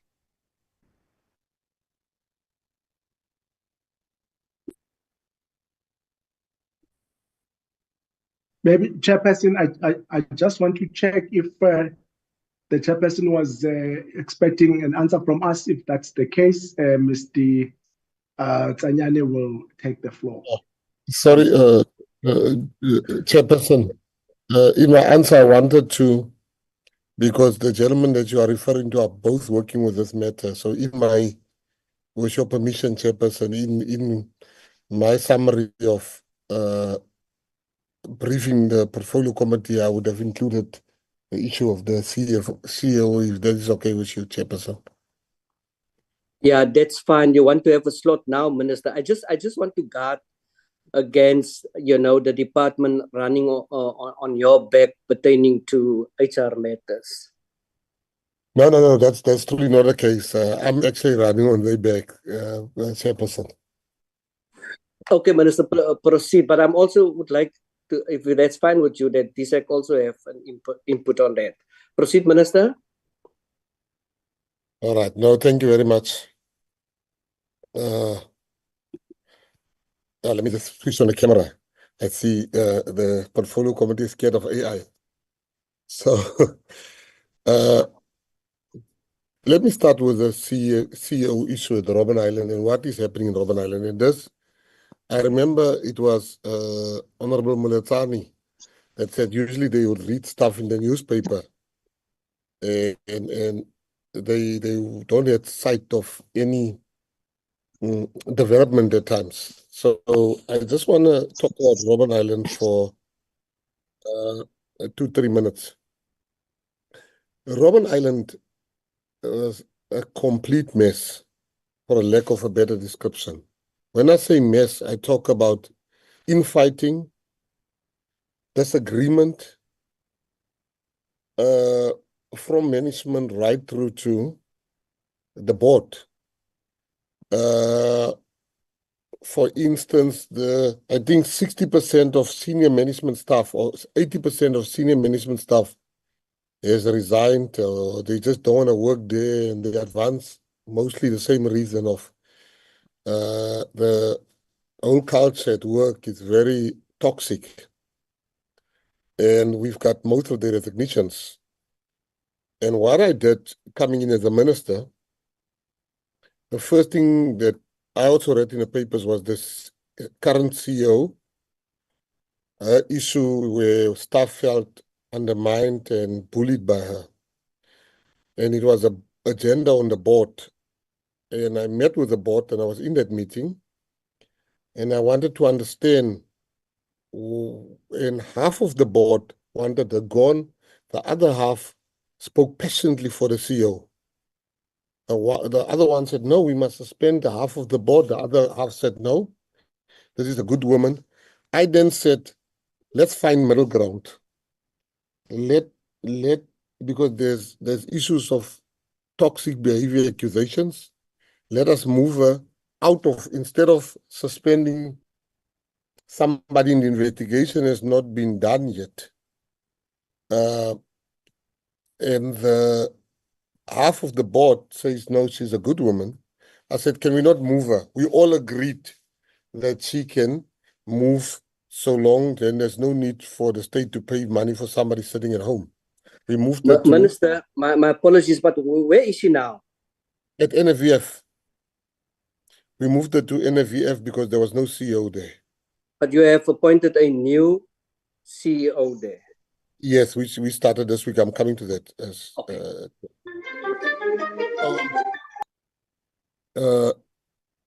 That was the one point. So we moved the lady. Everybody agreed. The whole board agreed. There was no fight. We then subsequently looked at Robben Island. Now, of 24 visits to Robben Island, only 16 reaches Robben Island. The majority of the fights is because of the ferries. The ferry breaks down. The weather is not good. It is a constant complaint we are getting about these ferries. I then called the board in and I said, you must understand in the management, your business is not transport. That's not your business as a museum. Your business is looking after enhancing the museum and enhancing visitor experience. But it is not to be a transport company. You're the only museum in the world that involved themselves in transporting people. You should be concentrating on the museum. They were in agreement. But the more I sat with the board, the more I realized that these are people that there was just simple misunderstandings. It wasn't dysfunctional. The misunderstandings made it dysfunctional. So Cabinet, then the G20, I think 41 presidents want to go to Robben Island. And Cabinet was, the IMC, the Interministerial Committee, was tasked with fixing Robben Island. And I was tasked as the line minister to present the plans to fix Robben Island. plans I'm going to present on Monday. But what I've done in the meantime, I met with everybody in Robben Island to understand so that the plans that I'm presenting should not be Gaten Mackenzie's plans, but every one of us. The plans should involve all of us. What we've decided together, we also visited Robben Island, spent the whole day there, went through everything. And we spoke to the visitors, which they were very, very unhappy. Just two examples that people told me when I was there. One, people from Italy told me, how do you come to this museum and there's not a proper coffee shop? We can't even get coffee. The other people, I think they were from Finland, they said, how do you expect us to come here to this place and we must leave within 3 hours? We still want to be around here, but we have to leave. And then the locals said, we can't leave our businesses because being on Robben Island, there's no connectivity. Now, I was just mentioning 3 of the 300 problems we were told. So we sat down with the board, we sat down with the stakeholders, we sat down as a cabinet committee, we said, this is what we're going to do. Number one, we are going to make 3 modes of transport available to Robben Island. One, we're going to license more ferries, not ferries. We're going to license more speedboats. We're going to license smaller companies to run between Robben Island and Cape Town. We are going to make sure that the helicopter pets, we're going to go to the market and get a company that will fix the helicopter pets that they're number one, so that you can go by helicopter. We're also getting a company that will fix the airstrip, because there's an airstrip on Robben Island that very few people are aware of. But that's how the erstwhile apartheid leaders used to land there. We are also fixing that. We found it. We're also fixing the restaurants. We're also fixing the coffee shops that will be there in the proper restaurant, because there's no proper restaurant there. Together with the acting CEO and everybody else, we are going to get a company to fix the guest houses so people can stay there. We are going to, this is all to enhance the visitor experience. And we've given ourselves 90 days to do all of that stuff. We are also going to look at the connectivity at Robben Island. We are also going to make sure that the Mandela Museum gets reopened on Nelson Mandela, on Robben Island, because Robben Island sits with a lot of art that I've subsequently learned is at the University of Cape Town. The art is there. This is the art belonging to Robben Island. I also got to hear that in a conversation with somebody, and I followed up, and indeed it's like that. The chairperson of Robben Island, Professor Cooper, is also in discussions with the Methodist Church to hand over the church on Robben Island. So a lot of people that want to get married on Robben Island, they can use that also as a revenue enhancer. Lastly, the issue of the heroes of Robben Island. You know, Robben Island does not only consist of Nelson Mandela. There's people that was at Robben Island. So what we've done, we've had meetings with the ex-political prisoners, and we listened to them, and they've been waiting for their medals, which was decided only a few get medals. I said, that's unfair. Who will not get medals? We are now in the process of getting everybody medals. The president will announce, will invite the portfolio committee on Robben Island when we do that. The president will give out the medals to the ex-political prisoners. We're also doing a wall of remembrance. It's the only museum where people that were there are not being mentioned nowhere. So they will be there. There will be a great wall of remembrance. And every political party that had members on Robben Island will give us a name of who we should build a rock statue. It's not a normal statue. It's a statue made of rocks, of the rocks they used to work with on Robben Island, the quarry. So the ANC, AZAPO, the PAC, and the SWAPO was also on Robben Island. We've made overtures to them that they will give us them. We'll also put the first person on Robben Island, Harry Strandloper, a statue there, and also the woman that was in prison on Robben Island, Krotua. Her statue will also be there, and it will be a walk of remembrance. It will also be a garden of deep introspection.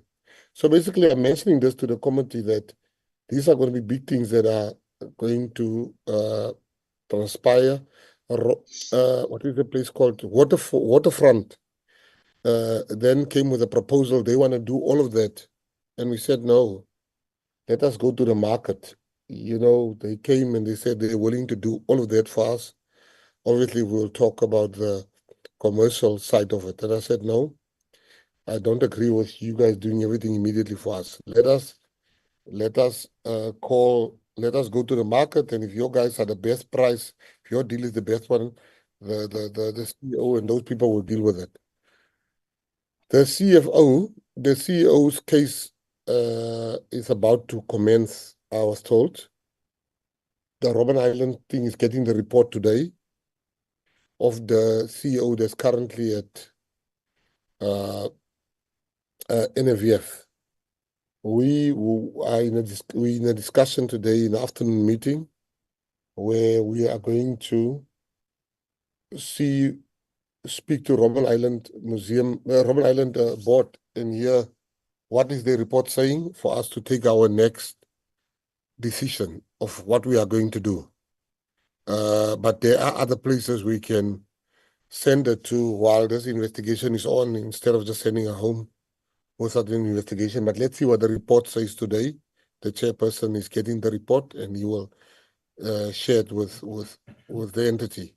So basically, chairperson, there was a mouthful, but this, so you know, that is what is being planned for Robben Island, because we gotta fix Robben Island. It's a mess, but we're fixing it. Thank you. Okay, thank you so much for that, Minister, because my worry was that we are now sitting with two CEOs at the NFVF. Also, Minister, thank you so much for the oversight on the, or rather explanation on the developments on this particular island. But I just want to make the following comments pertaining to that. And that is the issues of the conservation is at play. That's why the limited, at the time when I visited there, that's why the limited time of visits. So that there have to be a balance between, you know, the number of people of visiting there as well as the conservation. And yes, these are also simplistic perhaps solutions on the complex issues that we have on the island, as well as, you know, the potential the island itself has when it comes to self-sustainability. And you're right, you know, and when it comes to the sustainability, also the competition at play vis-a-vis the private, almost say jets, the private ships, and to visit, because we are also aware of numerous allegations of sabotaging of the current ferry, and also one particular ferry who is now for quite a while, when I visited Robben Island, not in use. But I'm so glad that you, Minister, have mentioned these things, and it also gives us now an opportunity as a portfolio committee to start getting involved, and also perhaps request from the Department of Sports, Arts and Culture to submit us a report, you know, for also to play our oversight role on what is transpiring there. But with that said, honorable members, I'm going to give an opportunity to members, those who would like to ask questions, interrogate the report, make comments. I see the hand of Honorable Liam Jacobs. Honorable Liam Jacobs, you may proceed. The floor is yours. Thank you very much, Chairperson. You know, I want to say firstly, I welcome the report, and I really actually appreciate the inputs made by the ex-political prisoners, you know, representative. That really was insightful as well. But Chairperson, I actually want to direct my questions towards the Minister. I actually want to just know this. We can call it a rejuvenation project. I would like to know by when is the envisaged date for it to start? When is the envisaged date for its completion? And what is the envisaged cost for this? And out of where is this cost going to come from? What is going to cover this particular cost? I think it's very welcome to rejuvenate the site. I think it will really benefit tourism, benefit jobs, and it will really be good for our economy. But I think these are questions that just do warrant answers in this particular instance. Thank you very much, Chairperson. Thank you, Honorable Eugene Mtetwa, following by Honorable Moletsane. Thank you, Chair. It's not AI. I'm still here. Chair, you know, I'm here listening to this and bubbling with ideas. And I'm asking myself, we envisage the ideal scenario or situation in our country. It has been to have South Africa turned into a construction site. But we seem to have more investigations happening than it has turned to an investigation site. Every institution has got an investigation happening. Minister, I think that suggests that maybe the department must have its own internal capacitated division that investigates this because we have these policies that's supposed to guide us. We have this monitoring and evaluation process. We have the public liaison, which I know that is supposed to be linked to the hotline. But we seem not to be monitoring what is happening until we find ourselves caught up with pens down. Maybe another situation is that of Professor Lumumba, who says that those with ideas have got no power. Those with power have got no ideas. And it's very surprising how Africans are quick at affirming those with no ideas into power. You know, I'm thinking here we have a very good relationship with Chinese, who could easily build a bridge from what is that place, waterfront to the island. Why are we not thinking that way? Why are we not exploring how to get a safer way to get to the island, have a huge parking so that it allows this flow to go through? You know, I know that they've done that, and it would also relate to the long walk to freedom. You know, other people would tend to say, no, I want to walk to the island. It will increase the flow. But I hear you with these ideas that you have, we're still going to have a very, I can see the challenge with opening up for market to come with, and it's going to open up for tender processes that bring that corruption element into it. And I'm sure then we can appreciate what EFF is calling for, this issue of state capacitation. It is something that we need to look into. We're spending so much money, Minister, towards these investigations and getting tenders where these projects don't get completed. I mean, Liam has just asked how much is it going to cost. I don't even want to imagine when we are building tennis courts that are worth more than 60 million but never get completed. So those are just my comments. Otherwise, honestly, I really feel pity for. I appreciate the confidence that even the ex-prisoners have towards the board. It is good. And if they could really stick to their guns and cooperate, I hear that these are very, in fact, in terms of their articulation, you can tell that these are people who are eloquent. I think this is what we need, not just eloquent, but you can tell that there's capacity in how they presented this. The only challenge we always have, it is figures, rents to what we are doing. So it's just more of comments than questions, Chair. Thanks. Yeah, thank you so much for that, Honorable Mtetwa. Before Honorable Moletsane is going to give an opportunity, I want to piggyback on Honorable Mtetwa's case, and I want to probe Robben Island Museum. The Minister has a very in-depth explanation on what we have in mind on this particular island. But I want to probe this.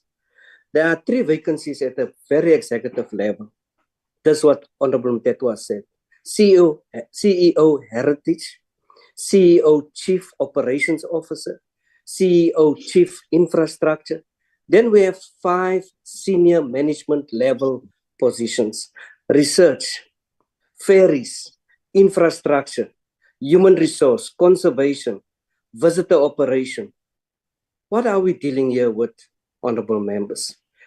A lack of appetite, while we have internal squabbles amongst one another. There's a risk specialist as well. And we are now being told as a committee that we are dealing with this. How are we dealing with these issues? And we need answers on this. Please, how are we dealing with all of these senior management level vacancies? And also, I mean, it's out there in the open that the environment is toxic. It's an island supposed to have fresh air and love and a sound environment for those working there. It has been labeled as toxic. Honorable Molotane? Thank you, Chairperson. And let me welcome the presentation that has been done of Robben Island Museum. Chairperson, firstly, let me just say to the Minister, Minister, yes, I'm listening to all these good things, good development that we want to bring to the Robben Island, and definitely they will increase the number of tourists at the Robben Island, and it will also increase the income that the Robben Island is making, especially when you talk about the coffee shops as well as the restaurants and so forth. To me, it sounds as something that will bring Robben Island forward, that will put Robben Island forward and bring attention that we all want to see. But now my issue is here. All those development that the minister is talking about, are they budgeted? Are we having them in the budget? How are we going to fund those projects from the tight budget that are we having? Are we not going to rely on public works to do those developments? At the end, they are going to be half done the same way like Sarah Bartman. Are we having enough money in our budget to cover all those things? The reason I'm saying this, Minister, it's after boxing in Daba or boxing, yes, in East London. Immediately, Minister on the spot said that we are going to renovate Orient Theatre. And my only worry was that, yes, we want to see Orient Theatre being renovated, boxing being taken to the next heights. But are we having such amount in our budget to do that? 2, again, Minister talk about the medals that are going to be given to the ex-political prisoners at Robben Island. I hope it's going to be only the medals, unlike what has happened, what has transpired at the honoring of the legends, the boxing legends in Pretoria. I hope it's going to be medals, nothing more, nothing less regarding that. Chairperson, the other thing that I want to check the issue of board. As the board, the term of current board started on the 1st of July 2022, and then it's going to end on the 30th of June 2025. I want to check with the department, Have they already put the advert for the board? How far is it?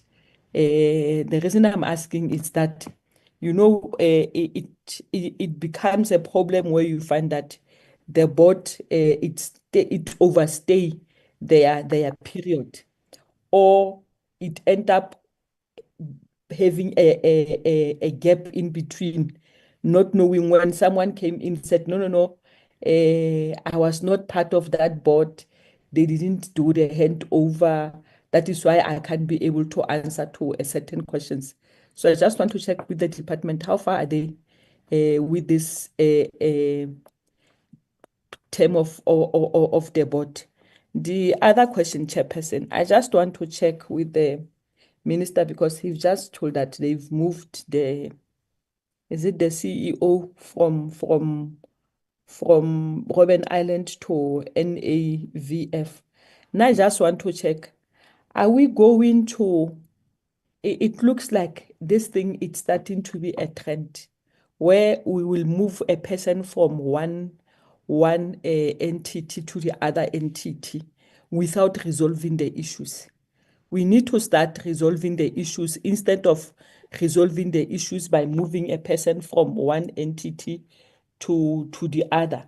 And really, because by moving the person, it means we are not solving the problem. Two, we are saying whatever the reason that makes that person to be removed from one entity to the other, they are valid, or they can be investigated and so forth.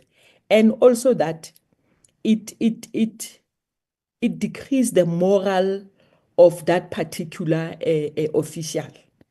It decreases the moral of that particular official, because moving a person from one place to the other, it's not assisting, Chair.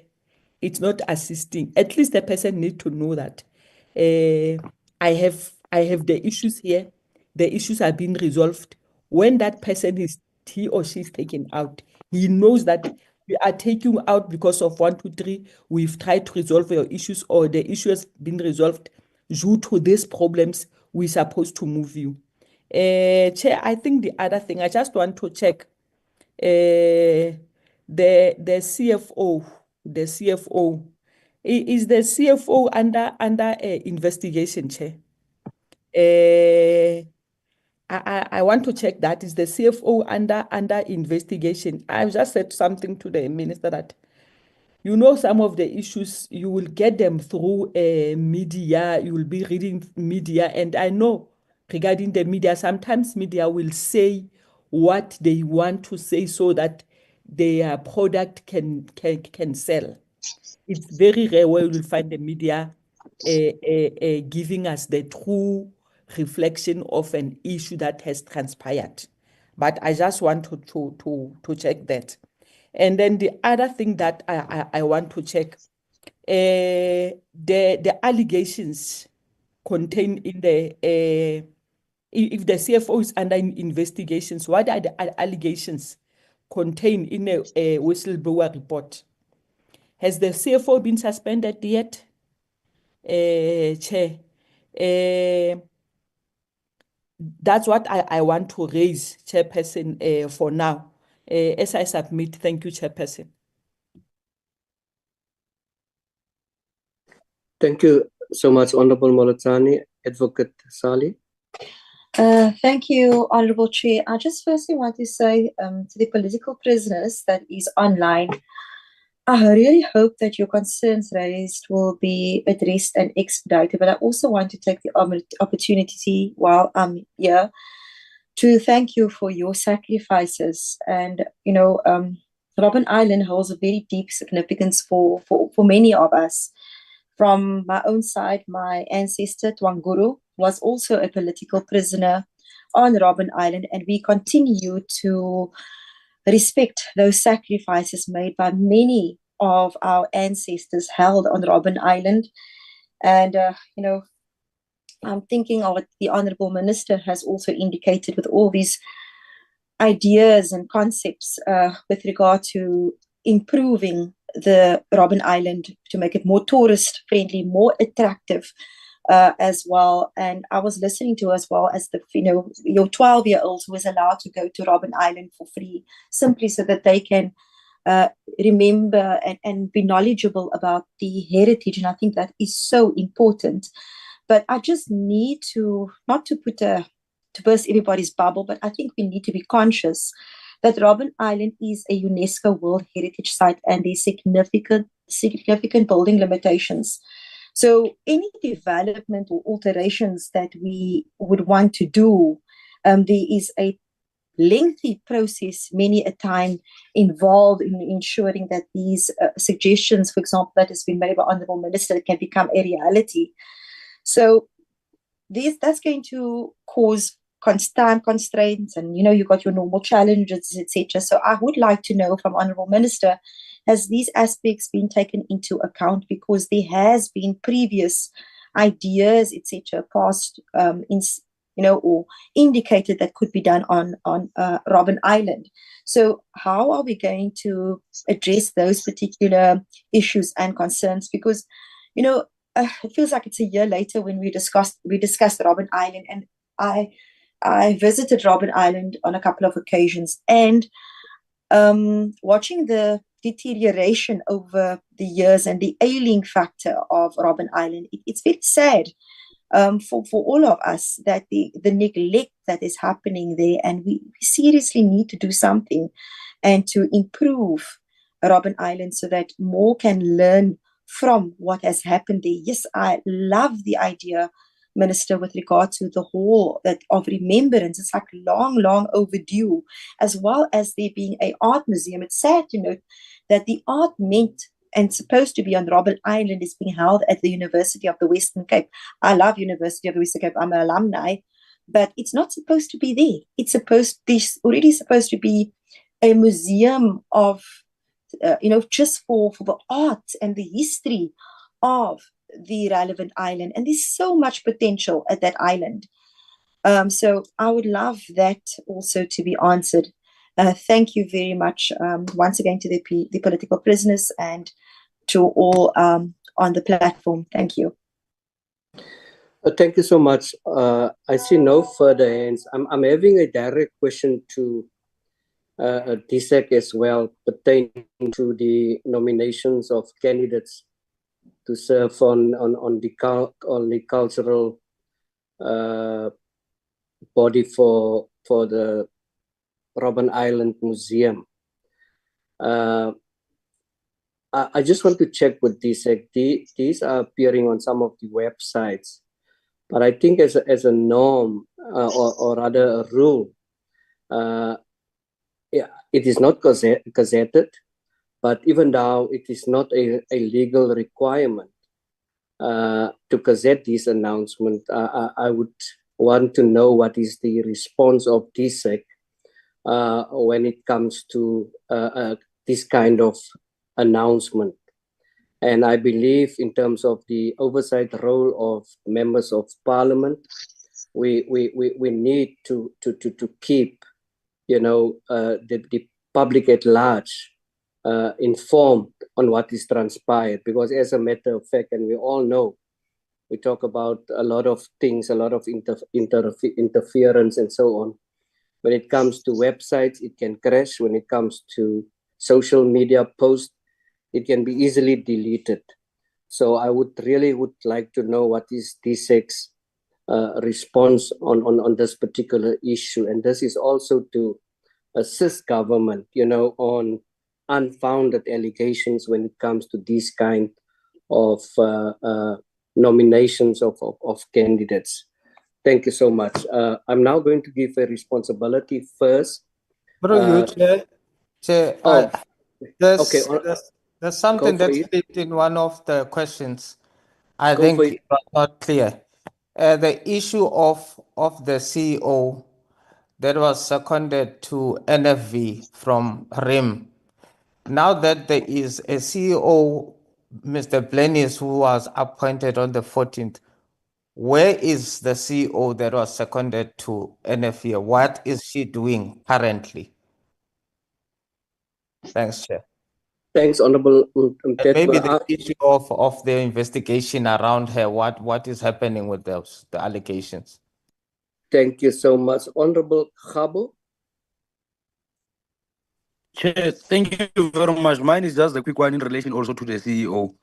I would want to understand probably from the minister, now that also it has now become a norm of people from being moved from one entity to the other entity.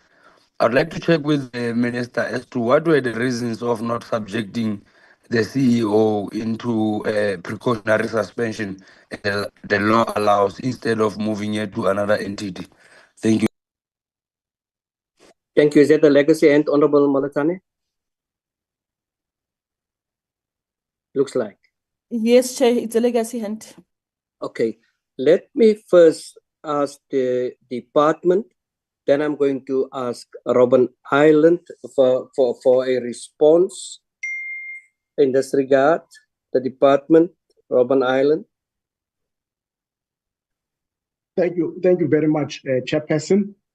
I would request my colleague to cover some of the aspects, but with regards to the work that is being envisaged at Robben Island, most of it, Honorable Chairperson, Honorable members of the committee, this is the work that is restorative. It's not like putting up new buildings. It's ensuring that the already existing infrastructure is actually properly maintained. And where there were helipads, you ensure that those helipads are restored. Where there was a runway, you restore. You're not doing anything new. And of course, whatever work that we will be doing here will also be subjected to our entities that have to do with conservation. For instance, in this case, the South African Heritage Resources Agency. But in terms of the where the processes are with regards to the nominations, I would then hand over to Mr. Tsanyane. Thank you.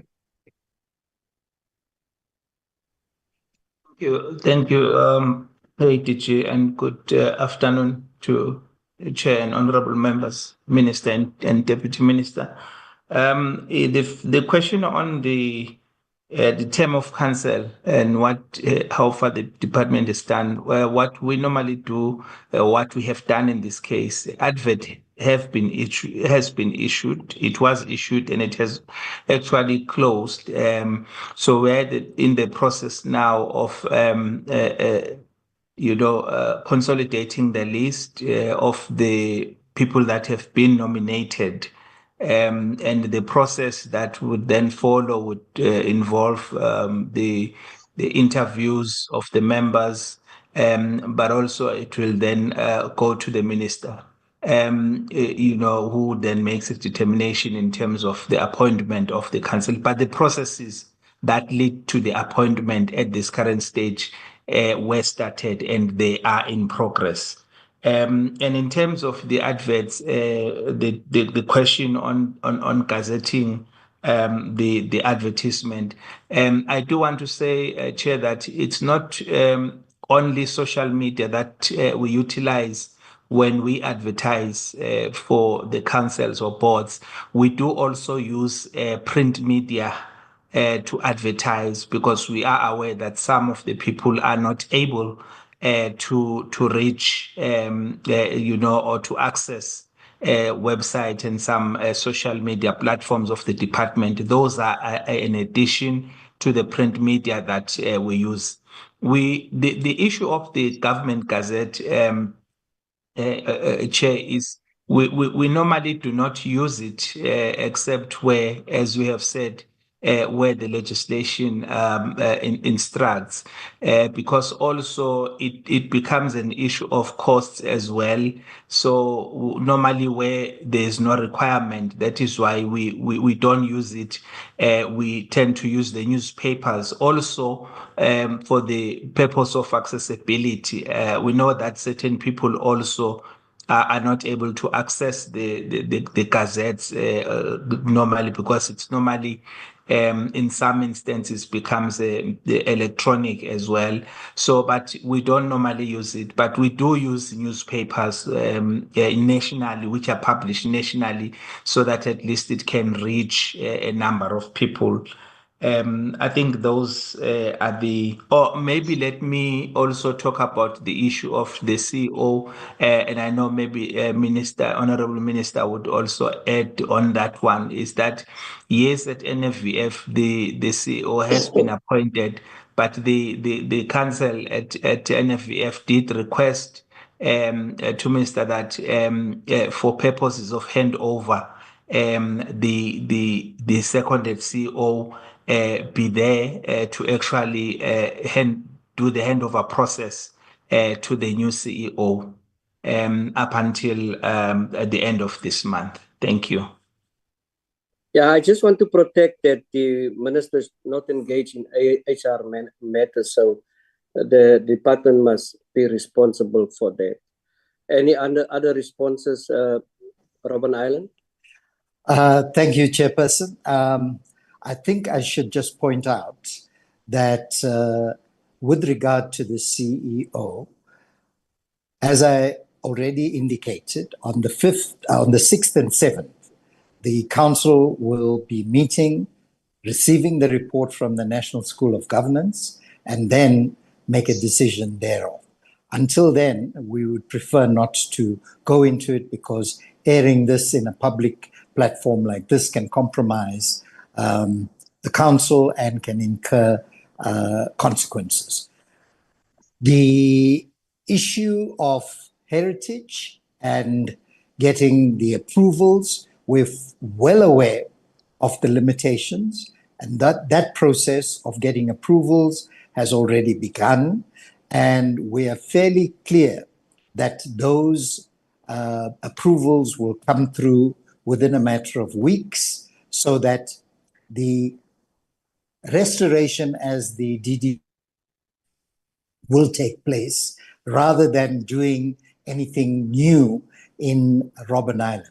As all of us are aware, you cannot put in a new structure, because that may defile the World Heritage Mark and also has national heritage consequences. As already reported by the DDG, Infrastructure South Africa has put out certain plans on infrastructural improvement on Robben Island, that will require, obviously, the kinds of EPA and SARA licensing and considerations. The issue of a bridge is one of those, but it won't be a bridge with motor vehicles, because it will injure the conservation aspect of Robben Island, unless there's a way to overcome that. Yes, walking there, and it won't be from the waterfront, because they're shipping. It's likely to be from Bloberg. It's the shortest route to Robben Island, and there are two approaches, one overland and one an undersea tunnel. All of those are under considerations, and that's why our request for information has been put out by Infrastructure South Africa. All that Robben Island does is put on its website, whether it's a position that's temporary, like we've had in the finance department, or they're permanent, or any other offers, as well as on the relevant government website, as well as various bodies that are responsible in that area. For instance, in finance or accountancy or auditing, engineering, and so on. Certain positions will be filled post the conclusion of the organizational report, which will also serve on the 6th and 7th May. Unfortunately, Robben Island is not run by a board that can do things on its own. It has to refer back to a variety of legislations, and part of the delays have accumulated because of this kind of multiple departmental engagements. As I've mentioned already, the ministry, the deputy minister in particular, is coordinating with the three major entities that Robben Island is accountable to. Besides our executive authority, this department is DPWI for other improvements because it's government property, and the DFFE, which holds our heritage mark. Then there's tourism, of course, because Robben Island is a major tourism site. As you know, you can stand on Robben Island and see another World Heritage Site, that is the Cape Floral Kingdom, on which Table Mountain is situated at. The other issue of the CFO was suspended a while ago, and the disciplinary process is underway so that there's full transparency. He's approached the High Court in Cape Town right now as we speak to set aside that, because he's claiming protected disclosure, which we are denying. And the gravamen of that is a requirement was a CASA certification, current licensing, which he, by his own admission, did not have. So all the other matters, we believe, will be dealt with by the Cape High Court. I think I've dealt with most of these, except for this council will, by its meeting on the 7th, at the conclusion of that meeting, deal with all the key issues that will be finalized. And a special meeting is being called in June to conclude our full handover report of all matters, so that our successors are not burdened with what we had to undergo. In that regard, I should point out that the matter of fruitless and wasteful expenditure was determined on the Crotoa, and Treasury and the AGSA has closed that matter, and it's left to the other authorities to take that matter forward, because the RIM Council is incompetent to do any of that. I trust I've covered those matters adequately, Chairperson. Yes, thank you so much, Prof. I don't know who's going to take us through the vacancies at the executive and also management level. And if it's possible, I really would advise to give us at least time constraints. Right. The organizational report will serve as the first item after the formal items on the 6th of May, and it will be followed by the National School of Governance report on the investigations into the toxic environment, etc. Council will make the decision then on, I'm audible. Council will make the decision on which prioritization. There are a variety of posts. We cannot have all of them filled at the same time. We will stagger the appointment process, and we will ensure that the key ones are filled by the time of the end of May, so that in June, we are finalizing those key appointments that you've alluded to, Chairperson. We do not want some of those to be delayed.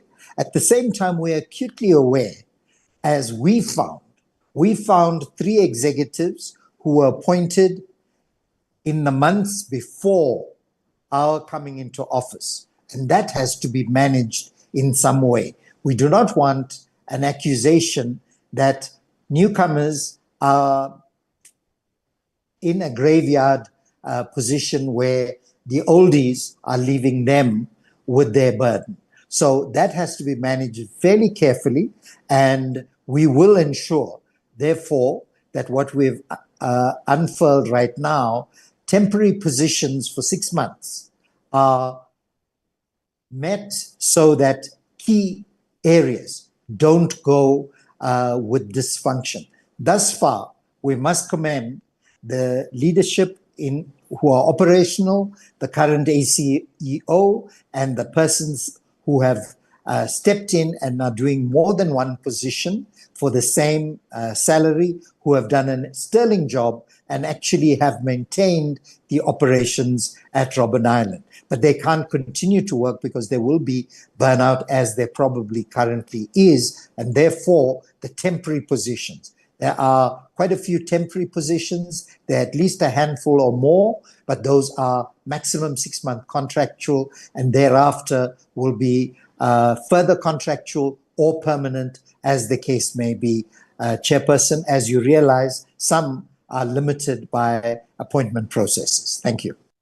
Yeah, thanks, Prof. Cooper. Is there any way that someone can give the committee a briefing on the maintenance in general at Robben Island, and also in particular the maintenance or breakdown of the ferries? There is this allegations that, you know, there is a deep shuttle sabotage on the Robben Island ferry, you know, whereby private ferries are being roped in. Can someone take us through that? The CEO, acting CEO, will take us through that, Chairperson, because he has full knowledge of that, and I'll defer to him. Thank you. Thank you, Chairperson. Chair. You may proceed, CEO. Chair.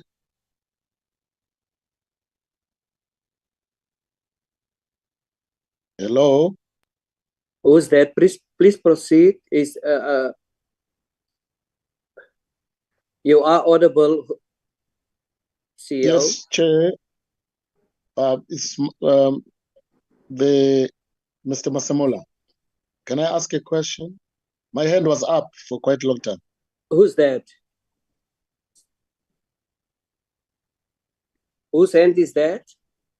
Masemola. Just a second, Mr. Masemola. Let me just give the Robben Island an opportunity to respond on the maintenance and ferries.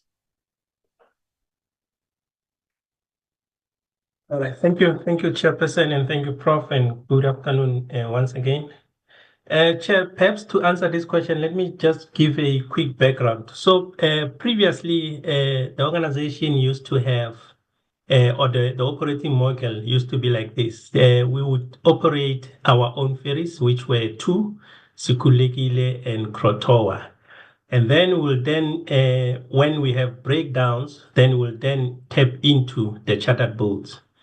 And these allegations stem from there, because what we then were told or was alleged was that there may be sabotage on our own ferries in order to use the chartered boats. And when that came to our attention, we then decided that perhaps what we could do is to have a hybrid model, so that our demise as Robben Island, when our boats are not happy, are not operating, is a celebration by chartered boats, because they could only get work when our ferries were breaking down. So it was an incentive to those sabotagers, because they would know that if Robben Island's ferry breaks down, then that's the only time that we get business. So we then changed our operating model slightly. We then decided that we're going to have a hybrid model, which hybrid model will then include chartered boats as well as RIM-owned vessels. And instead of using them when we have breakdowns, we schedule them accordingly based on demand and supply. And that model has reduced breakdowns significantly, because they don't get business when we get breakdowns. They are scheduled routinely based on demand. But of course, we also admit that ferrying people is not our core business. That is why our ferries would stand in for repairs for a very long time because we're not good in that particular space. And we welcome the proposal that we should be outsourcing this to the people that know how to run a ferry business and the logistics as it were. Thank you very much, Chair. I hope I've answered all the questions. Okay, that's ferrying people. Now let's go to ferrying goods. The last time I visited Robben Island, I've been informed that the ferry that ferry goods is only moving once a week. Is that true? Does that have any impact on the work being done and rubble being removed or goods being, moved to the island itself? Okay, thank you very much, Chair, for that question. Yes, so just also by way of background, we have one a ferry that ferries goods, which is called a blowback, is a cargo boat. It goes to the island on demand. So if there is a need for the boat to take goods to the island, it will go. If there's a need to come to go and collect whatever that it needs to collect, it will go. But of course, because it's one boat, what happens is that when it goes for maintenance, then we don't have a boat because we don't have a spare cargo boat. So in that particular case, then situation, what we'd then do is we'd go on an RFQ to get a boat that could assist us with cargo. So every now and then there is what you call a proactive maintenance. So it would need to go to dry docking, for instance. It would need to go and satisfy LGSC, which is a SAMHSA requirement. So there is that planned maintenance, and when that happens, it cannot function because we don't have another spare cargo boat. But in that particular situation, we would then request other chartered boats to assist us with that particular process. Thank you so much, Mr. Masimola. The procedure normally is for members to do interrogation on what has been presented before them. But I will give you an opportunity. I'm not too sure to who you want to put a question, but please feel free to do so.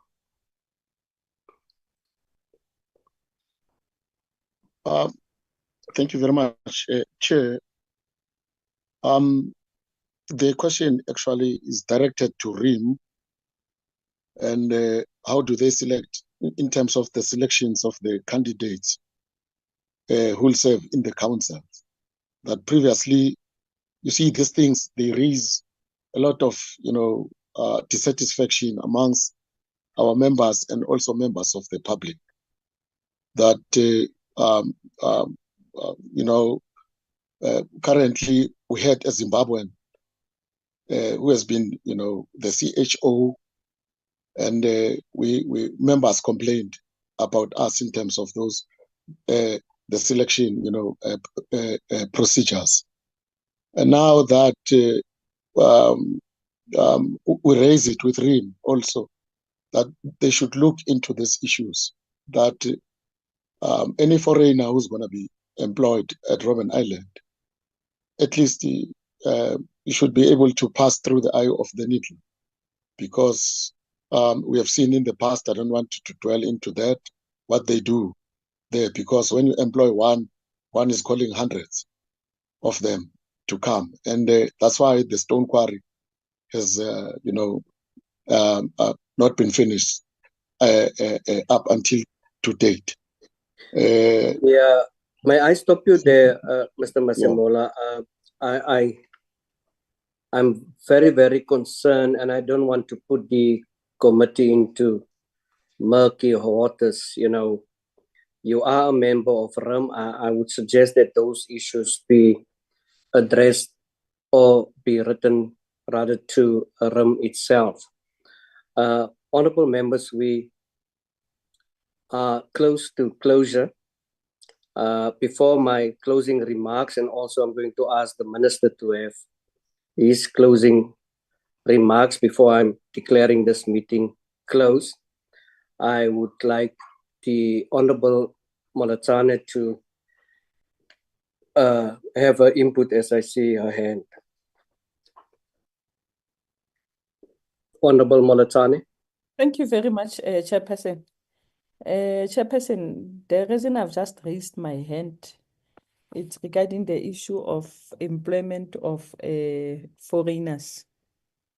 Why are we still employing foreigners when we have a high number of unemployment in the country? Why are we employing foreigners as if we don't have the skill that they bring?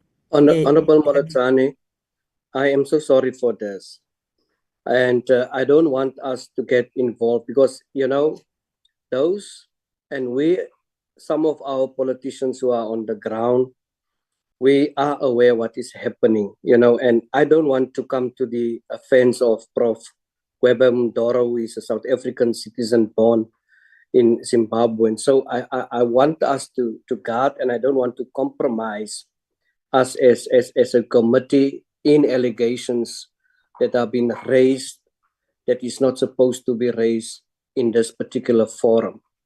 Members, I'm going to close this session, and I have to emphasize that to the department as well, to the Robben Island Museum, that I am not convinced about the handover of Ms. Tulare and the fact that she was moved from RIM to NFVF in January.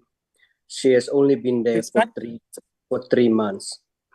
So it is also clear, and there is no time frame been given to us pertaining to the executive level vacancies that is open, also the senior management, and also, you know, the allegations of a toxic environment. It is, for me, very clear that RIM is literally running on its rims. And the fact that people are resigning at an alarming rate is of concern to us as a committee. We really would like the Robben Island Museum to, you know, contribute and to play its role when it comes to the issues of governance. We really would want them to have a thorough look into our ferries, the breakdown thereof, as well as the maintenance of our ferries, and also, you know, taking care of the issue of maintenance of, as one of the representatives has mentioned, of the current structures as it is. With that said, honorable members, I'm going now to ask the minister to have a on closing remarks. Chairperson? Is that Honorable Daniels? Yeah, that's correct, Chairperson. What's happening to your button, Honorable Daniels? Oh. Hey, is it right now, Chairperson? Proceed. You may proceed. Okay, thank you very much. Chairperson, out of respect, of course, you were already in the swing of talking, that I decided not to interject. And thank you for affording me this opportunity. Honorable Chairperson, we are members of Parliament of the Republic of South Africa. We represent South Africa, and we put South Africans first. I heard you saying that, no, don't entertain this thing about why foreign nationals are being employed when we've got South Africans. I hear you. I understand. I appreciate and respect your position. But I think because we are members of the Parliament of the Republic of South Africa, we have to put South Africans first, and our duty is to do oversight. And if it is then that we see in our oversight that preference are being given to foreign nationals, we must not exclude the uncomfortable fact that it's our duty to raise it. Where are we going to raise it? As a portfolio committee, Honorable Chairperson, I think you have erred in your judgment when you made the call to say, no, let's not get involved in those things. Let's not forget, like I've said, we are members of Parliament of the Republic of South Africa, and we put South Africans first. So therefore, I think it is not correct of you to mute the previous colleague to say, no, let's not do that. We must ask those uncomfortable questions, because the question is it skilled work? Is it a scarce skill? And who else are we going to turn to ask those questions? We've got the right to pose those questions, and we've got the right to interrogate such things, and we've got the right for a reply to those uncomfortable questions posted. Thank you, Chairperson. Honorable Daniels, I am not going to allow the committee to be embroiled in internal affairs. We are a legitimate committee doing oversight. What has transpired here was presentations made by Robben Island Museum, by the department himself, and by the Secretary General, Mr. Masemola, who is representing the Ex-Political Prisoners Association. The question did not come from any member. If that question has come from any member who have the right for interrogation, I would have allowed. But procedurally so, I cannot open this platform for members belonging to so-called one entity to come and ask questions on this platform to one another. We have invited the Robben Island Museum, the Ex-Political Prisoners Association, which is by right a member of the RIM. And we have invited the Department of Sports, Arts and Culture. It is therefore within that parameters that I have made this ruling. And I will stay by my ruling in saying that if there is issues among those come to us and made presentations, please sort it out outside this domain, not in a portfolio committee meeting where we actually has the right to ask questions and to interrogate. So I am staying at that ruling. And with that said, honorable members, while in the absence of no hands anymore, I would like to...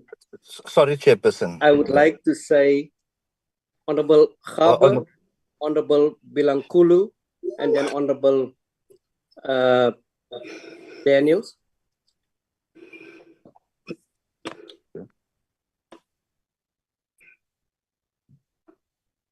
Honorable Gaber, please unmute.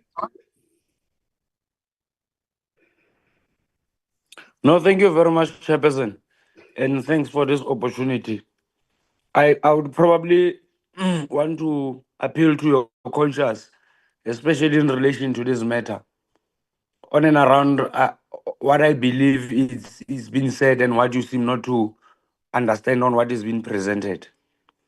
In our interrogation with the entity, there was an issue raised, and one of the members made a follow-up on that issue, citing the employment of foreign nationals, whom I believe you are quite aware also that there was a brouhaha in the public space on and around this foreign national, whom to a large extent is even misleading or distorting the history of Robben Island, including its prisoners, the role that prisoners has played there.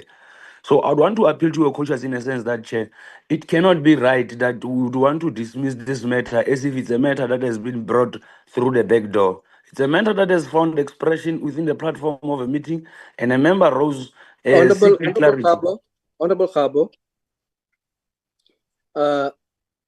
let me ask Ram to respond to that question. You are the second member now. Let me ask Ram to respond to that question. Can someone from the Robben Island Museum respond to that question? The acting CEO will, Chairperson, thanks. Thank you, Chair. Chair, I don't have the numbers off the top of my head, but we have received from the department an indication of how many foreign nationals do we have within our structure. So may I be requested that I should provide accurate numbers to the committee through the secretary? I don't have the numbers off the top of my head now. I think there was reference made to a particular person. Honorable Bilangkulu.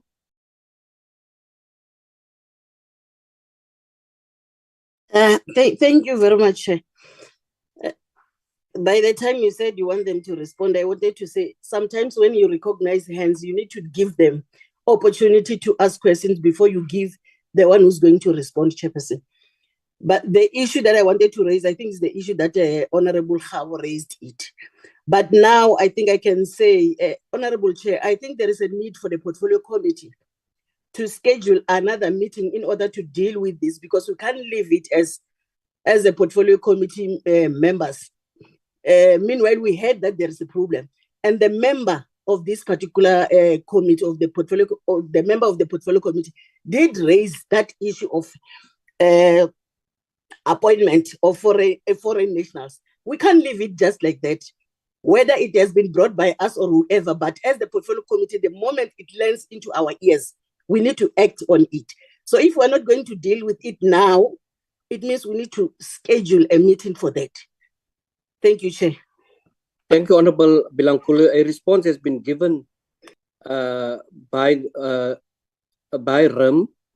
I now would like to note Honorable Molatani. Thank you very much, Chairperson.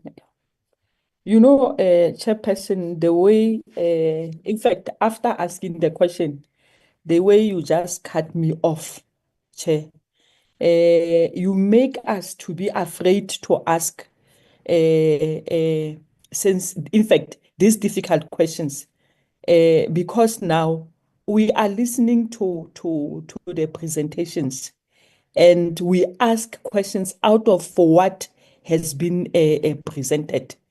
And now it makes us to be very afraid to ask these questions. And the minute we can be able to ask these questions in a portfolio where we'll be able to get answers, or will be able to be clarified, we are going to ask these questions outside. And asking them outside is not going to assist any one of us, because we are not going to get the true reflection of what we could have got when we ask this question in a portfolio. Thank you very much, Chair. Thank you for that, Honorable Molatani. Members, I would like to remind members that in some of these meetings, in this particular one, I have invited the service of a legal advisor. And as the chair, I am chairing this kind of meetings subject to advice of the legal desk. But nevertheless, after the advice I got, I have opened it for debate again. So it is not that I would like to stifle debate, Honorable Molatani, and I would like to apologize to you if you see it in that fashion. But be as it may, there has been a response, and Robben Island Museum kindly take note of the urgency of this matter to submit such documentation to the Portfolio Committee. As I am speaking here, honorable members, I still see a hand of Honorable Bilangkulu. You recognize me, Chairperson. I just can't raise my hand. I would like to know whether that is a legacy hand or not. Chair, I think after what Honorable Mulozani said and yourself, I'm covered. Thank you so much. Honorable Daniels, you still want to say something? Yes, please. Thank you so much, Chairperson. Chairperson, thank you, Chairperson. I don't think the interest really lies just in the quantity, in the numbers of how many foreign nationals are employed there. It goes above and beyond just that particular question. We need to know numbers, yes. We also need to know, see the CVs. We need to know when they applied. We need to know who all applied. And we need answers as to what made them get the jobs other than South Africans who applied for the same jobs. So those are the type of things that we need for us to have a dashboard of all of those things for us to apply our minds. And they must bring it to us with speed. So, thank you, Chairperson. Thank you, Honorable Daniels. In terms of what has been said and the last input by Honorable Daniels, Robben Island Museum, can you assure us that you will comply with that wish list? Yes, Chairperson. Yes. We will provide the list and descriptions and whatever else the members have raised. Thank you. Thank you so much, Prof. I'm now going to call upon the Minister to have his closing remarks.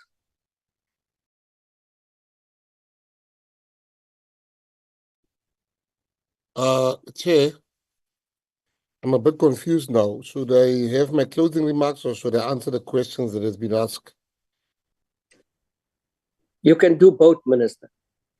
All right, just before I answer this, you know, when I became the minister, the first question I asked was, how many foreigners are there in this department? I was told none. So I'm busy drafting a letter to the ADG and to CC Robben Island in it. I want to assure the committee I shall personally handle that matter within today still regarding the issue of foreigners working there while our children don't have jobs in the Western Cape. So consider that matter to be handled today still. Honorable Liam asked about the money and date of commencement of this project. The first thing is there's no money. There's no money for all the things I've said. I asked for more money, and I was not only minister that asked for more money, and it was told by the Honorable President Ramaphosa that we should start thinking out of the box. We should start forming partnerships with the private sector. And I remember Transnet was the first minister to came back with a partnership. And hence, that is what we are going to do. We don't know the cost yet, the full cost, but what we are saying is we're putting it out there in the newspapers and we said, come with your proposals, come with your money, and we will then take it from there.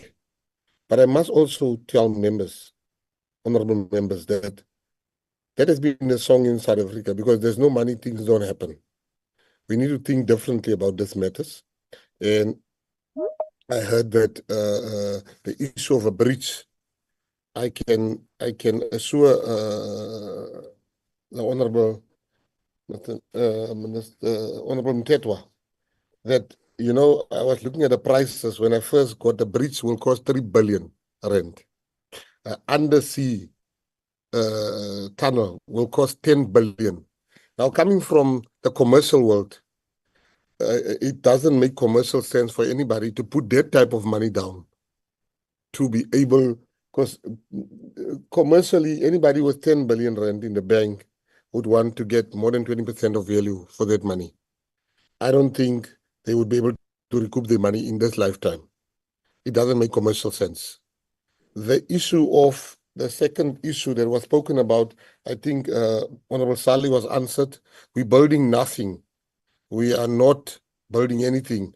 We are merely just opening buildings that's already standing there, and we are restoring some of the buildings which are allowed. There's a golf course. We're not building a golf course. There's a landing strip. There's a helicopter landing pad. Those things are there.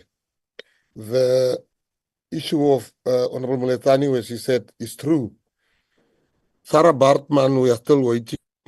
We've been told last week by the Honorable Minister Dean McPherson that he's now ready to proceed with Sarah Bartman. So we'll definitely not be going through public works. That is just, that will be a disaster for us, looking at our time frames. The Orient Theatre, you ask Honorable Moletani, is there a budget? There was a budget for that. Hence, we could make that commitment because there was a budget for it. The medals, you said you hope it's only the medals. There's no other budget. I hope it's not only the medals they'll be getting, but there's no other budget. The budget currently is only for the medals. The issue of UNESCO, I have that.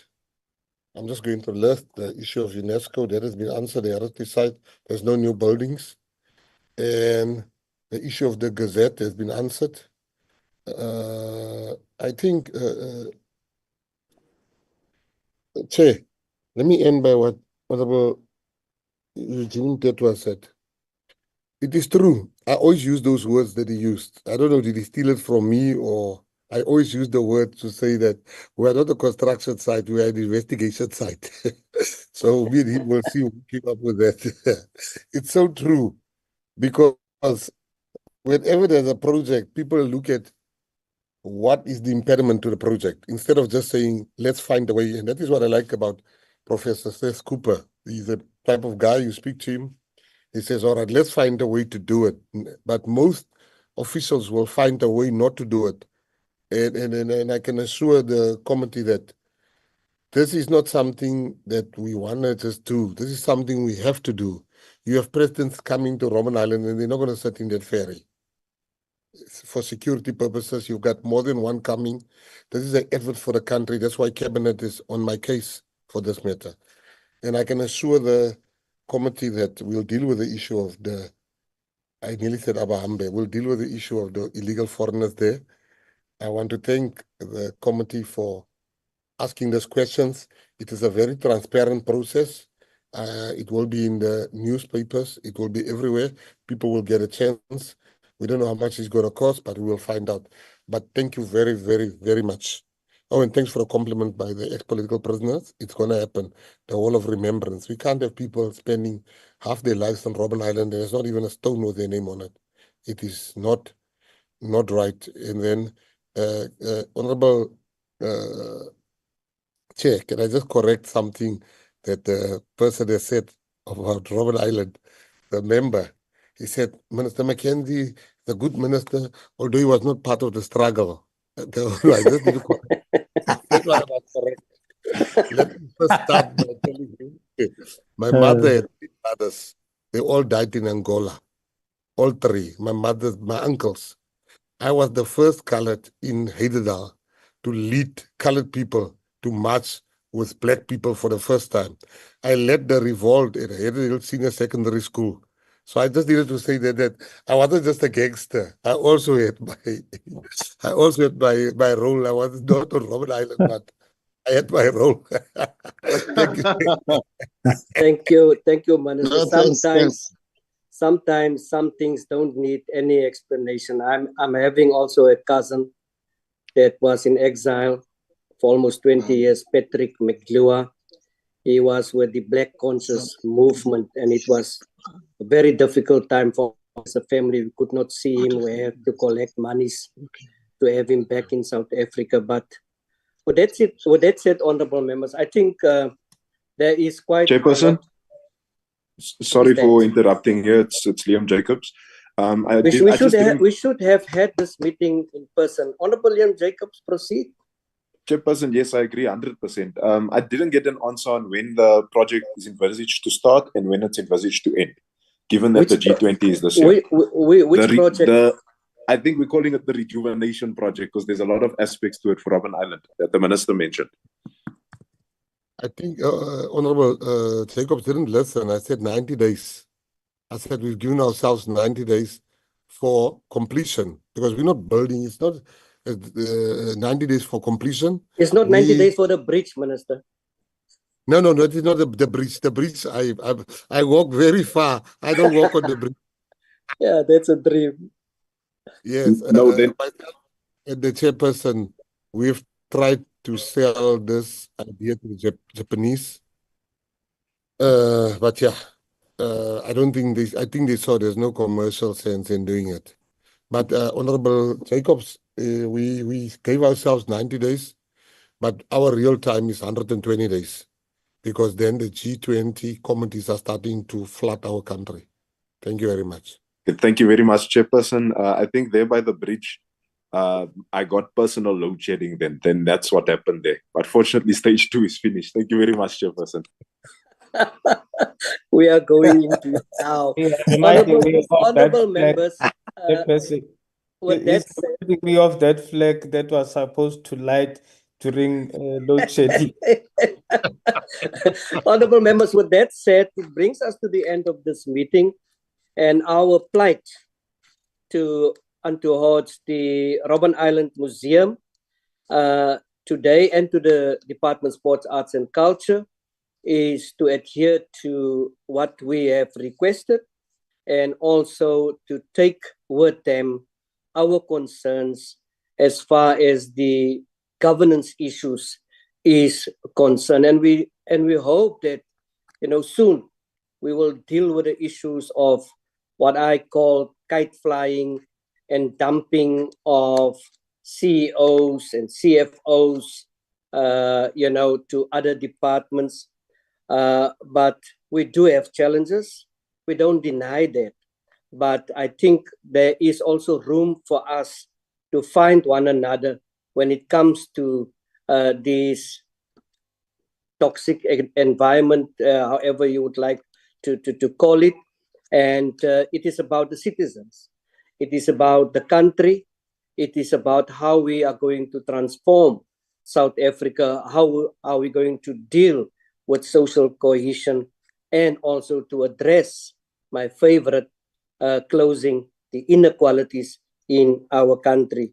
With that said, honorable members and everyone involved, I would like now to announce that this meeting is closed. And I thank you. Thank you, Chairperson. Thank you so much. Thank you, Chairperson. Are we done Thank for the you. day? Thank you, Chair. Thank you. Thank you. Bye-bye. Bye, everybody. Bye.